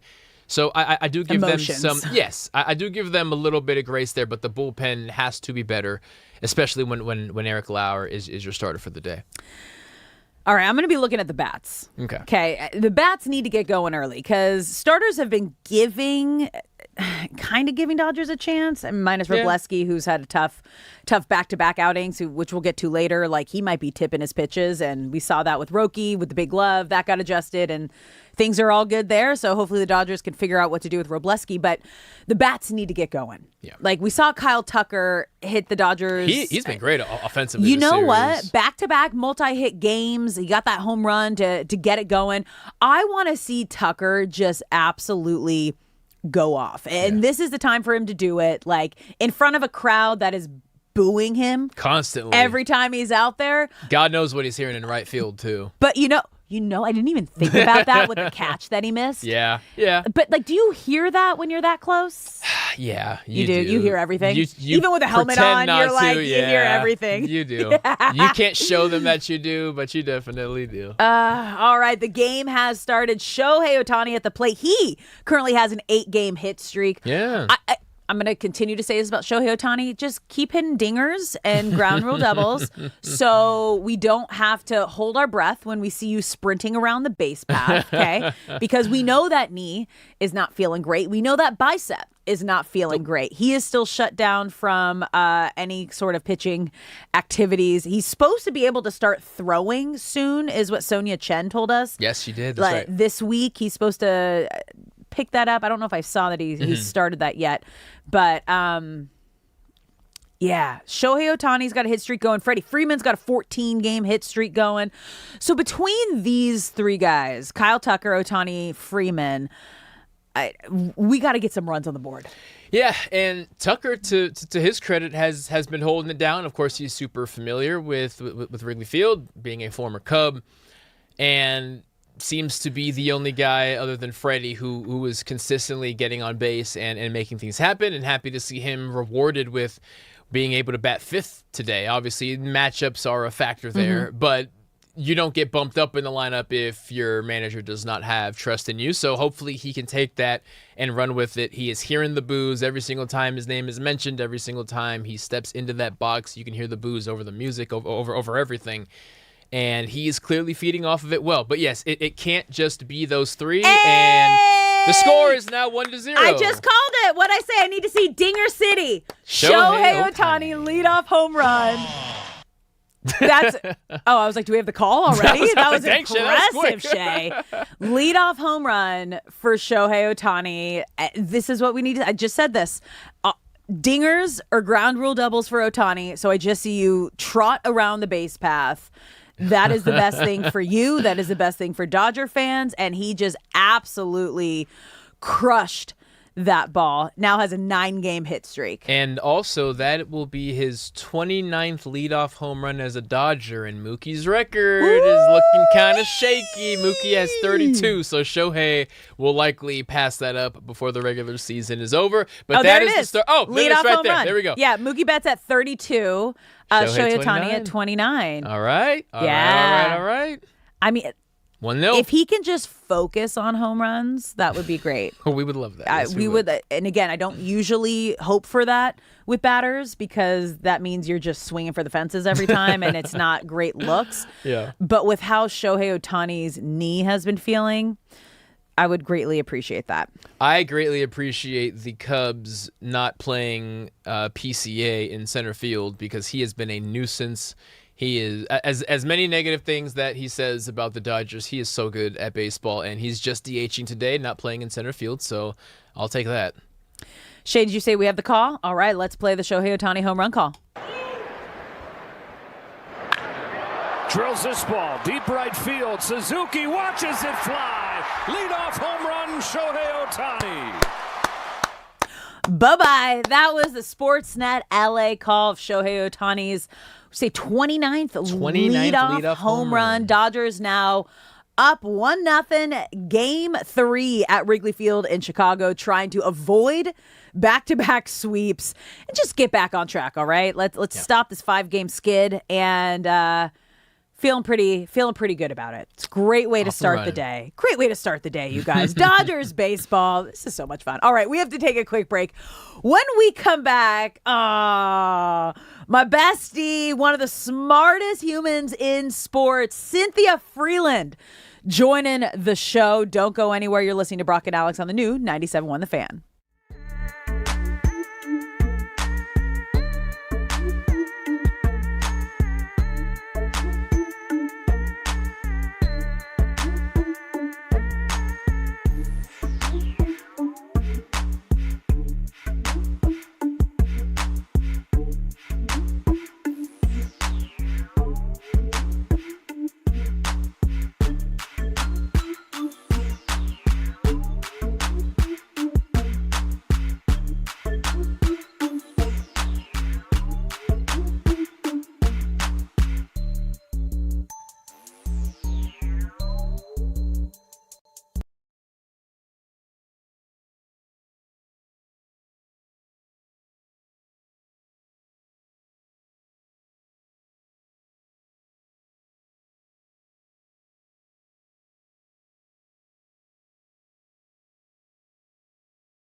Drills this ball, deep right field. Suzuki watches it fly. Leadoff home run, Shohei Ohtani.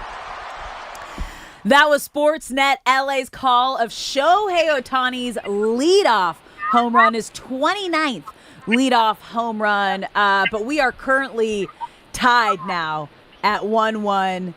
Where did that happen? I know. I think we were looking away. The Cubs must have also hit a home run, would be my guess. Oh, come on. I looked away for 5 seconds. Oh, was it Pete Crow Armstrong? It was. I am so sick of how good he is at baseball. God dang it. A leadoff homer. You know what? He hit a leadoff homer. He did. We are tied 1-1. Yeah. PCA, you guys, if you are unfamiliar, he's from LA, but he talks a lot of trash on the Dodgers. He is a nuisance, man. He is just DHing. He's been electric this entire season. He gets on base. He will always steal second, and then the slightest dink into the outfield, he's guaranteed to get home every single time. Now he's hitting dingers. God dang you, PCA. It's wild. All right. So, yeah, Dodgers in full swing right now, but I am so excited. We're going to switch gears and talk some football because one of my favorite guests is here now. One of the smartest minds in sports. She's the queen of NFL data science, creator and host of Numbers Game, Gordy and Clyde's mom, my bestie, Cynthia Freeland, joining the show. Guys, it's a little soon with this Dodgers talk. You know I'm a Tigers fan. Just a little. But you live in LA. Over here. But you live in LA. I'm not anti-Dodgers until now. I don't know. We can have nice things. Oh my God, I forgot. Are the family chats and group chats just like, are you kidding me? You had to go to LA. I mean, well, listen, it's all good. We'll be fine. We're used to, our heart being broken as Lions fans, as Tigers fans. I mean, the Red Wings were good for a while, hence why my dog's name is Gordie Howe. So it's all going to be okay, but just a little soon. Just a little soon. I'm sorry, but thank you. Well, Cynthia, let's get right to it. NFL is back. We got the Hall of Fame game tomorrow. Camps are in full swing. Rams are coming in as the Super Bowl phase. We saw Myles Garrett kind of sit out a couple practices as precautionary measures. They've got a nice little backup quarterback competition going on. But what are you looking at most coming out of Rams training camp? The O-line to me will be everything. I love these backup quarterback competitions. It's just, it's not funny, but if that's where you're at, it's like a little funny, right? Because a lot of teams don't really, I can name a few teams that have a starting quarterback competition going on. So you're in good shape if you're really having these, and Myles Garrett taking precautionary measures, AKA, he just doesn't want to practice today, which he's earned, right? So let's just be like, precautionary is just, it's a nice way of saying veteran rest. Sometimes that happens in the season. Like on Wednesdays, you would never see Julio Jones in practice. Same idea here. So, I'm just looking to see how quickly it all comes together, because this division is still tough, and going to Australia is something that we don't really have any information on. It's insane. My curiosity is, how do we recover from coming back after that? Because that's not an easy trip. That's like considerably further than some of the other international locations. So I'm looking at that and I'm saying, okay, how does the season start? That's going to be a fascinating case study in, like, I got to talk to their sleep people. I'm going to go out to Rams camp next week. So I want to know, sleep people, when are you traveling? I know they have the best of the best, but it's day still before. They're showing up the day before the game in Australia. But I need the sleep people to tell me why. And I've done those apps where they like tell you when to drink water and when to sleep and when to take melatonin. But like, how are you doing this for people who have to hit each other? This is for me to like attend a meeting, right? Not to like hit people. So I'm very curious. That's going to be my question at training camp, because they're not going to tell us anything, but maybe the sleep people will be like, this is what we learned. This is what we're looking at. And I'm a nerd and love that stuff. I love that. You have become quite the familiar face at many training camps as the off-season continues. What do you typically look for when you're at camp, and what is something fans may be overlooking that they should be appreciating more when they are able to attend a training camp practice? think the speed of the practice makes sense. So if there's a lot of stopping down by the coaches and explaining things, that can be an indicator that maybe people aren't getting it. You have you can tell them more about this, but the install, and then you have to do the practice, and then they watch the film of the practice and they yell at you about everything you did wrong. But if they're stopping and yelling at you in the middle of practice, perhaps that could be some sort of indication that maybe things aren't going as well as cohesive. I will say I was just at the Broncos last year, and they returned all but one starter this season, and John Franklin Myers on their defense.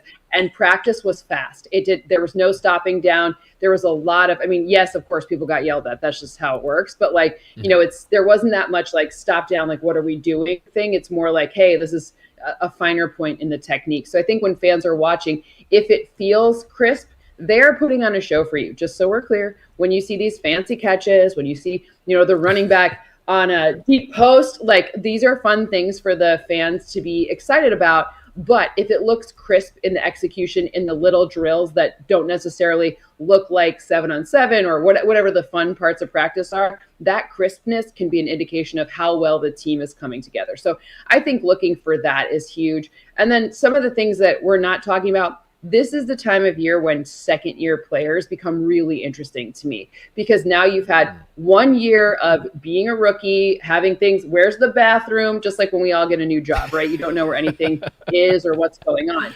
But now, second year, you're almost like a vet at this point, which sounds crazy, but remember, average lifespan in the NFL is 4 years, so you are you got to make or break time. So I think watching those second year players and how they behave can be really fascinating, and a huge, maybe not for the Rams, who, the drafting is not where they want to focus, but when you're looking at, some of these second or third year players, maybe for the Chargers, you could say, okay, are they all coming together? What's going on in the running back room for the Chargers? Is there a way to potentially look to see if, even Ladd McConkey, of course, coming out here, he has a little more experience, but ultimately, is he going to be able to step up? So I'm looking at these second, third year players who are looking for that big contract. How are they behaving? So, okay, obviously you were just at Broncos camp, as you mentioned, and they looked extremely locked in because there's a lot of familiarity. How did Bo Nix look? Because there's still a lot of people that don't believe in what he did last season, and it kind of feels like the Broncos are going to be that biggest competition for the Chargers in the AFC West. Well, I think because we saw 6,000 screen passes, that it wasn't sexy, right? You have this big arm, you don't have this, and then you're seeing whoop, dink and dunk. And then, of course, he had the ankle injury. So now you have a guy who relies on his athleticism. I wouldn't say it's not a crutch for him. It's a nice to have, not a must have. But he wasn't even wearing an ankle brace. So I think that is fine. I'm not a doctor, but he wasn't even wearing some precautionary brace. He also talked to us specifically about taking reps under center and how that's evolved. And, he has a new play caller in Davis Webb, and getting that intentionality. He spoke a lot about understanding why Davis was calling a specific play and how that has been transformational for him this offseason, which, look, again, third-year player, really interesting to see his evolution. I feel like he was the most mature I've seen him. I do spend my preseasons with the Broncos, and before it, he was giving you the perfect answers. He's obviously a little older player coming out of college, but now it feels like he gets it. I don't know how to explain it better than that, right? He just seemed like a wily old vet, even though it's his third season. He had great answers. He also seemed a little bit more humble, which maybe the injury had part to do with that, but I got a good feeling from him from the standpoint of he understands the assignment. Now, will he be able to execute that? That's a different question. It does help when his O-line, which ranked number one in many ways last season, all returns. So that's helpful, but we'll have to see. To me, it's like I talked about those second-year players.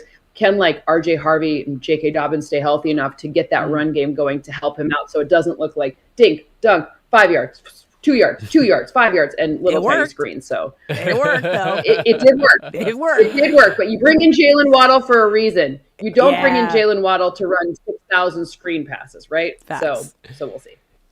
You look at the Rams and you have veteran guys who are in a familiar system and have seen it all, done it all. So you understand why Matthew Stafford only practices every now and then and won't make any appearances in the preseason. When you look at the Chargers, what do you expect from them participation-wise once preseason games start coming around? Well, I think with the change at offensive coordinator, you really need to switch up a little bit of the preseason strategy to be a little bit more demonstrative of what he can do. The wide receiver position is a question mark. Who is going, I mean, Vlad McConkey's there, we get it. But like, are you going to have enough depth at that position to really get the most out of Justin Herbert, the guy who took the most quarterback hits last season? Yes, the tackles come back. Is the interior O-line going to be enough? I think they probably need to get a little bit. I know Herbert's like, a veteran and he's very highly paid. I totally get it. But I think they need to start doing that because we know rhythm is the key to what Mike McDaniel is trying to do. So if you're trying to get rhythm, how do you do that without at least taking more reps than you might expect from Justin Herbert in a, risk-free scenario, meaning, risk-free being like, who cares if they win or lose. So I hope that they roll him out more and it's not just week one, let's get this party started. I think that rhythm does take a little bit of time to develop. We've seen it in pretty much every Shanahan offense forever. So it feels like maybe that would be a good strategy here. I don't know if they're going to do that or not. I think Mike would, if you asked him at a press conference, he'd go like all over the place and he would answer, but like, you'd have to like, be like, what did he just say? Because that's the best thing about his presence. So, Cynthia, the wide receiver market is at an all-time high right now. Obviously, we saw JSN get paid max $168 over 4 years. Zay Flowers yesterday, 4 years, $140 million, $100 million guaranteed. And Puka Nacua is next. He just parted ways with Athletes First to now join the Wynn Sports Group, who just got JSN and Zay Flowers contract done. Now, obviously, the thing with Puka is all of his off the field situations that have gone down. Number wise, what are you expecting, and do you think this deal is getting done before the start of the season?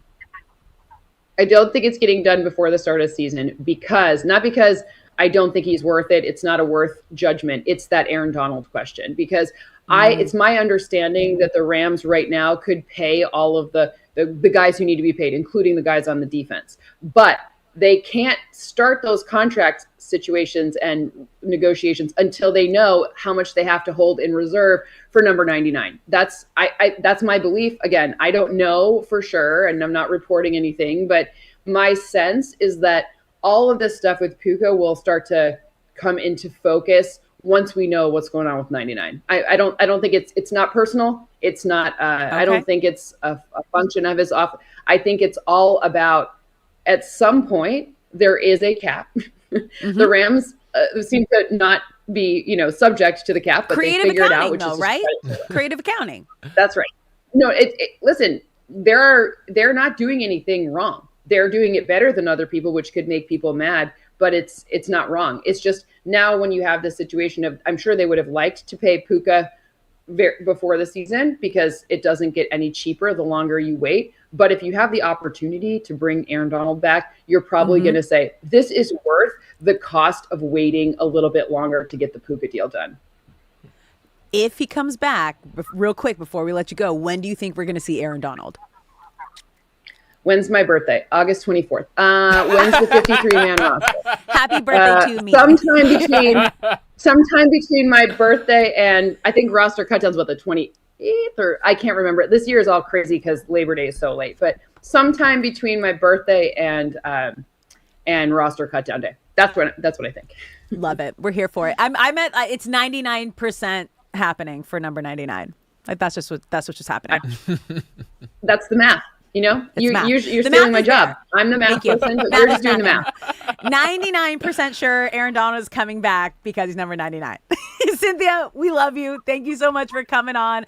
Loving all the BTS content from all the different camps you're going to. And can't wait. You said Rams camp next week you're at? Rams and Cowboys are doing something together, and I'll be there on Tuesday. Let's go. I'll be able to report back to you next week and let you know what I see. Yes. Perfect. Oh, for the joint. We love the joint practices. Can't wait. Yes, we're getting you on. Thank you so much. Thank you so much. Love you, Sin. Thanks, guys. Love you guys. Bye. Oh, it's great. We're gonna have boots on the ground. We're gonna have boots on the ground for Rams awesome. Cowboys. I can't and wait. that's what I want to see.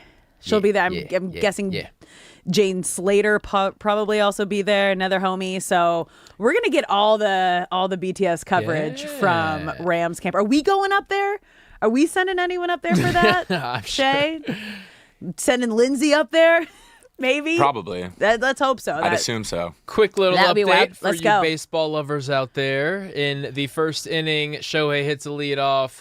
On the other side of the first inning, PCA hits a leadoff. Scores tied 1-1. Andy Pajes looks incredible defensively, has had a sliding catch. And Mookie just cracked a single in the top of the second with 1 out. Let's go. Dodgers bats. This is what we need today. Okay, we are going to avoid the sweep. We are going to break the skid, and we're going to get back on track. Just like she said. Because that's what we're going to do. All right? You're listening to Brock and Alex on the new 97.1 The Fan, the voice of LA Sports. When we come back, it's time for a little LA RSVP, where we head into this weekend, how the Dodgers going to keep this going. Don't go anywhere. We'll be right back.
What's up, LA? Welcome back to Brock and Alex on the new 97.1 The Fan, the voice of LA Sports. I'm Alex Curry here with Brock Vereen. Thank you for spending your midday in LA with us, whether you're tuning in on the radio, the Odyssey app, or watching us live on YouTube.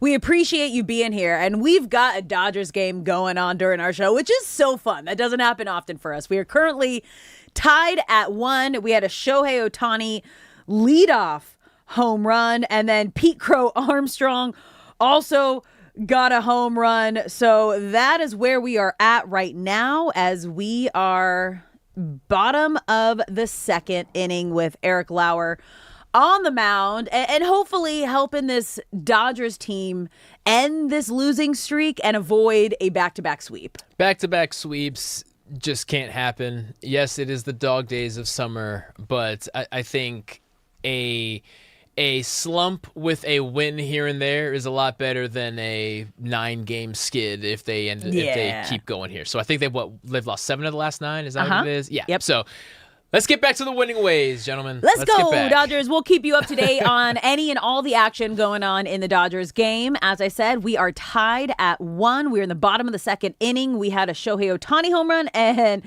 a Pete Crow Armstrong. Thank you. I was like, in my head, I was like, my dyslexia was taken over and the PC, all that was, I was like, where am I? Who are you people? I'm not a fan anyway because he talks trash on LA fans. So even though he's from LA. Anywho, we are tied at 1 apiece. Eric Lauer trying to get the job done. But right now, let's head to producer Shay for LA RSVP. From courtside to red carpets, big game to big nights, Los Angeles sends the invite, and Brock and Alex decide. Are we ready to RSVP? Welcome into LARSVP, guys, and I, the mayor of Midtown. What? Of Midtown? The mayor of Midtown? Well, I wanted to do because we're the midday show, so I wanted to say the mayor of Midday. I guess midday. Dude, you could also Brock, say mid-city. Mid-city. We are in mid-city, but also your comment of no one cracks under pressure more than no pressure. Least pressure is Shay. Every time he comes on, I was like, what's he going to say now? I got to do it every time now. Are you kidding me? It hasn't been smooth yet. It's going to happen. It'll be smooth. The day you come on and it is like a butter intro, I'm going to be like, wow. Wow, he did Standing it. O. He did it. Standing O. Yeah, we're not there yet. Because we're not even close. I think about it right before we go in, and I'm like, the mayor of... Welcome to talking on radio for 4 hours straight. That's what we do. Who are you talking to?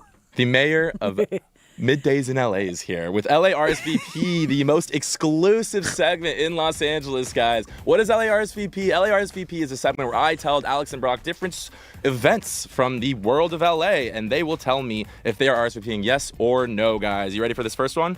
Let's do it. We've been talking about it all week. Chargers training camp, but it's in San Diego. The Chargers are holding training camp at Torero Stadium in San Diego, giving fans a chance to watch Justin Herbert, Jim Harbaugh, and the rest of the team prepare for the season up close. We know the pros, we know the cons. It's far away, but you get to see the Chargers. Are you RSVPing yes or no for this, guys? Nah. It's going to be a no for me, dog. It's going to be a strong no for me. And honestly, if I were a San Diego fan who had my football team ripped from me, I actually don't think I would want them to come back and have practices. Right? It's just kind of like throwing salt on the wound. Yeah. Now, I understand why, because that USD was Jim Harbaugh's first head coaching job, and so there's sentimental value there. Mm-hmm. But I also feel that's not the greatest excuse to have practice there, because you uprooted the whole who really franchise. Cares about where Harbaugh got to start. If he started there and was some super standout quarterback playing for USD, that'd be one thing. But I don't know. Coaches coach in a lot of different places. But I will look up photos of the practice and see how great the turnout was, because I'm honestly kind of shocked that they do this. I'm curious. And the thing that went viral yesterday was Madison Beer at training camp, and I'm curious if that was in San Diego, and maybe they made this kind of like the San Diego kind of like family trip.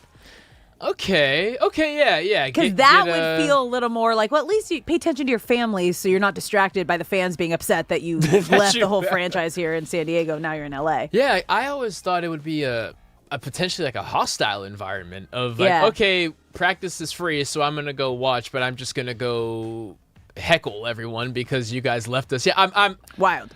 I'm not going to RSVP, and I'm also Hard very no. shocked that they do this. Yeah, hard no. Yeah, I don't think I'd find myself there either, guys. LARSVP. So this one's new, actually. I haven't brought this up at all, actually. Quakes versus the 66ers. So what is this? So Rancho Cucamonga Quakes return to San Manuel Stadium to begin a 6-game series against the Inland Empire 66ers. The Inland Empire 66ers are actually named after Route 66, if you didn't know about that. So what is this? This is a minor league team, and then actually the Quakes are the single-A affiliate for the Angels. So they'll be playing at San Manuel Stadium. You get to see pro baseball with the Dodgers gone. Are you RSVPing yes or no to this, guys? No. No. So this game is a no for me. However, I would always say the best way to kill time if you have absolutely nothing to do. One of the best ways is a minor league game. It's entertaining. If you really love baseball, it's like going to the park, only there's some elite baseball being played. It's a picnic in the park. Yeah, food is cheap, atmosphere is great. No matter where you buy your ticket, you're going to be able to walk to a better seat. It's a great way to just burn some energy if you have kids, or if someone is in town, or if you're just sitting on your couch saying, I need to go do something and I don't know what to do. It's also cool because towns really treat their minor league teams like college teams, which is fun. So no to this game specifically, but I will always be up for telling anyone, if you've never been to a minor league game, just go. It's a completely different atmosphere. It's laid back. It's fun. Cubs just took a 2-1 lead over the Dodgers, bottom of the second inning. Shay, what is the third RSVP we got? On to the last one, guys. So Ed Sheeran at SoFi Stadium. Let's see if you'll go to this one. Okay. Ed Sheeran brings his Loop Tour to SoFi Stadium on Saturday, August 8th at 5:30 p.m. with special guests Miles Smith, Sigrid, and Aaron Rowe. We know the pros, a massive stadium show. Ed Sheeran, it's fun. He's bringing in fun guests. But again, the cons are Saturday traffic at SoFi. Are you RSVPing yes or no? Do we care? Yes. Are we RSVPing? Maybe. Where are my seats? You know what? I've never seen Ed Sheeran live, and I have so much respect for what he does in these massive stadium shows. Like, he plays everything on a loop. Yeah. I don't know if you're familiar with this. It's like him and his acoustic guitar, and he has a system where he'll play a beat. He'll record it, okay? Then he'll play over that beat, record it. So it's like almost like a live recording that you're getting from a one-man show playing to an entire stadium, which is wild. So, like, mad respect. He also, like, doesn't have a phone, doesn't have, like, an iPad. You can't get a hold of this man. He just, like, lives with his when he's not on tour with his family, like, in his own little world. Taylor Swift talked about it. She couldn't get a hold of him to tell him that she got engaged because they're like best friends. They used to tour together. So there's just like, I just respect the Ed Sheeran. I have tons of respect and admiration for Ed Sheeran, the person. I will tip of the cap to anyone who can do a stadium tour solo. Solo? Yeah. With an acoustic guitar? That's wild. Nuts. If we have good seats, we're going. All right, guys. Hour number 3 coming up next, and more Dodgers baseball. Let's see if they can turn this around. Don't go anywhere. You're listening to Brock and Alex.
What's up, LA? Welcome back to Brock and Alex on the new 97.1 The Fan, the voice of LA Sports. I'm Alex Curry here with Brock Vereen. Thank you for spending your midday in LA with us, whether you're tuning in on the radio, the Odyssey app, or watching us live on YouTube. We appreciate you being here.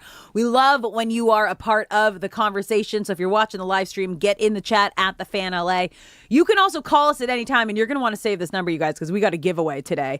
855-97-LA-FAN, 855-975-2326. We also got a Dodger game going on right now. We are heading into the third inning. Unfortunately, the Cubs just extended their lead a little more, up 3-1 over the Dodgers. Pete Crow Armstrong doubled again, bringing in getting real sick of this Dansby. Guy. He is getting he is red hot. Sick His of bat this is guy. red hot, you guys. Ohtani had a leadoff home run, his 29th. As a Dodger. As a Dodger. I'm like, that not of the season. I was like, no. In my head, I had to do the math real quick. I was like, absolutely not, Curry. Come on, you're better than this. That's the Dodgers' one run on the board. And you know what? I'm happy about that because that means he did not have to exert himself on the base path and protect that knee. So we'll keep you updated throughout the show with any Dodgers plays, news, updates. Did the iPad just go out? Did it die? Or is that commercial? Is that the iPad or the broadcast? It's the broadcast. Hey, we're okay the iPad with that. still works, but the broadcast doesn't. The iPad lives on. All right, you guys. So this week we are giving you a chance to beat the heat at Wild Rivers Water Park in Irvine. One winner each day will receive a 4-pack of tickets. Wild Rivers has more than 25 attractions for all ages, including kiddie zones, the Aquaconda, the Boomerango, a lazy river, wave pool cabanas, and more. What are those? What are those? Plus, with expanded food and beverage options, you can make a full day of fun with the entire family for the lowest ticket prices available. Visit wildrivers.com or keep listening to us because in the next segment, we're going to give away a 4-pack of tickets to Wild Rivers Water Park in Irvine. All you're going to have to do is call 855-97-LA-FAN, 855-975-2326. And the man himself, who I was just talking about, Shohei Ohtani, back to the plate. His second time. First time, obviously, leadoff home run, got the Dodgers on the board. And they really just need to get this going, you guys. Yes. It just, for some reason, it's just not feeling like the Dodgers day, and it's weird because it's gloomy out there. It doesn't feel like summer. Vibes may be off. Feels like summer. Vibes may be off. Do you know the song? I was thinking of the Childish Gambino one. Which one are you thinking of? Oh, I don't know who actually sings it, but I used It's like a chick that says it, right? It's like, it feels like summer. No, okay, so I just used it. The only reason I know this because it was like the song that I used for a post. Summer. I don't know if I can actually play the whole song, so that's all I'm gonna give, so we don't get in trouble. But play on radio. Okay, that's the song, and it okay. feels like summer. It's got a nice it's a fun toe tapping beat as Shohei Ohtani strikes out. It's a fun. Oh, bummer. Yeah. He just made a silly face though. Yeah. Can we just talk about like the way this man wears his emotions on his face? That's been maybe the biggest change in him this year. He used to be just a blank slate. Now we can actually tell when. Was that because he was extending his knee on the swing? I hope not. I hope not, because they just did a slow-mo of the strikeout, and I'm like, please, because Didn't look they great. keep reiterating the fact that the knee irritation is only affected when he's pitching, not hitting. But we've seen it affect his running around the base path. We've seen it because he's not as fast. He's not stealing bases. Andy Pages just got a single. Yes, he did. We also used this word yesterday, and I keep forgetting it. What's the word when you lie in a relationship and gaslight? Gaslighting. We're also being gaslit by the Dodgers because For initially sure. being reported months ago was he only felt the knee when he was hitting. Now it's he only feels the knee when he's pitching, and I don't like being lied to. And the bicep was like only when He was he's hitting, which but makes which no made sense. no sense. Yeah, I think they're just trying to confuse us. Let me just say, hey, look over here. No, now look over here. Hey, now look over here. I don't like feeling like someone's just jingling keys in front of me and I'm just being distracted by what's going on. And that's what it feels like right now with the Dodgers. I know. Regarding health status. But Ohtani does have a 9-game hit streak going. He extended it to 9 games with that leadoff home run today. You got Freddie Freeman at the plate now, who has a 14-game hit streak going. So, you know what, Freddie? It feels like now would be the time with Pages on. Like, let's just do it.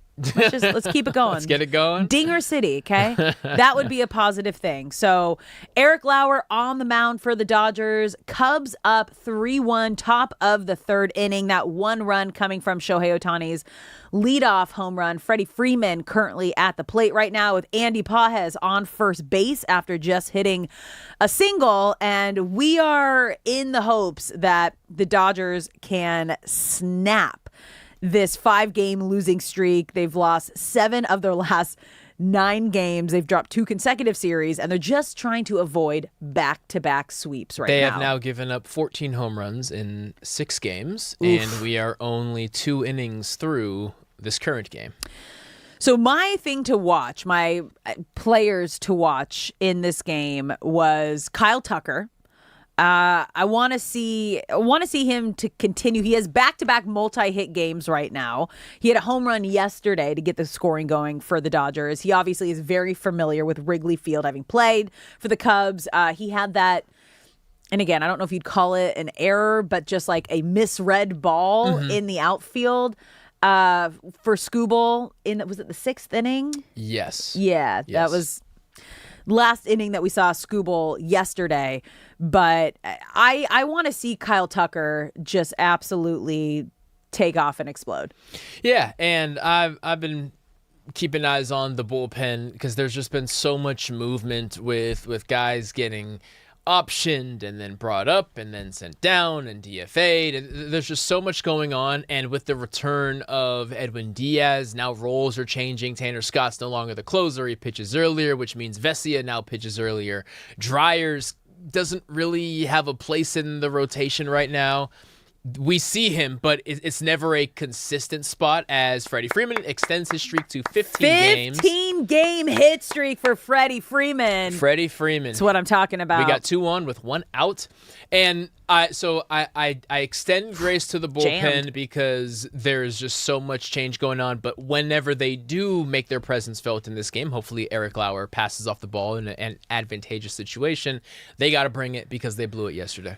That was a perfect little, I'm going to go back to the Freddie Freeman hit. Yeah. He got jammed inside, and they're the perfect little bloopers, like a little too shallow out in center field for anyone to get to. We saw Andy Pages yesterday with a great sliding catch. He had one in the first inning today, too. So he had 2 yesterday and 1 today. So Pages, who coming into the All-Star break, I would say the series going into the All-Star break, and then the 2 series directly after it, there's a lot of fielding errors on his behalf, but this series has been money for Andy Pages, so hopefully that's all behind him. He singled on a ground ball to left. Freddie Freeman just singled on that line drive blooper to center field, and now Tommy Edman is up at the plate. We got 2 on, 1 out. Cubs up 3-1 over the Dodgers in the top of the 3rd inning, and we are just looking for any sort of offense. Just taking advantage of runners in scoring position, okay? Yeah. Now is the opportunity with 2 on and 1 out. Like, let's do it now, okay? Yeah. Tommy, you hear us? Tommy, our boy? He feels Let's get it done. And you know what? The good news is every time Eric Lauer is on the mound, the Dodgers figure out a way to win. So hoping we get that same outcome here today. But let's talk about Monday's pitcher and Justin Robleski, because he has now had back-to-back starts, given up 4 home runs, and he allowed 7 runs on Monday. And after having back-to-back outings of giving up 4 homers, both Robleski and Dave Roberts have acknowledged the fact that they need to investigate whether he might be tipping pitches, which is something that we saw with Roki Sasaki, and they publicly talked about that. Since figuring it out and getting Roki the big glove, yeah, it looks Jumbo like glove. the jumbo glove. Mega glove. Roki has gotten back on track. So I also, when the Skubal trade went through, a lot of former Dodgers pitchers were coming out online and talking about just how great the Dodgers organization is. One of the biggest things they do is they tell you, hey, you're tipping this pitch. Hey, you're tipping this pitch. Hey, you're tipping this pitch. So this is a very common thing that the Dodgers like try to nip in the booty, like very quickly, if that's the case. Yeah, it's something that helps in a literal sense, because if you are tipping pitches, you can now not give away that information. But I also feel it can help from a mindset standpoint with Roki Sasaki. Even if he wasn't tipping pitches, to have your manager go out there publicly and say, I think the opponent has an advantage over Roki, can boost some confidence. Now, if worded incorrectly, it could lose confidence, but I think for someone like Robleski, if he is tipping pitches, they get to fix it. If not, mentally, he gets to hear, well, my manager still trusted me. This team still trusted me. I'm just subconsciously doing something that's giving away some kind of advantage. For Robleski, I'm still so far away from being worried.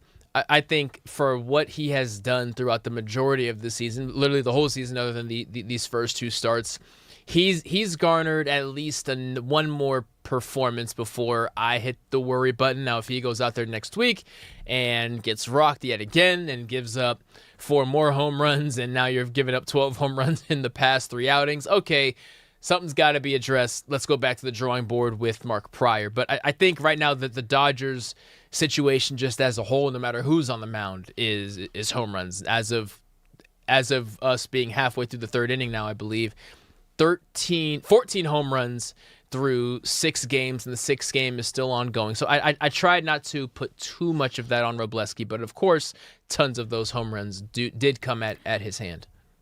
I mean, how many games is that? Because wouldn't 8 of those home runs, is it 2 of his outings in there or just 1 of his outings in there? It would be just 1 of his outings. Like how many games did you say? Okay. Yes. I don't know, man. Like Robleski came in, obviously, to the season as, okay, this is an insurance guy, right? So if anything happens, we have an insurance guy. Then he had slowly, I mean, he, for Dodger fans, I think kind of like burst onto the scene as like, oh, okay, no, this is going to be a top arm that we can rely on, to the point where he gets that all-star nod. And there was all the hype that he was backing up this season.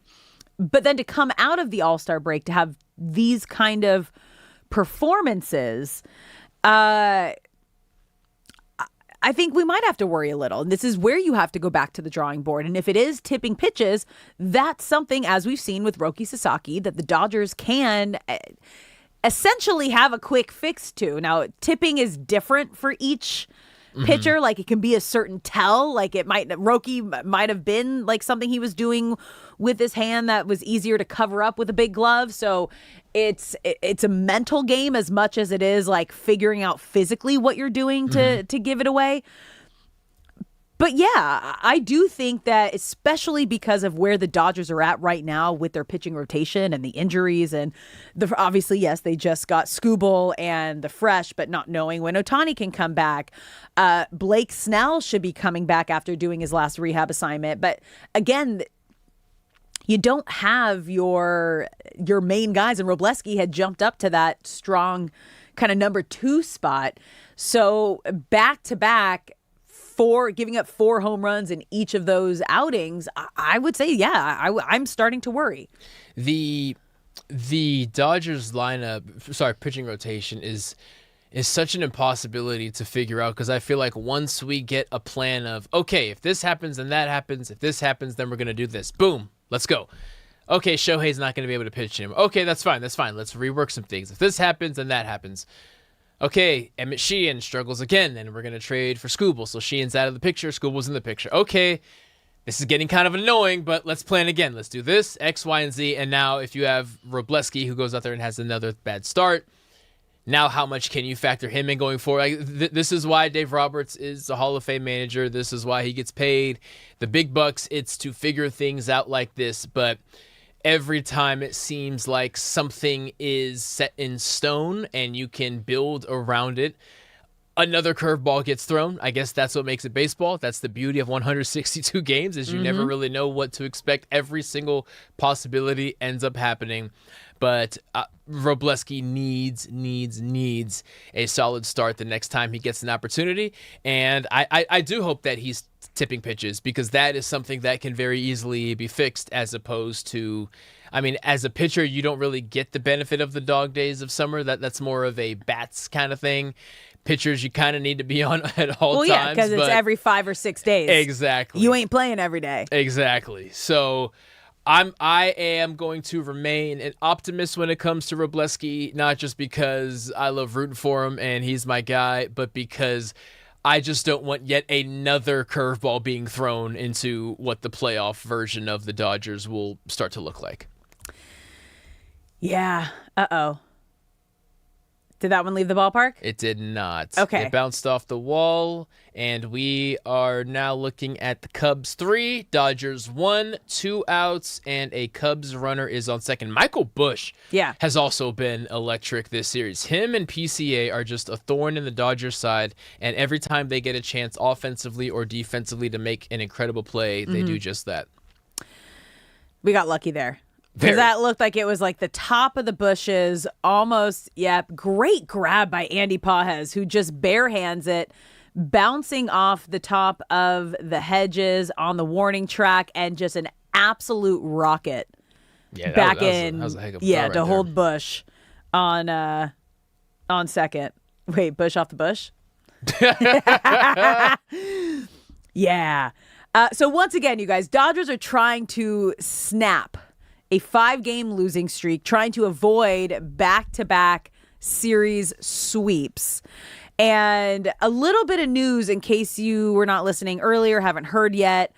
Dalton Rushing has been diagnosed with a small tear in his UCL of his right elbow. He will not throw for at least 4 to 6 weeks, and they are unsure when he will return to throwing and if he will even be catching at all this season. When you hear UCL, you immediately think of Tommy John, but then you also understand now why the Dodgers went out and made the 2 catching moves that they did. They got Ben Reiter, who was on the team last year, has some playoff experience with the Dodgers.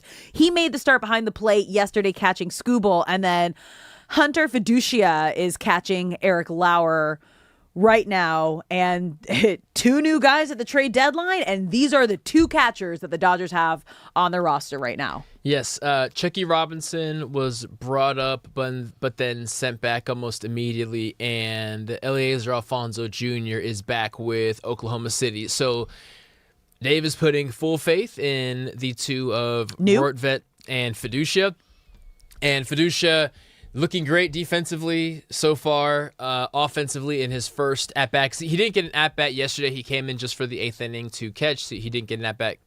But he made solid contact with his first at-bat today. It did not end up being a single, but as far as confidence in the batter's box, it doesn't seem like that's going to be an issue, as Eric Lauer finally ends this inning with a strikeout, and we are now headed to the 4th. Let's go, Dodgers. Okay. Due up in the 4th, you got Mookie Betts, Max Muncy, Miggy Rojas. So come on, Mookie. Mookie is 1 for 1. Max Muncy is 0 for 1 with a strikeout, and Miggy is 1 for 1. So, like we said, Dodgers bats need to get it going. That is what it's coming down to today, and really, this whole series is. You're not going to win a ball game unless you're driving in runs. I know that's as simple as it sounds, but you gotta drive in some runs, Dodgers. We gotta take advantage of runners in scoring positions. We gotta get on base. We need to avoid back-to-back sweeps and snap this 5-game losing streak. Mookie, let's have it be you. Yeah, why not him? Muncy, why not? And again, Dodgers are 9-0 every time that Eric Lauer has taken the mound. It's gonna be 10. It's feeling like it's our time. Okay, you guys. We're gonna take a quick break here. When we come back, The Athletic put out the 2026 NFL quarterback tiers, but you guys, this is voted on by 50 NFL execs, coaches, scouts. So this is the league giving us their tiers, tier 1, tier 2, tier 3, and then just ranking all the veteran quarterbacks. So we're going to dive through that when we come back, see what we agree with, what we don't agree with. I feel like there was a snub. There was a tier 1 snub. Don't go anywhere. That's coming up next here on Brock and Alex.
What's up, LA? Welcome back to Brock and Alex on the new 97.1 The Fan, the voice of LA Sports. I'm Alex Curry, here with Brock Vereen. Thank you for spending your midday in LA with us, whether you're tuning in on the radio, the Odyssey app, or watching us live on YouTube. We appreciate you being here. We love when you are a part of the show. So if you're watching the live stream, get in the chat at The Fan LA. You can also call us at any time and be a part of the show. And you're going to want to save this number right now because we are doing a giveaway. Call us right now at 855-97-LA-FAN, 855-975-2326 for your chance to win a 4-pack of tickets to Wild Rivers Water Park in Irvine. Be caller number 5 right now, and you could be headed to Wild Rivers for more than 25 attractions, including all the rides, kiddie zones, the lazy river, the wave pool, and so much more. Just call us now at 855-975-2326 for your chance to win. Good luck. Best of luck, people. Best of luck. Right now, you guys, Dodgers still down 3-1. Top of the 4th inning at Wrigley. They are looking to avoid the sweep. Mookie Betts singled on a line drive to left field. Max Muncy striked out. Miggy Rojas striked out. And now we have the new catcher, Fiducia, at the plate, seeing if he can get his first hit as a Dodger. Yes, first at bat was some solid contact. It did end up getting cut, and he unfortunately grounded out to end the inning. That's okay. It's all right. Still plenty of time, you guys. Plenty of time. And remember, you can win a 4-pack of tickets to Wild Rivers if you call 855-975-2326. So do that right now. But what we're going to do right now, you guys, is go through the 2026 NFL quarterback tiers because The Athletic puts out this list every year, and it's not them ranking. It's 50 NFL execs and coaches that rank the 35 veteran quarterbacks. Now, rookies are excluded from the rankings because obviously they have not played an NFL game. So this is just experience. And when we're looking at it right off at the top, you got Patrick Mahomes at number 1. You got Josh Allen and Matthew Stafford tied at 2. Joe Burrow at 4. And that is tier 1. So those 4 quarterbacks right there at tier 1. Mahomes, Allen, and Stafford tied at 2. Burrow at 4. So my gripes with this tier is the Josh Allen discourse is already exhausting, but it's only going to continue to get worse because on one hand, he truly is unlike any other quarterback we've ever seen. Like he's the evolution of John Elway, essentially. He is tough as nails. He is a go-getter mindset. He's a massive man who is strong as an ox. Mm-hmm. But he does get these built-in excuses, and it's honestly, I think it's just because he's such a lovable dude. Like, he's a goofy guy who went to JUCO, then he went to Wyoming, and you want to root for him, but I'm sick of the excuses for Josh Allen. The same reason why a name that we will get to in a second is not in this tier should be the same. If that is what an MVP winner if that is what is keeping an MVP winner from being in this tier, you also have to attribute it to Josh Allen, who has kind of peed down his leg in some pretty big moments in playoff football. So I'm not saying Josh Allen should not be in this tier. I'm saying Josh Allen with the quarterback we're about to mention that is not in this tier are kind of having the same career. The other aspect of it is Joe Burrow, I'm also on the stance of enough excuses. What have you done? Yeah. What have you done? He hasn't been to the playoffs since 2022. Now, did he, in his second year, losing the Super Bowl to the Rams? Yes, that's fantastic. And, of course, the next year he lost the AFC Championship to the Chiefs. It's very hard to beat Patrick Mahomes in the playoffs. I understand that. And I'm not saying he shouldn't be in this tier. I'm saying Joe Burrow, I'm at the point of no more excuses. From a technique standpoint, he probably is the best quarterback in the NFL, but we're not ranking technique.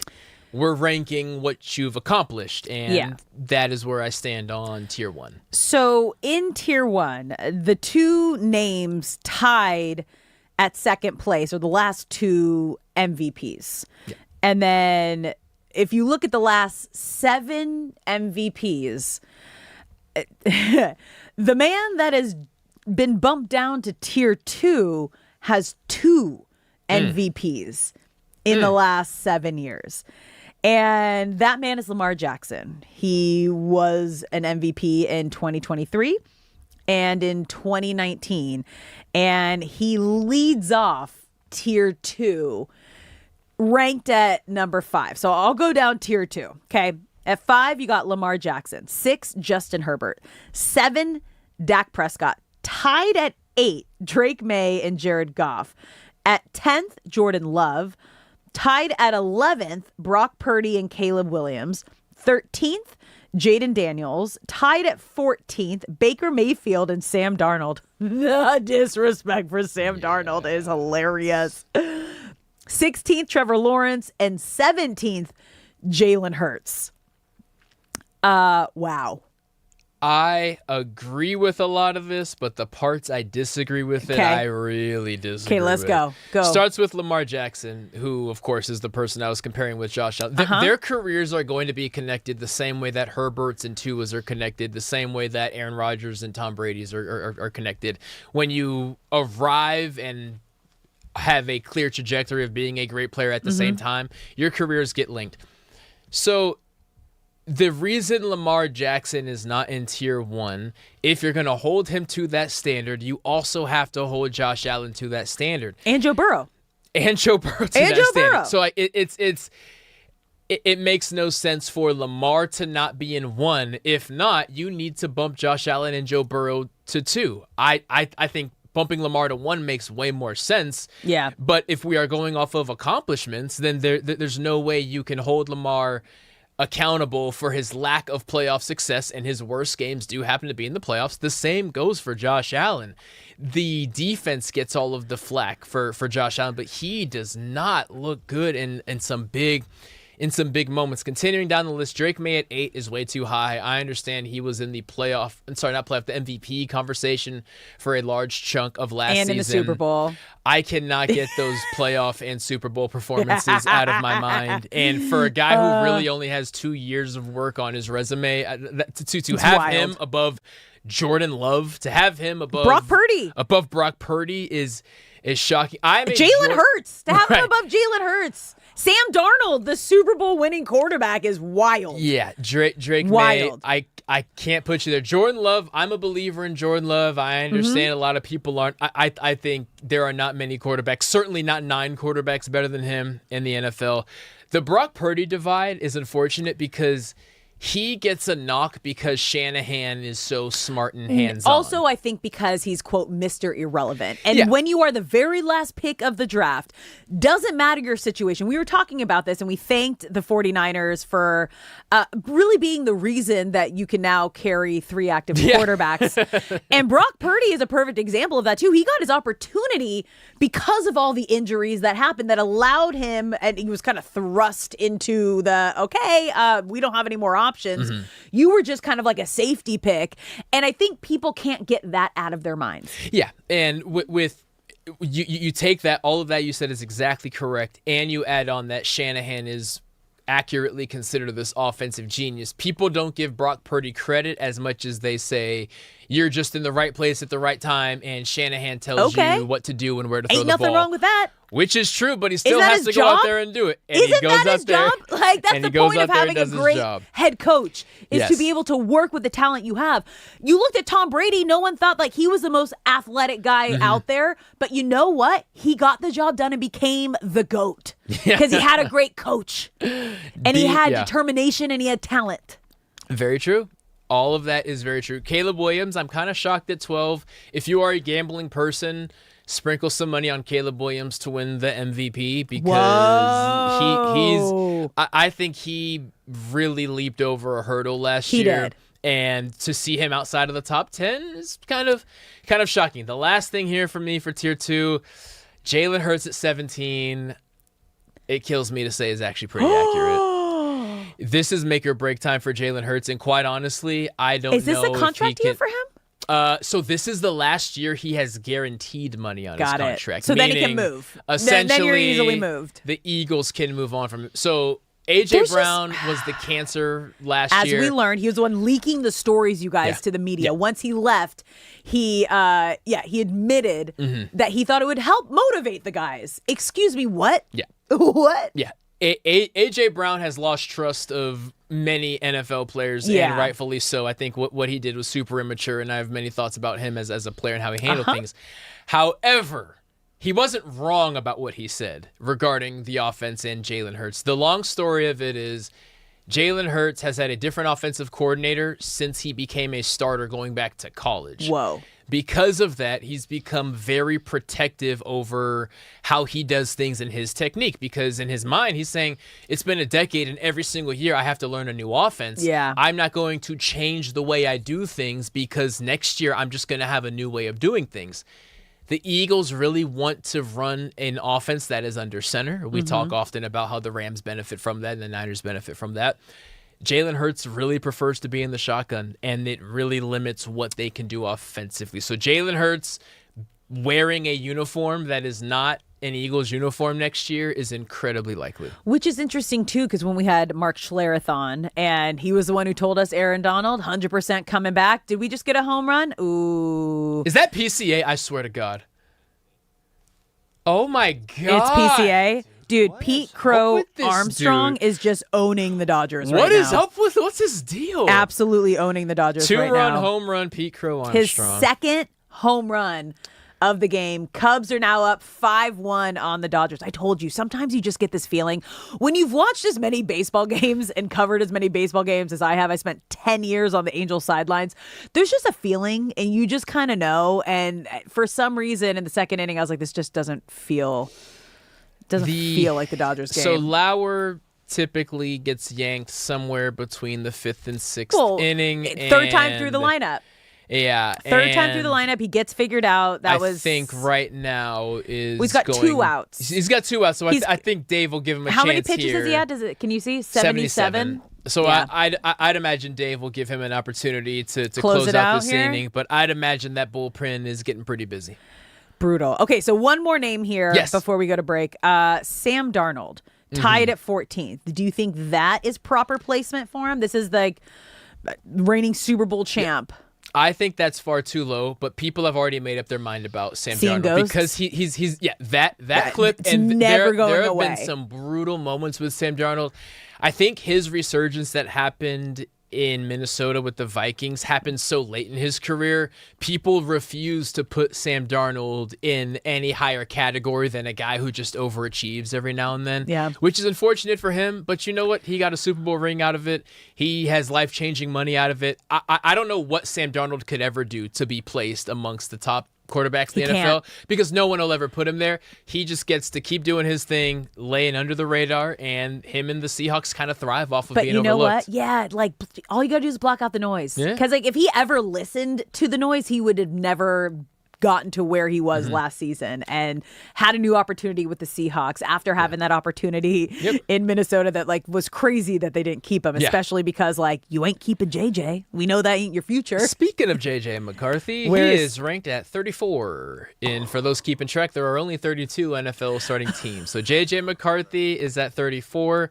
Shedeur Sanders is at 35. Wow. JJ will likely be playing quarterback elsewhere in the future as Kyler Murray is now the Vikings starting Where's quarterback. Kyler Murray on here?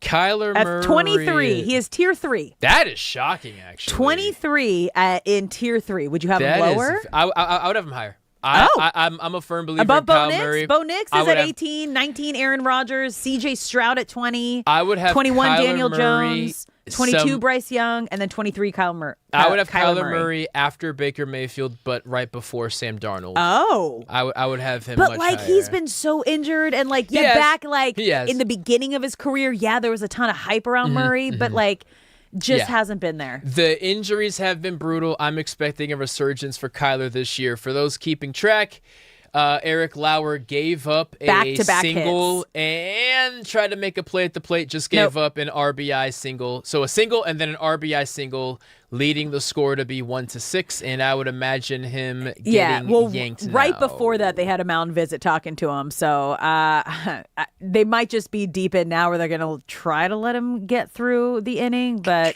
Brutal. We'll slipping away. We'll keep you updated. Cubs currently up 6-1 over the Dodgers, bottom of the fourth inning, and the bullpen is warming up. I am so sick of Pete Crow Armstrong. Oh my God. Crushing Leave us alone, the Dodgers. man. Well, let's switch to some happy news.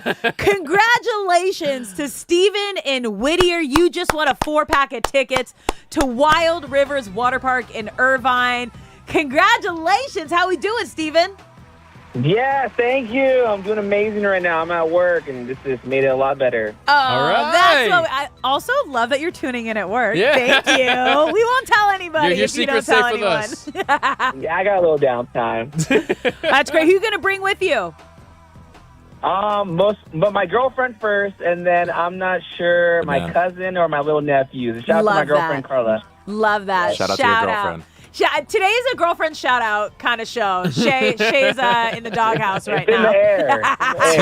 It's in the air. I love it. Congratulations, Steven. Thank you so much for tuning in and listening, and congratulations on winning. Thank you, and go Dodgers, man. We got to win, man. Yeah, I know. We're down 6-1 right now. Ain't looking good, but Have a great time, sir. There's always, an offensive explosion late in the game, but who knows? They gonna need it. Who knows? They gonna need it. All right, guys, we got to take a break here. When we come back, Blake Snell had his final rehab assignment, meaning we should see him next week. But was it enough? We're going to talk about that next. You're listening to Brock and Alex on the new 97.1 The Fan.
What's up, LA? Welcome back to Brock and Alex on the new 97.1 The Fan, the voice of LA Sports. I'm Alex Curry here at Brock Vereen. Thank you for spending your midday in LA with us, whether you're tuning in on the radio, the Odyssey app, or watching us live on YouTube. We appreciate you being here. We love when you are part of the conversation and a part of the show. So if you're watching the live stream or if you want to, it's at The Fan LA on YouTube. Give us a follow. Get in the chat. You can also call us at any time at 855-97-LA-FAN. And quick shout out to the Fangelinos in the chat at The Fan LA. Shay, how have they been today?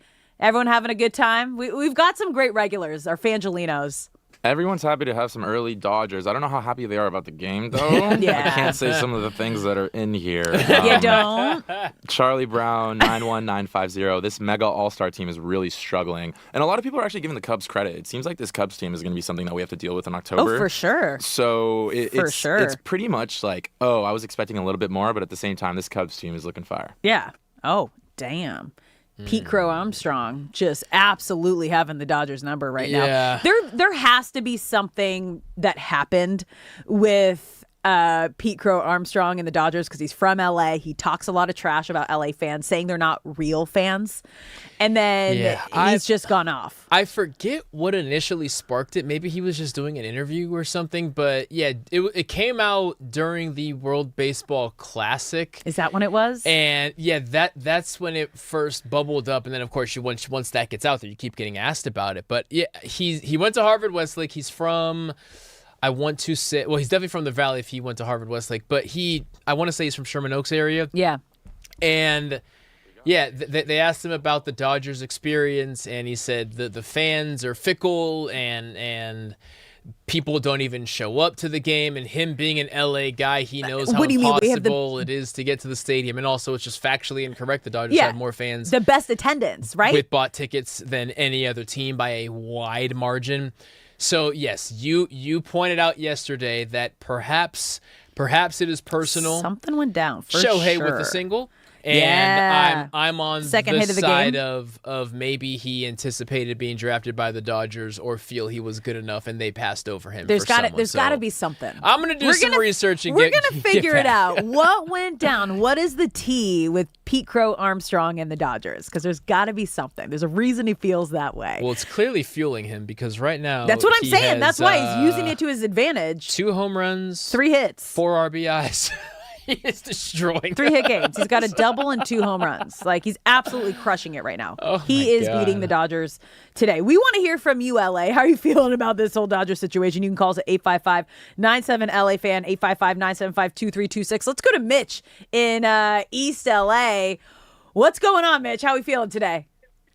Good. What's popping, guys? Oh, just watching Dodgers. Yeah, good. They'll come around. I'm not worried. All right. When you do your LeBron, that reminds you of, and I bet you Brock can do this really well.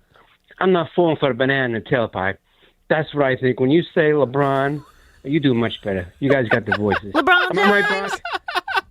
Am I right? Mitch, I don't know where you think of these references, but that is Eddie Murphy and Beverly Hills Cop. What was it, the second one or the original one? First one. It was the first one. It was the first one, yes. I cannot do the impression, Mitch, but I promise I will work on it, and I will nail it for you one day. Oh, I got to work on it. I'm not worried about the Dodgers. They brought in the big one, Tariq Skubal. Yeah. And that guy's a big man. I wonder if he can hit. I think he's got power. And the catcher, the 2 guys I wanted was Aprons from Washington and also Ruiz. We had him. These 2 I don't think Will Smith is coming back. And you probably won't agree, but I think Shohei should be batting third now. Oh, Freddie Freeman just got hit on the wrist with a pitch. Sorry, Mitch. That was what that comment was for. He's okay. He's still right. Mitch always has unique ideas, man. I gotta be honest. So we got bumping Shohei to bat third, and we have Tarek Skubal, who is 6'3", 240 pounds. Maybe he can hit. The Dodgers can use someone who can hit right now. Oh, so then maybe it did. Okay, so it obviously didn't hit his hand because he's still in the box. It hit the bottom of his bat? Maybe. Maybe is what that was? Maybe. Is what we saw? All right. Well, thank you, Mitch. We appreciate you listening and He's always got calling ideas. in. Mitch has always got ideas. Mitch, yeah. He's what? Freddie's fine. Oh, okay. Freddie's fine. Yeah, Thank Freddie's you. fine. I was like, I'm looking at a small iPad here, like across the table. I'm like, think he's okay. But no, did it hit the bottom of his bat? Did you see the close up? Is that what happened? Yeah, it like hit the bottom of his bat. Oh, my God. Home run? No. No. Just short. And that was a great catch. That was a great catch. Fantastic play. One thing that Tim Salmon always taught me, because he was like my baseball mentor when I was covering the Angels, don't watch the ball. Watch the outfielders. That's their Only thing you do is watch the outfielders when you're watching the game. See where they're running. See if they look like they're still, like, if they think they're going to get it, it ain't leaving the ballpark. But if you see them kind of trotting, then you're like, okay, it's gone. Really sick of Pete Crow Armstrong. So the guy that just caught that was in for Pete Crow because Pete Crow's DHing today. So I know that's he's not Tyrone even Taylor. playing. Yeah, But he's not even playing. His presence is still felt. Look how Literally, motivating like, his it's crazy. back. I'm so sick of him.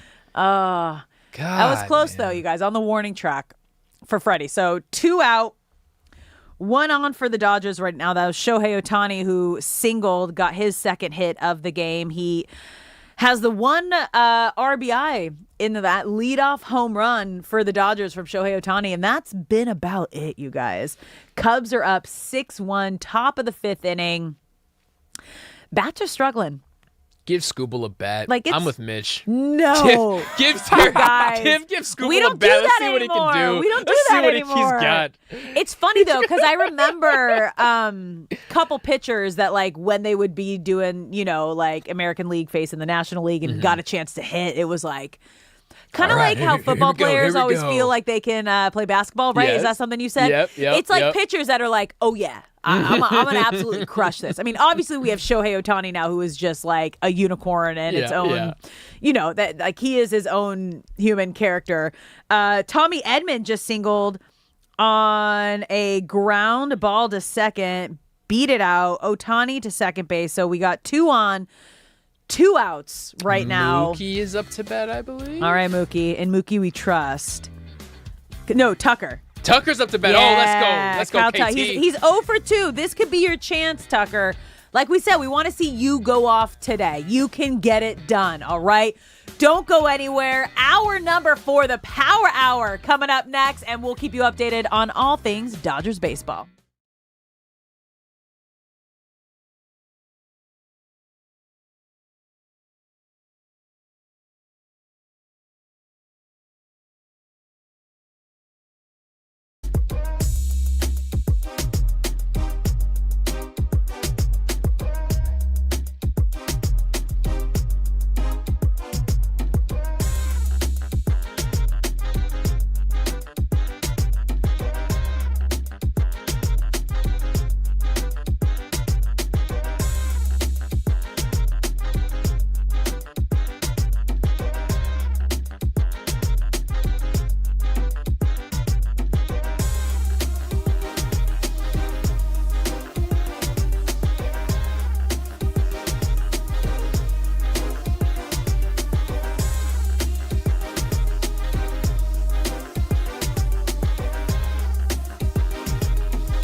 Are you excited or a little bit upset that the Lakers are quickly becoming the whitest team in the league?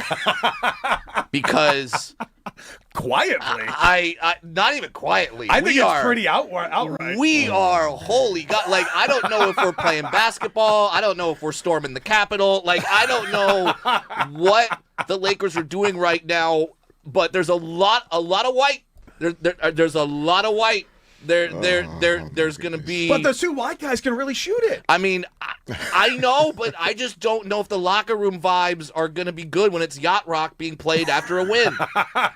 What's wrong with Yeah, I that, can tell man? you the answer to that. No. No. Yeah, it's like you just beat the defending champion Knicks in Madison Square Garden. Let's go back to the locker room. Sailing, take It's me always away. Christopher Cross. It's always Christopher Cross for victories, baby. That's my team. That's my Lakers. Does that fire us up? I don't know. I like Rob Pelinka, please, like, for lack of a better terms, give some people that will celebrate at Roscoe's Chicken and Waffles afterward. Okay, like get some people all in. celebrate there though. Trust me, I love it. But get some soul in that locker room, please. Get some melanin. I believe in him. I believe that Rob can do this. No question. Any honorable mentions? Dude, I should have put you number one. I should have put you number one, man. I can't. First of all, I think fair. First of all, I think we agree that's totally fair. We're not gonna. I feel like we shouldn't go to break here until you actually give us your real fifth one. Having me versus Shohei Ohtani in the Cy Young is absolutely ridiculous. I think you need. What was the actual one there? Think about the compliment. That is absolutely insane.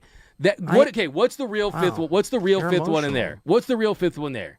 You technically just named 4. That's not true. D-Mac and Reiter, I have you on a greatest all-time list. Because I view you as a GOAT. You're the greatest troll of all time. Hey man, I am morally and spiritually offended by your zealous love for Shohei Ohtani that has turned you into the mother from The Aviator with the soap and the flashback. You're not safe. You're not safe. You're not I'm safe. Marlin from Finding Nemo. I'm fine with that though. Yeah. What's the real fifth one? Come on now. That's absurd. That's fine. It's Doug versus his inner true self when talking about Dalton Rushing. But I didn't want to bring it up. Yeah, I know, right? I got you, man. You're my boy, Blue. I just rewatched that movie. I just rewatched Old School. Holds up. Great. You're my boy, Blue. You're my boy, Blue. Let's go streaking. KFC. You good? How are you going to bring up movie lines and I do movie lines in that same movie and then you go silent? I was looking at my list and thinking and rethinking whether or not I made a mistake. And then I realized I did. I should have put you versus Shohei Ohtani Cy Young Award number 1. Did I get a cheer? No, that's an endorsement. It is? Okay, fine. At least I'm number 1 in something, so I'll take it. You're number 1 in my heart. D-Mac and Fernando Mendoza does care about something. He has reported.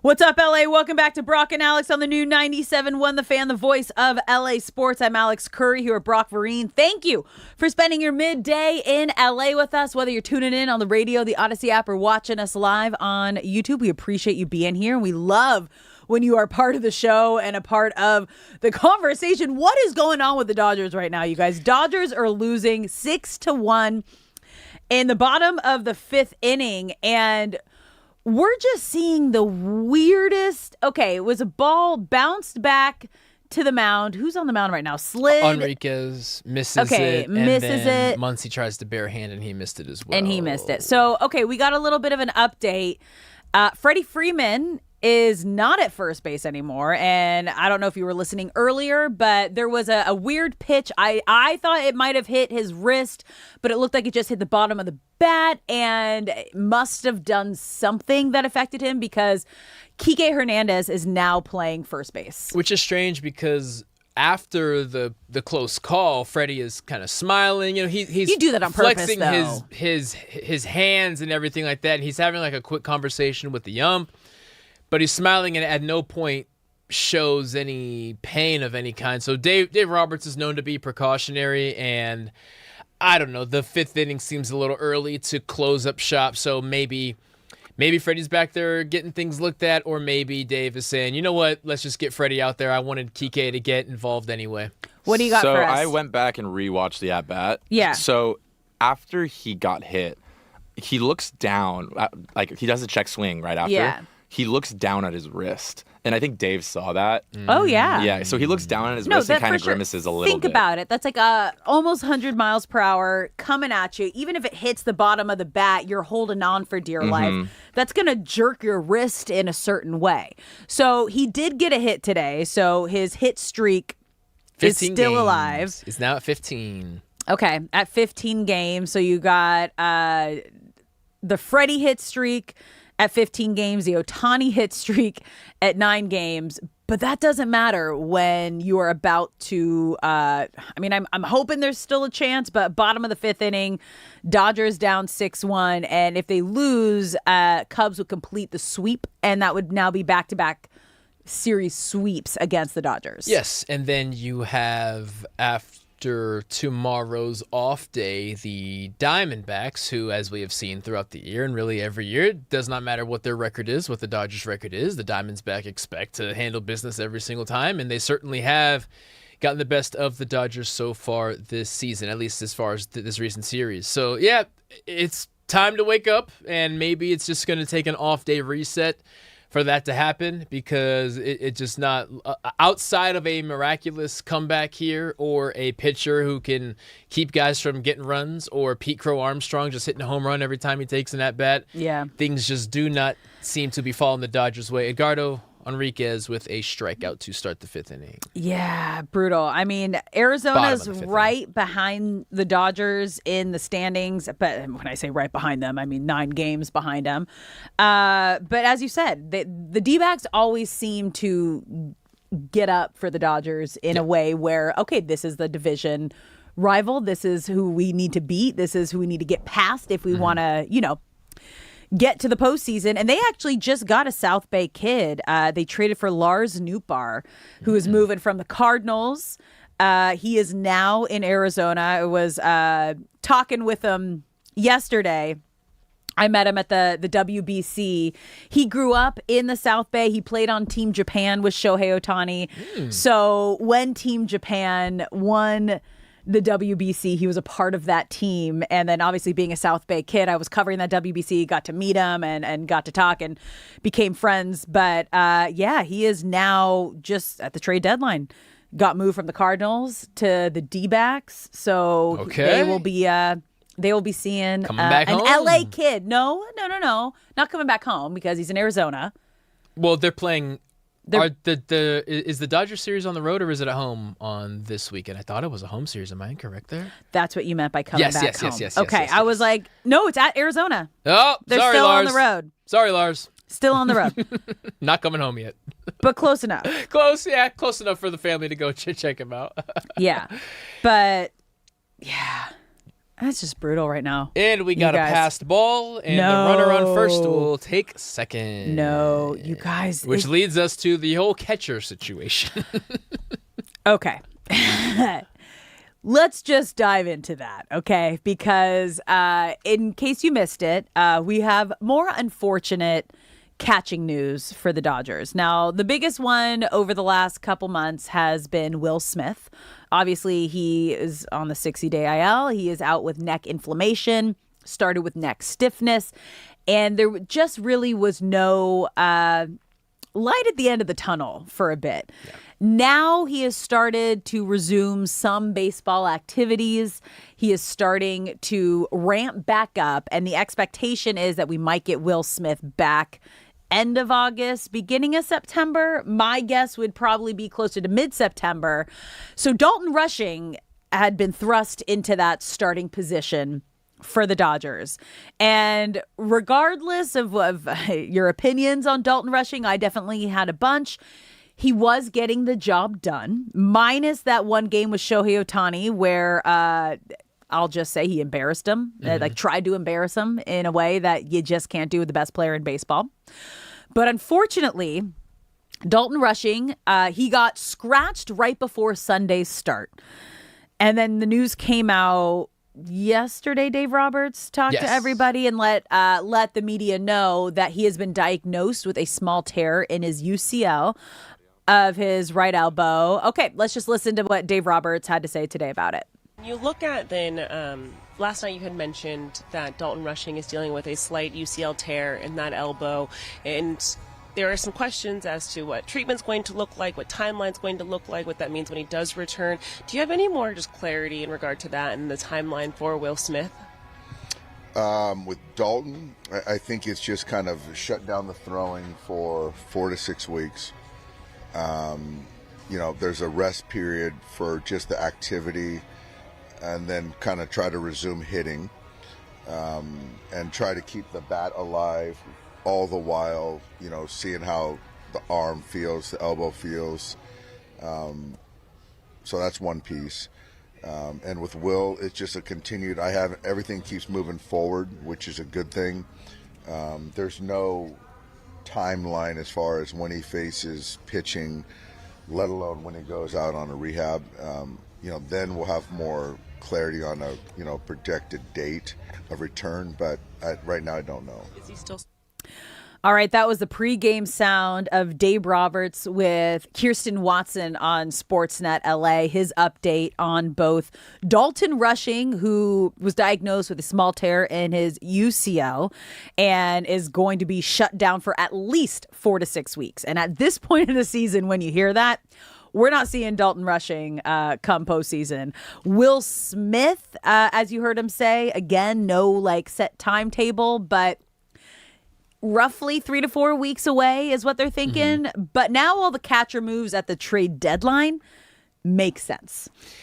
Yes, and you sit here and you hope and pray for the best for the Dodgers, and hoping and thinking and praying. Mm-hmm. But the fact is now the best case scenario is your best catcher, who would have missed, say he comes back in September, would have missed 2 months of work and is now getting thrown in the fire. Or the next best case scenario is that your catcher who filled in for your best catcher and would be missing 4 to 6 weeks. So essentially his first game would be the first playoff game. Maybe he gets a little bit of a ramp up. Neither of those are ideal situations.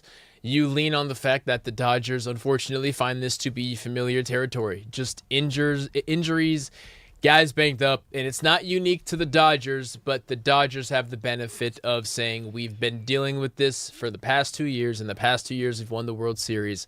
This is not ideal, but typically you need, in a 162-game season, you need some unsung heroes that you did not expect to take a big stage, to take that big stage. And as far as the catcher position is concerned, if Will Smith doesn't come back, it's going to be a catcher that was not even on the team a week ago. It's crazy. Will Smith has been out for almost 8 weeks, so that's almost 2 months. June 11th is when he got placed on the IL. So, yes, he's likely to start hitting and ramping up baseball activities, but again, because it's his neck, setbacks can happen, and you almost have to go through that same spring training ramp up. Mm-hmm, mm-hmm. But I don't know if they're going to be able to, whenever that time is. I still think it's going to be time. Well, and doesn't BTS Nick, doesn't the minor league season, it might be over by the time he's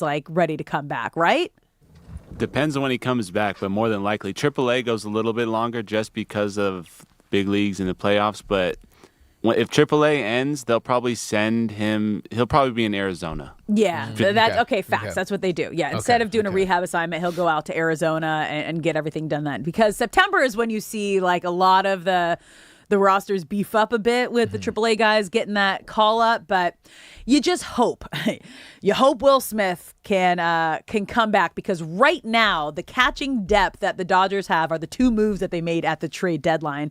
And that was Ben Rortvedt, who they had, was it last year that he was on the Dodgers? Correct. And helped them in the postseason. So he's familiar with this team, but Ben has spent the entire season in the Mets AAA facility. Mm-hmm. And so when he got the call that he got traded, he thought he was going to Dodgers AAA, but nope.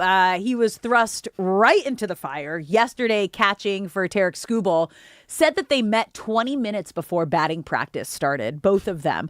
And you know what? I think they did the best that they could have. And then the second catcher they picked up at the deadline was Hunter Fiducia, and he is getting his shot today behind the plate. And it's wild because you forget how important the catcher is.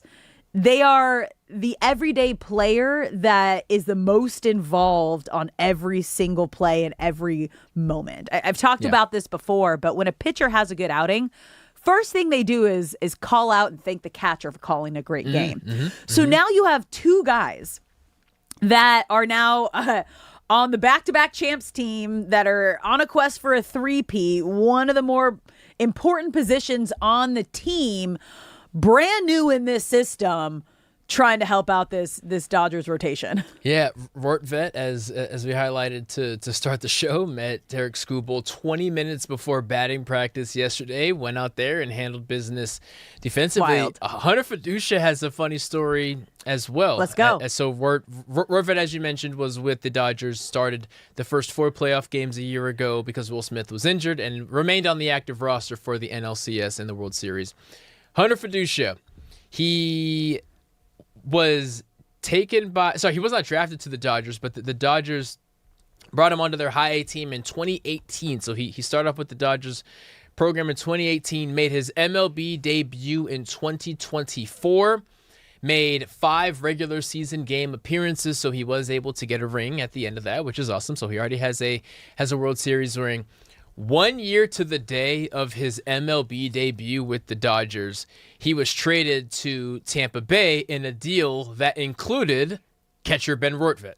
What? So they were actually involved in a trade together, sending one of them to Tampa Bay and the other one to the Dodgers. So Fiducia is with the Dodgers, gets traded to Tampa Bay for Reiter after getting a ring, and then Reiter ends up being on board and getting a ring himself. So I don't know how much they've communicated with one another, but it is funny that now 2 catchers that both got rings in brief stints with the Dodgers were involved with being traded for one another are now fighting for a competing spot to now be the backup catcher when and if Will Smith returns, in which case they're competing to be the starting catcher. Can we just talk about how Reiter is just the Dodgers trade deadline catcher?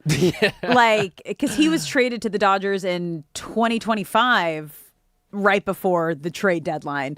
And then once again this season, right before the trade deadline, helped the Dodgers get that World Series last year. So he has that World Series ring and is here again hoping to kind of be that savior for the Dodgers. And he talked about it, the broadcast talked about it yesterday. So when he was talking to the broadcast team, he shared, I just want to be able to live up to the trust that the Dodgers have in me. Because if they went out to get him again, you have to imagine that, like, okay, maybe if the Mets, because he spent this entire season in AAA, in the Mets AAA system, to then get the call from the Dodgers, the best team in baseball, who took a chance on you at the trade deadline last year and are like, all right, let's run this back again with Reiter. Let's see if he can be our hero again.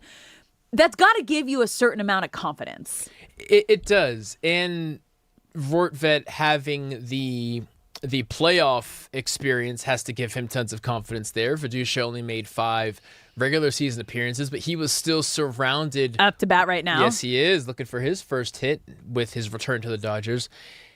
It has to bring a level of confidence of, one, Dave Roberts believes in me, and he could have went out and found any catcher that they wanted. This is the team that brought in Tarik Skubal. If there was a catcher that they felt could benefit this team better than me, they would have gone out and got him. They chose me because I'm familiar with these guys, which goes a long way. We spoke about Tarik Skubal and the unfamiliarity of just trying to find comfort in a new place. Both of these guys are familiar with the Dodgers, how they go about things, and therefore familiar with a lot of guys in that clubhouse, which goes a long way. Even if both of their stints were brief, they go a long way. And right now, if you are Ben Reiter or Hunter Fiducia, you are mentally preparing to compete with that other man to be the starter. You are preparing every single day as if Will Smith is not going to be able to return, because what you can't have happen is say, wow, I can't believe I'm a Dodger. This is great. I hope me and Ben do the best that we can. And then one day Dave Roberts and Andrew Friedman call you in and say, hey, Will Smith ain't coming back. You're our starter now. And then you go, oh crap, right? That mental preparation has to start now. I mean, how wild is that though? Because again, not only from the Dodgers perspective, but also both of these catchers that they picked up at the trade deadline, whether it's Reiter or Fiducia, Dalton Rushing was thought to be the starter. You were both coming in as insurance and backup, and Will Smith, hopefully on the horizon. You also had Alfonso Jr. here, and you had Chucky Robinson here to then show up day one and and get handed the ball and be like, all right, no, you guys are it. Like, this is it. This is what we got. Rushing's out now. We don't know when we're getting Will Smith back. We sent the other 2 guys down. We're really counting on you guys.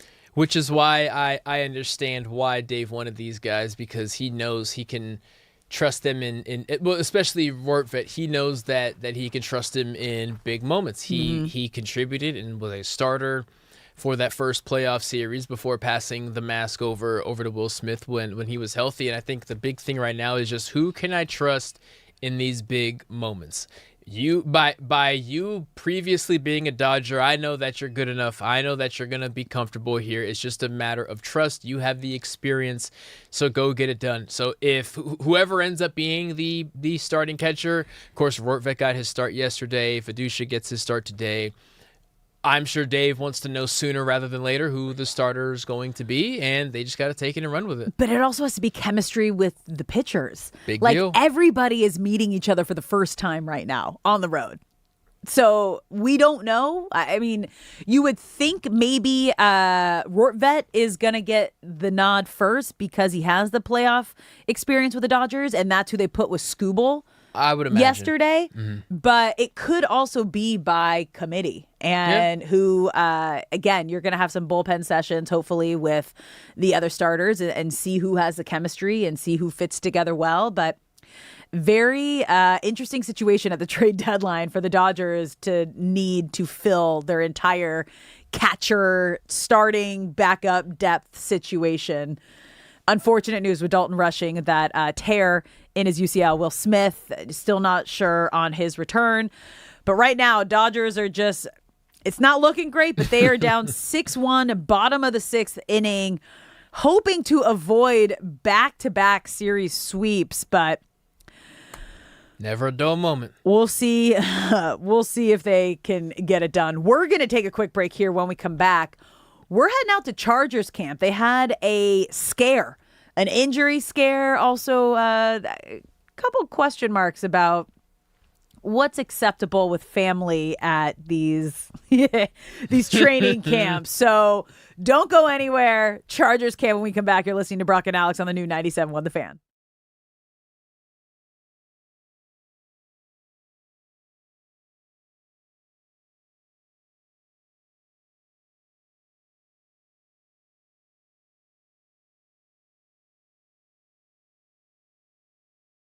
That it is amazing to be coaching a basketball team with Juju Watkins back on the court. Really blessed to just be here, feeling back like myself and being able to practice with the team. I mean, it's just been a long time coming. I mean, I've just been working out, grinding every day so that I could be in this position. So to see all that hard work kind of pay off right now, it's really fulfilling. Just being around everybody, shooting the ball, like, I don't even know, like, the smallest stuff just gets me excited. But I definitely being able to scrimmage again, it's all I could ask for, honestly. Thank God.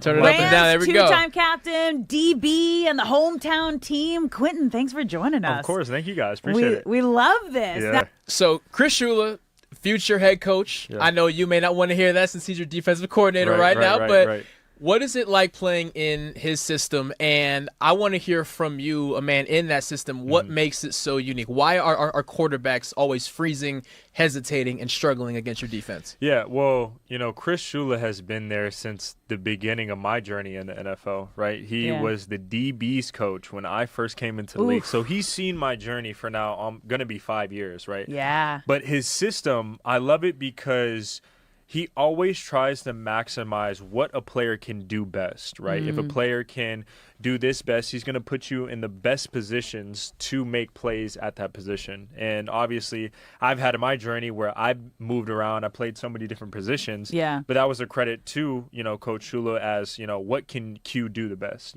Can he cover the best in this situation? Can he blitz the best in this situation? So he's moved me around a lot. And the thing I like about it in terms of just the grand scheme of things and really the landscape of the league is you're trying now for a lot of NFL defenses is can you rush four? Can you create pressure with 4 defensive guys? And luckily we just got I know this is probably going to be another segment, but, we got a great guy that will help us do that. But yeah, can you be able to show the same look in every single defense to make everything look the same? Mm-hmm. So you don't know if it's man, so you don't know if it's zone, so you don't know if there's pressure coming. That's, where the landscape of the league is going towards, is where you can have these defenses and play so many different coverages, but everything looks the same, so you can't give off a tell. I'm going to give you credit. That was a great transition. That was a great. There we go. There we go. Talk about it. So let him know, it's funny because I try to do that, like, in the interview space and all that stuff. Like, how can you transition? So that was, all right, because that was flawless. That was flawless. Thank you. But yeah, so. You have so many guys now that can do a lot of different things. Guys like me, guys like Kyle Hamilton, guys like Nick Emamori, Devin Witherspoon, Brian Branch. Like, there's Derwin James. Yeah. I don't want to discredit anybody because there's obviously so many fantastic players out there. But it's now, obviously, our league is it's a passing league. But most of the explosive plays and touchdowns are through the air game. And how can you get these versatile defenders that can, yes, stop the run, but also play a pivotal part in the pass? Can you mix them up? Can you put them in different spots? And if you're able to do that, then you change the numbers on defense. And, offense is always trying to dictate the terms, but when you have the ability to do that on defense, that's huge. And I think that is where the league is going. You're getting these kind of bigger bodies, whether they're in the slot, deep, or outside, that can just do it all. Can they blitz? Can they play zone? Can they play man? Can they play the run? And can they play the pass? And if you're able to do that, you can change the math on defense. You can do so many different things. And, what we've been talking about is we're not trying to give off these telltale signs. You can run 6-1. You can put that slot defender on the line of scrimmage. You can go 6-1. You can run a 3-4. You can do so many different things on defense. It just really gives your DC, like, I can go, okay, what can I do here? What can I do in this play? What can I do in this situation? So I love it. And for me, it's been fun because, you're not just tied to one thing. I can be back. I can, be on the line of scrimmage. I can be in the box. I can blitz, play man, play zone. But it's difficult at the same time because you have to think there's so many things that you have to think about when you're out there. But at the end of the day, we've been talking about preparation. There you go. So just being able to be prepared, be able to do all those things and, go out there, cut it loose and have the confidence to do it.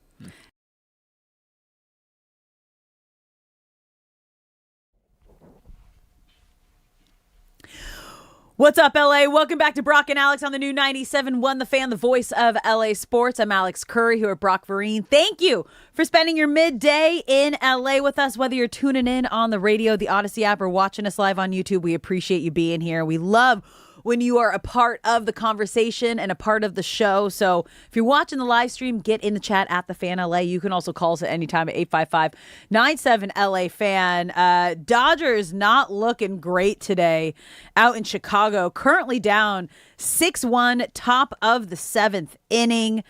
Ohtani up to bat right now. We'll keep you posted if anything changes. Also, baseball coverage on the new 97.1 The Fan, the voice of LA Sports, is presented by Xfinity. Score the most reliable Wi-Fi. One price, 5 years guaranteed.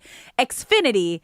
Imagine that. One little tidbit of silver linings. We've All been fairly negative I'll take it. talking Dodgers I today love because there hasn't positivity. been a lot of positivity to talk about. Kyle Hurt, who was sent down a couple weeks ago, he was really struggling in his appearances from the bullpen, was brought back up for the third game against Boston in this previous series. Of course, they lost the game because it was a sweep. He looked solid there with 2 strikeouts and just entered in the 6th inning for his second appearance as a Dodger since being recalled from Oklahoma City. Got a strikeout there and 3 up, 3 down for him. So hopefully he has turned a leaf as this bullpen, which was my focus for this game. I was hoping Eric Lauer would be able to hand them the ball in a more advantageous spot, but the bullpen so far has held their own. I don't know. I mean, it's a small positive in the fact that it looks like the Dodgers might get swept. Twice. for a second series in a row. Twice. That ain't good, you guys. That ain't good. All right, well, let's switch gears and head out to Chargers camp. It's today that they're down in San Diego. Is that, or was it yesterday? Yes, I want to say the rookie. They do the weird thing where the rookies are always like a day earlier than everyone. I know everyone is there today. I know yesterday the rookies were there. I'm not sure if the whole team was there yesterday. Okay. Well, before we dive into all that, the thing that's gone viral for the Chargers yesterday and today, which is hilarious to me, but this is going to happen a lot more because Justin Herbert, their quarterback, is now engaged to a pop star. And his fiance, Madison Beer, was at practice. Now, all of this was kind of coming out, so I'm guessing it was yesterday. And it's them just sitting on the sidelines at training camp, and she is brushing his hair behind his ear. And they're both just staring deeply into each other's eyes as she is brushing his hair, and they are sitting down, just lounging on the field. Gonna be completely honest. Okay, go. Can't have it. What? Can't have it. No, so it looks like... Can't have it. Because I'm looking at the video. It looks like there's other... Like, there's kids there, so it feels like this might be like a family day. It probably is. So all the family is down on the field? Yeah, post-practice, too, for training camp, some days are busier than others, but most of the time, families are welcome to come out and mingle, and, you know, you'll throw a pass to someone's kid, and, you know, it's as long as there's not a lift or a meeting that you have to get to. But I can guarantee you he is getting so much flack from his teammates. That's what's viral today. Is Madison brushing his hair? Yes. Behind his ear. In a very loving, it's creating beautiful. a bond way. I love it. I'm going to go so far as to say Mike McDaniel, being the offensive coordinator and the guy that he is, this is currently playing on their screen in their film room, because you have to... One, if you're Justin Herbert, there's a camera on you. If your fiance is famous, there's always going to be cameras on pop you. Star. And this is the other side of that. You will be pointed out and made fun of by your teammates if your fiance is stroking your hair lovingly after a practice. Can't have it. I'm all for it. There was kids running across the camera angle, so it's family day. You know what? If he's happy, I gave that stat. Of quarterbacks after getting engaged, making Super Bowl appearances. It was impressive. It was an impressive streak. Yeah. Can't have it. Can't have it on my practice field. I'm sorry. Are you not a PDA person? I don't think I have a track record on pro PDA or anti PDA, and of course I'm completely joking here. Yeah. But I'm just thinking as a teammate. Okay, I thought you were serious. I'm not good with sarcasm. My husband's the most sarcastic person in the world, and I'm the most gullible person in the world, so I just believe everything he says. And he goes, "It's been 20 years, Curry. You're still not picking up what I'm putting down." I'm like, nope. You say something, I believe it. As a player with a defensive mindset, I would love my quarterback to be doing that, because I have now enough trash talk to last me a lifetime for the remainder of training camp. Which is why if I'm an offensive teammate of his, I'm saying, Justin, dude, you can't have that, man. Come on. It's beautiful. So we were talking about it earlier, but the quarterback rankings came out from 50 executives and coaches ranking the 35 veteran quarterbacks. And Justin Herbert, still very highly regarded among people within the NFL, because he is in tier 2, but he is that second quarterback in tier 2, and the quarterback right in front of him, we were both talking about, Lamar Jackson, should definitely be in tier 1, especially if Joe Burrow and Josh Allen are both in that tier 1 with Patrick Mahomes and Matthew Stafford. But when you see Justin Herbert there, tier 2 in 6th, just below Lamar Jackson, does this add pressure to him needing to have that season to kind of live up to these expectations? The same way that not from a talent standpoint, but from a resume and what have you accomplished so far in your career standpoint, the same way that Joe Burrow needs to make another playoff appearance and Josh Allen needs to make it to the Super Bowl in order to be seen as to continue being stamped as a top tier quarterback. And he is. I think I think Justin Herbert needs to win a playoff game to remain in that second tier. Again, not by ability. I'm talking by resume of you've been here long enough and are good enough to accomplish so much more than you have. And this goes for Harbaugh as well. This goes for the entirety of the Chargers organization, but Justin Herbert is the face of that. So yes, there is absolutely a sense of pressure of you've been knocking on the door of reaching that next tier for a while now, which makes us wonder, are you actually even in the tier that we currently have you in? So definitely pressure for him there. One thing that's definitely going to help him, though, Madison is... Beer, his fiance? She's brushing doing his the hair on the opposite right sidelines? now. It's the offensive line, which unfortunately we had a scare yesterday with Rashawn Slater. So Rashawn Slater, all-pro left tackle, missed all of last season because he tore his patellar tendon in his knee. Thankfully, it came a couple days after he signed his big contract, so happy he got paid there. They aren't specifying what happened yesterday, but he had a left leg scare. Now, the patellar tendon that he tore was on his left leg.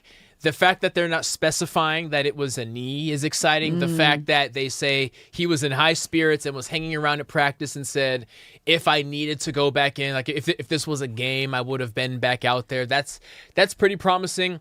But this ties into what we were talking about earlier with the depth with the Chargers offensive line earlier in the week. Right now there is a battle going on at left guard between incoming rookie Jake Slaughter, Coyote Oshika, Trevor Penning, and Trey Pipkins III. Those guys have been rotating at that left guard spot. The beauty of having a rotation in the offensive line is now you get two opportunities instead of just having four guys rotate through left guard. Now you have two separate spots that four guys can rotate through and get some extra reps. Rashawn Slater will always be the left tackle as long as he's healthy. Slaughter and Slater, by the way. Oh yeah, good call there. Spicy. I like that. But yeah, so there is an opportunity here, assuming they're going to be cautious with Slater, an opportunity to get as many reps as possible just to see who you can trust in that left guard spot. So we want Slater to be healthy, but this is the silver lining is the left guard battle can hopefully clear up before Rashawn Slater comes back. I mean, Slater told Herbert that he felt healthy enough to keep practicing. However, when it's an injury that is close to similar to something that kept you out of the last season, and this is in training camp, I am always going to raise some red flags because this was kind of the pitfall for the Chargers last season. So how do you not start to freak out about this when it happens this early? So I keep going back and forth. The fact that they said it was a leg injury, that's super generic. They're always going to specify more than the leg. That sounds like hockey, lower body injury. Right. Because like, we don't want you to know what it is. But they also didn't specify knee. If they said his knee felt weird, I'm panicking, but because they're being very vague and just saying left leg, I will choose to be optimistic and just sit here and say that it is something unrelated and that he will sit out 2 or 3 days and then get back into the action. Is that PCA? Somebody just got a hit off of Kyle Hurt for the Cubs. It is not PCA, thankfully. Maybe Alec Bregman. But a shot to left field, and it will be a stand-up double. The Dodgers are now down 1-7. Nico Horner doubles. Oh, it's Horner. Yes. Oh, that's a rip. Yeah. So Hurt gets ripped to left field, stand-up double, bottom of the 7th. Ay. But yes, for the Chargers offensive line, any nick in that lineup, I don't care if somebody sprains a finger. There's just going to be this traumatic response of, no, please, we need an offensive line. We were a shell of ourselves a year ago. So Rashawn Slater, all-pro guy, hopefully he will be back to action, I would say, next week, if not sooner. Okay. Anything else that has stood out to you from Chargers camp so far?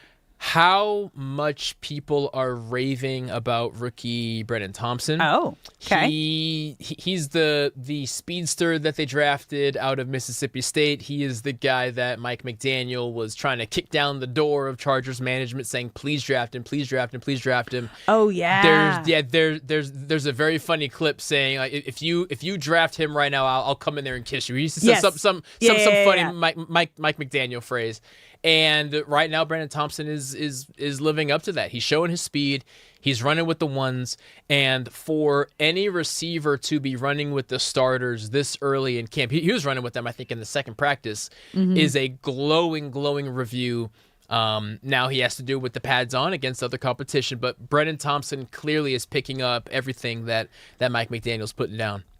Is there any concern with Thule being limited in practice? So that is limited in quotations. That's a contract situation. They are, from a perception standpoint, rarely do you ever want to come out and say, I'm sitting out because I want my money. Because, so Rashawn Slater is a perfect example. Last year, he signs his major contract. A couple of days later, he tears his knee. If he tore his knee before he signed the contract, wouldn't get the contract. Maybe that contract isn't as lucrative. Thank you. Fantastic word. So Thule is doing the smart thing. It comes off as selfish, but everyone there understands. No, you have to be selfish in football. Yeah, and the guy who got 12 and a half sacks last year is going to be ready to roll. Okay. He's in meetings. He's showing up. Yeah. Instead of doing holdouts, guys are now doing hold-ins, meaning I'm going to show up and I'm going to do individual drills. I'm just not doing team drills until we sign the contract, and they're working really hard on it. Chargers have all the money in the world as far as cap space is considered. They're just ironing out the details. Any day now, we're going to get a notification that the deal's done. So we need different terminology for this, because Thule, the limited participation contract vibes. Yeah. When we had Cynthia on and we're like, should we be concerned about Myles Garrett? She's like, that's veteran rest. That's just kind of what they're going to call it there. He does not need to be participating. I don't want to practice, so I'm not going to practice. Yeah. So you say we're just, we're being cautious. Yes. There's certain terminology that needs its own index. Yes. Of this is what we're saying and this is what we mean. I tell you what, the Cowboys are hoping that there actually is something wrong with Myles Garrett before that joint practice on Tuesday, but they're in for a rude awakening when he shows up and lights them up. Dude, that's going to be so much fun. I can't wait. Cynthia Freeland's going to be boots on the ground there. I can't wait to get all the inside tea of how spicy that's going to be.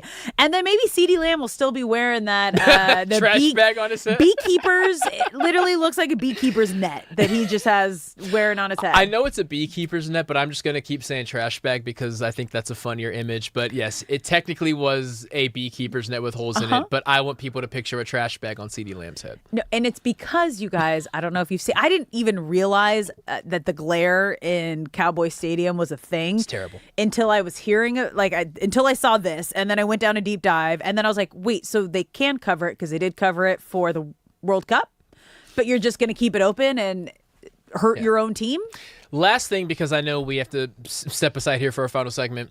Every football stadium, really any stadium ever, is always built north-south because the sun travels east to west. So the sun is not a factor when it's setting. Dallas's stadium faces east to west so that when the sun is setting, it's directly in line of the eyesight. Why did he do that? Nothing about that stadium makes sense. Again, I would watch a documentary on the construction of Jerry World. They made so many mistakes. Did he do it on purpose? I don't know if they even considered it. Oh, Muncie. There are so many issues. Do we have a fielding error from Muncie? Oh boy. He tried to backhand it, bounced off his glove. Now we got runners on first and second. Dave Roberts coming out, so it looks like Hurts coming out. Lovely. We're getting a pitching change. Dodgers are still down 7-1, bottom of the seventh. Like I said, 2 on.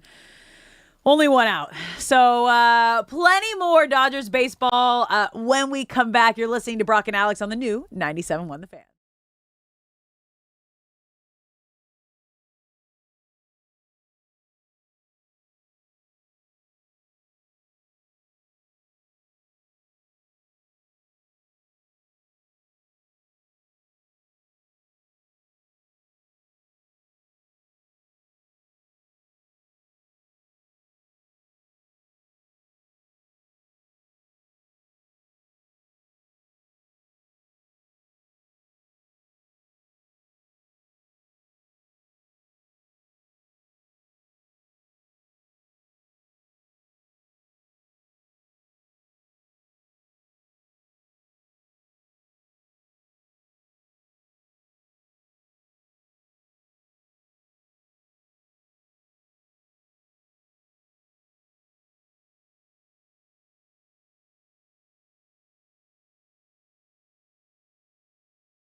Turn it up and down. There we go. Two-time captain, DB, and the hometown team. Quentin, thanks for joining us. Of course. Thank you guys. Appreciate it. We love this. Yeah. So Chris Shula, future head coach. Yeah. I know you may not want to hear that since he's your defensive coordinator right now, but what is it like playing in his system? And I want to hear from you, a man in that system, what makes it so unique? Why are our quarterbacks always freezing, hesitating, and struggling against your defense? Yeah, well, Chris Shula has been there since the beginning of my journey in the NFL, right? He was the DB's coach when I first came into the league. So he's seen my journey for now. I'm going to be 5 years, right? Yeah. But his system, I love it because he always tries to maximize what a player can do best, right? If a player can do this best, he's going to put you in the best positions to make plays at that position. And obviously, I've had my journey where I've moved around. I played so many different positions. Yeah. But that was a credit to, Coach Shula as, what can Q do the best? Can he cover the best in this situation? Can he blitz the best in this situation? So he's moved me around a lot. And the thing I like about it in terms of just the grand scheme of things and really the landscape of the league is you're trying now for a lot of NFL defenses is can you rush four? Can you create pressure with 4 defensive guys? And luckily we just got I know this is probably going to be another segment, but, we got a great guy that will help us do that. But can you be able to show the same look in every single defense to make everything look the same? So you don't know if it's man, so you don't know if it's zone, so you don't know if there's pressure coming. That's, where the landscape of the league is going towards, is where you can have these defenses and play so many different coverages, but everything looks the same, so you can't give off a tell. I'm going to give you credit. That was a great transition. That was a great. There we go. There we go. Talk about it. So let him know. It's funny because I try to do that, like in the interview space and all that stuff. Like, how can you transition? So that was all right, because that was flawless. That was flawless. Thank you. But yeah, so. You have so many guys now that can do a lot of different things. Guys like me, guys like Kyle Hamilton, guys like Nick Emamori, Devin Witherspoon, Brian Branch. Like, there's Derwin James. Yeah. I don't want to discredit anybody because there's obviously so many fantastic players out there. But it's now, obviously, our league is it's a passing league.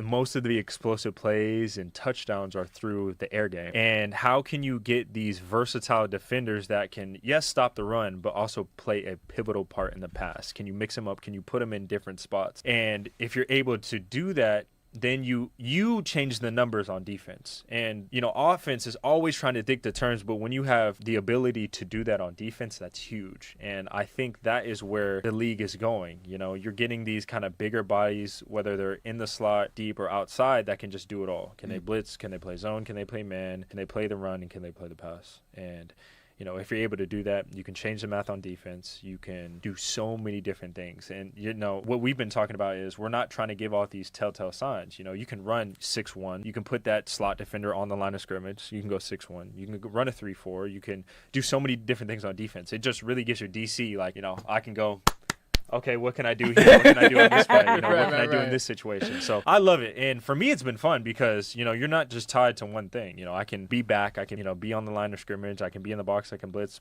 play man, play zone. But it's difficult at the same time because you have to think there's so many things that you have to think about when you're out there. But at the end of the day, we've been talking about preparation. There you go. So just being able to be prepared, be able to do all those things and, go out there, cut it loose and have the confidence to do it. Now, this team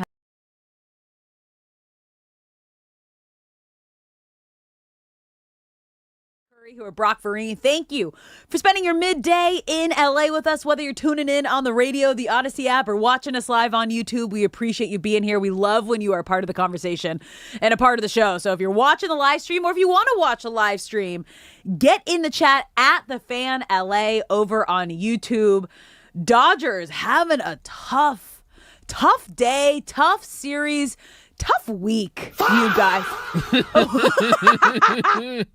They are down 7-1, top of the 8th inning, you guys. Only action really we've seen from this Dodgers offense was that leadoff home run from Shohei Ohtani, his 29th as a Dodger, the only run on the board. But then the Cubs answered right back. Pete Crow Armstrong just absolutely owning the Dodgers today, also with a leadoff home run. But he is 3 for 5 today, 2 home runs, a double, and 4 RBI.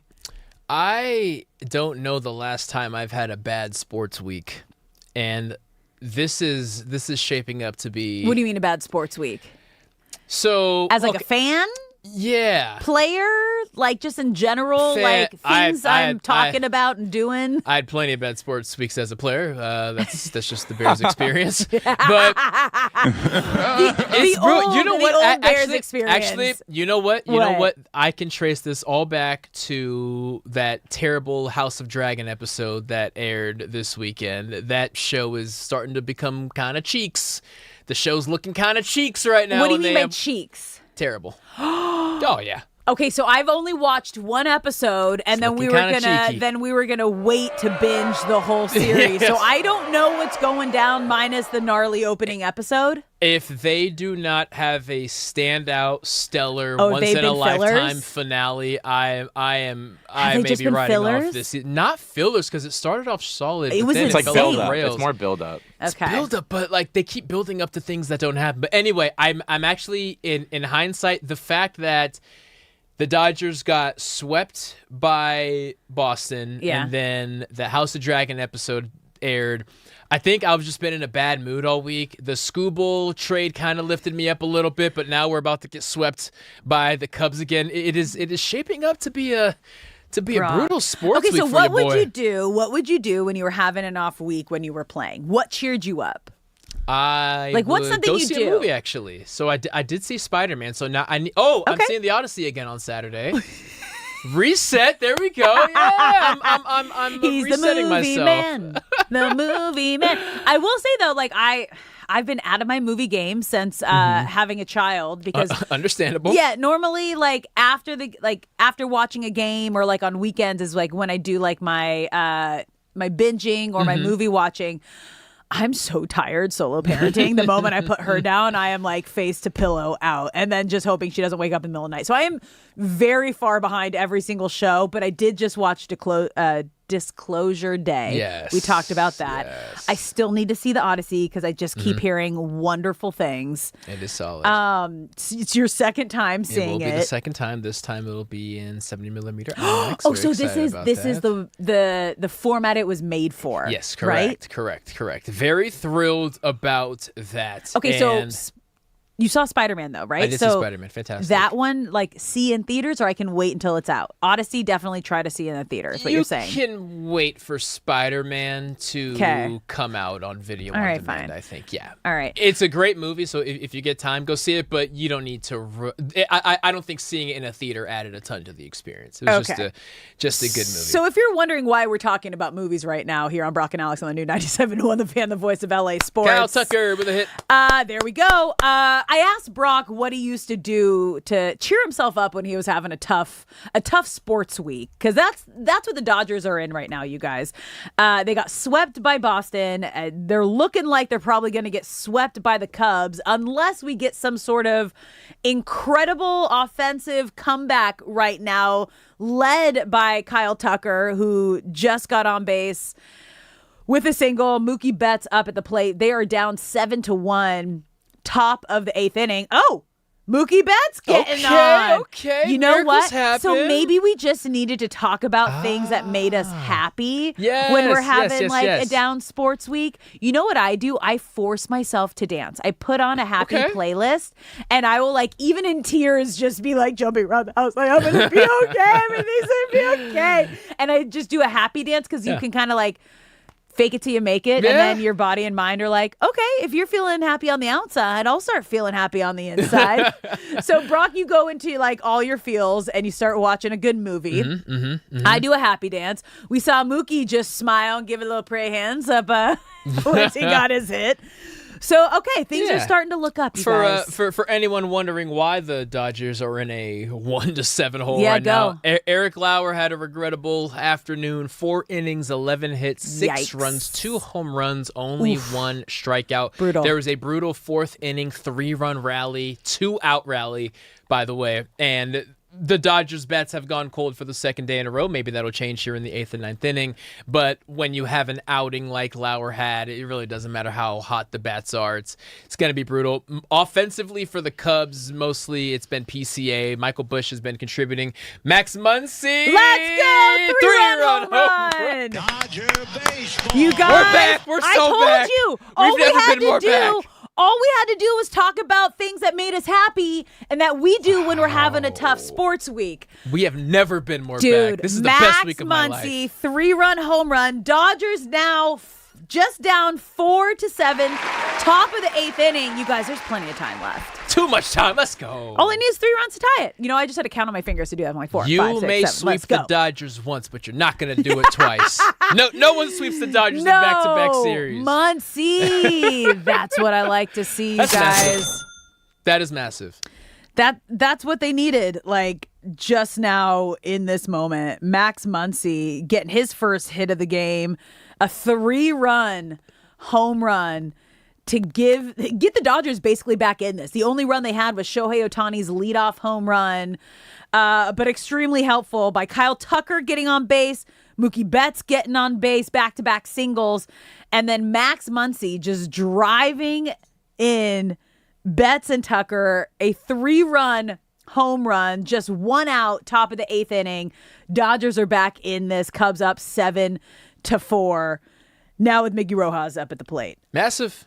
And the momentum has finally felt in the Dodgers' favor since the first game. Really, I don't think at any point yesterday things felt great, even if they were fighting back and forth for those first couple of innings. And Miggy Rowe with the single. There we go. 4 hits in a row. We're off and running. Don't take that double, buddy. Stop. Breaks. He was trying to stretch it to a double. But... Like, don't you dare. Don't even think Don't about you it. dare. We cannot get this out right now. Please. Oh, this is great. You know what? Fiducia, this is your chance. Oh, no. Pinch hit. Teo. Okay. Teoscar Hernandez coming into pinch hit right now. Go find a TV, people. Wow. You guys, this is great, which means, similar to yesterday, Rortvet is who we're going to see at the end of this one. But Dodgers are back in it, you guys. 1 out, 1 on. Teo up, pinch hitting, 7-4. It's been a fun day. Don't go anywhere. D-Mac and Reiter coming up next.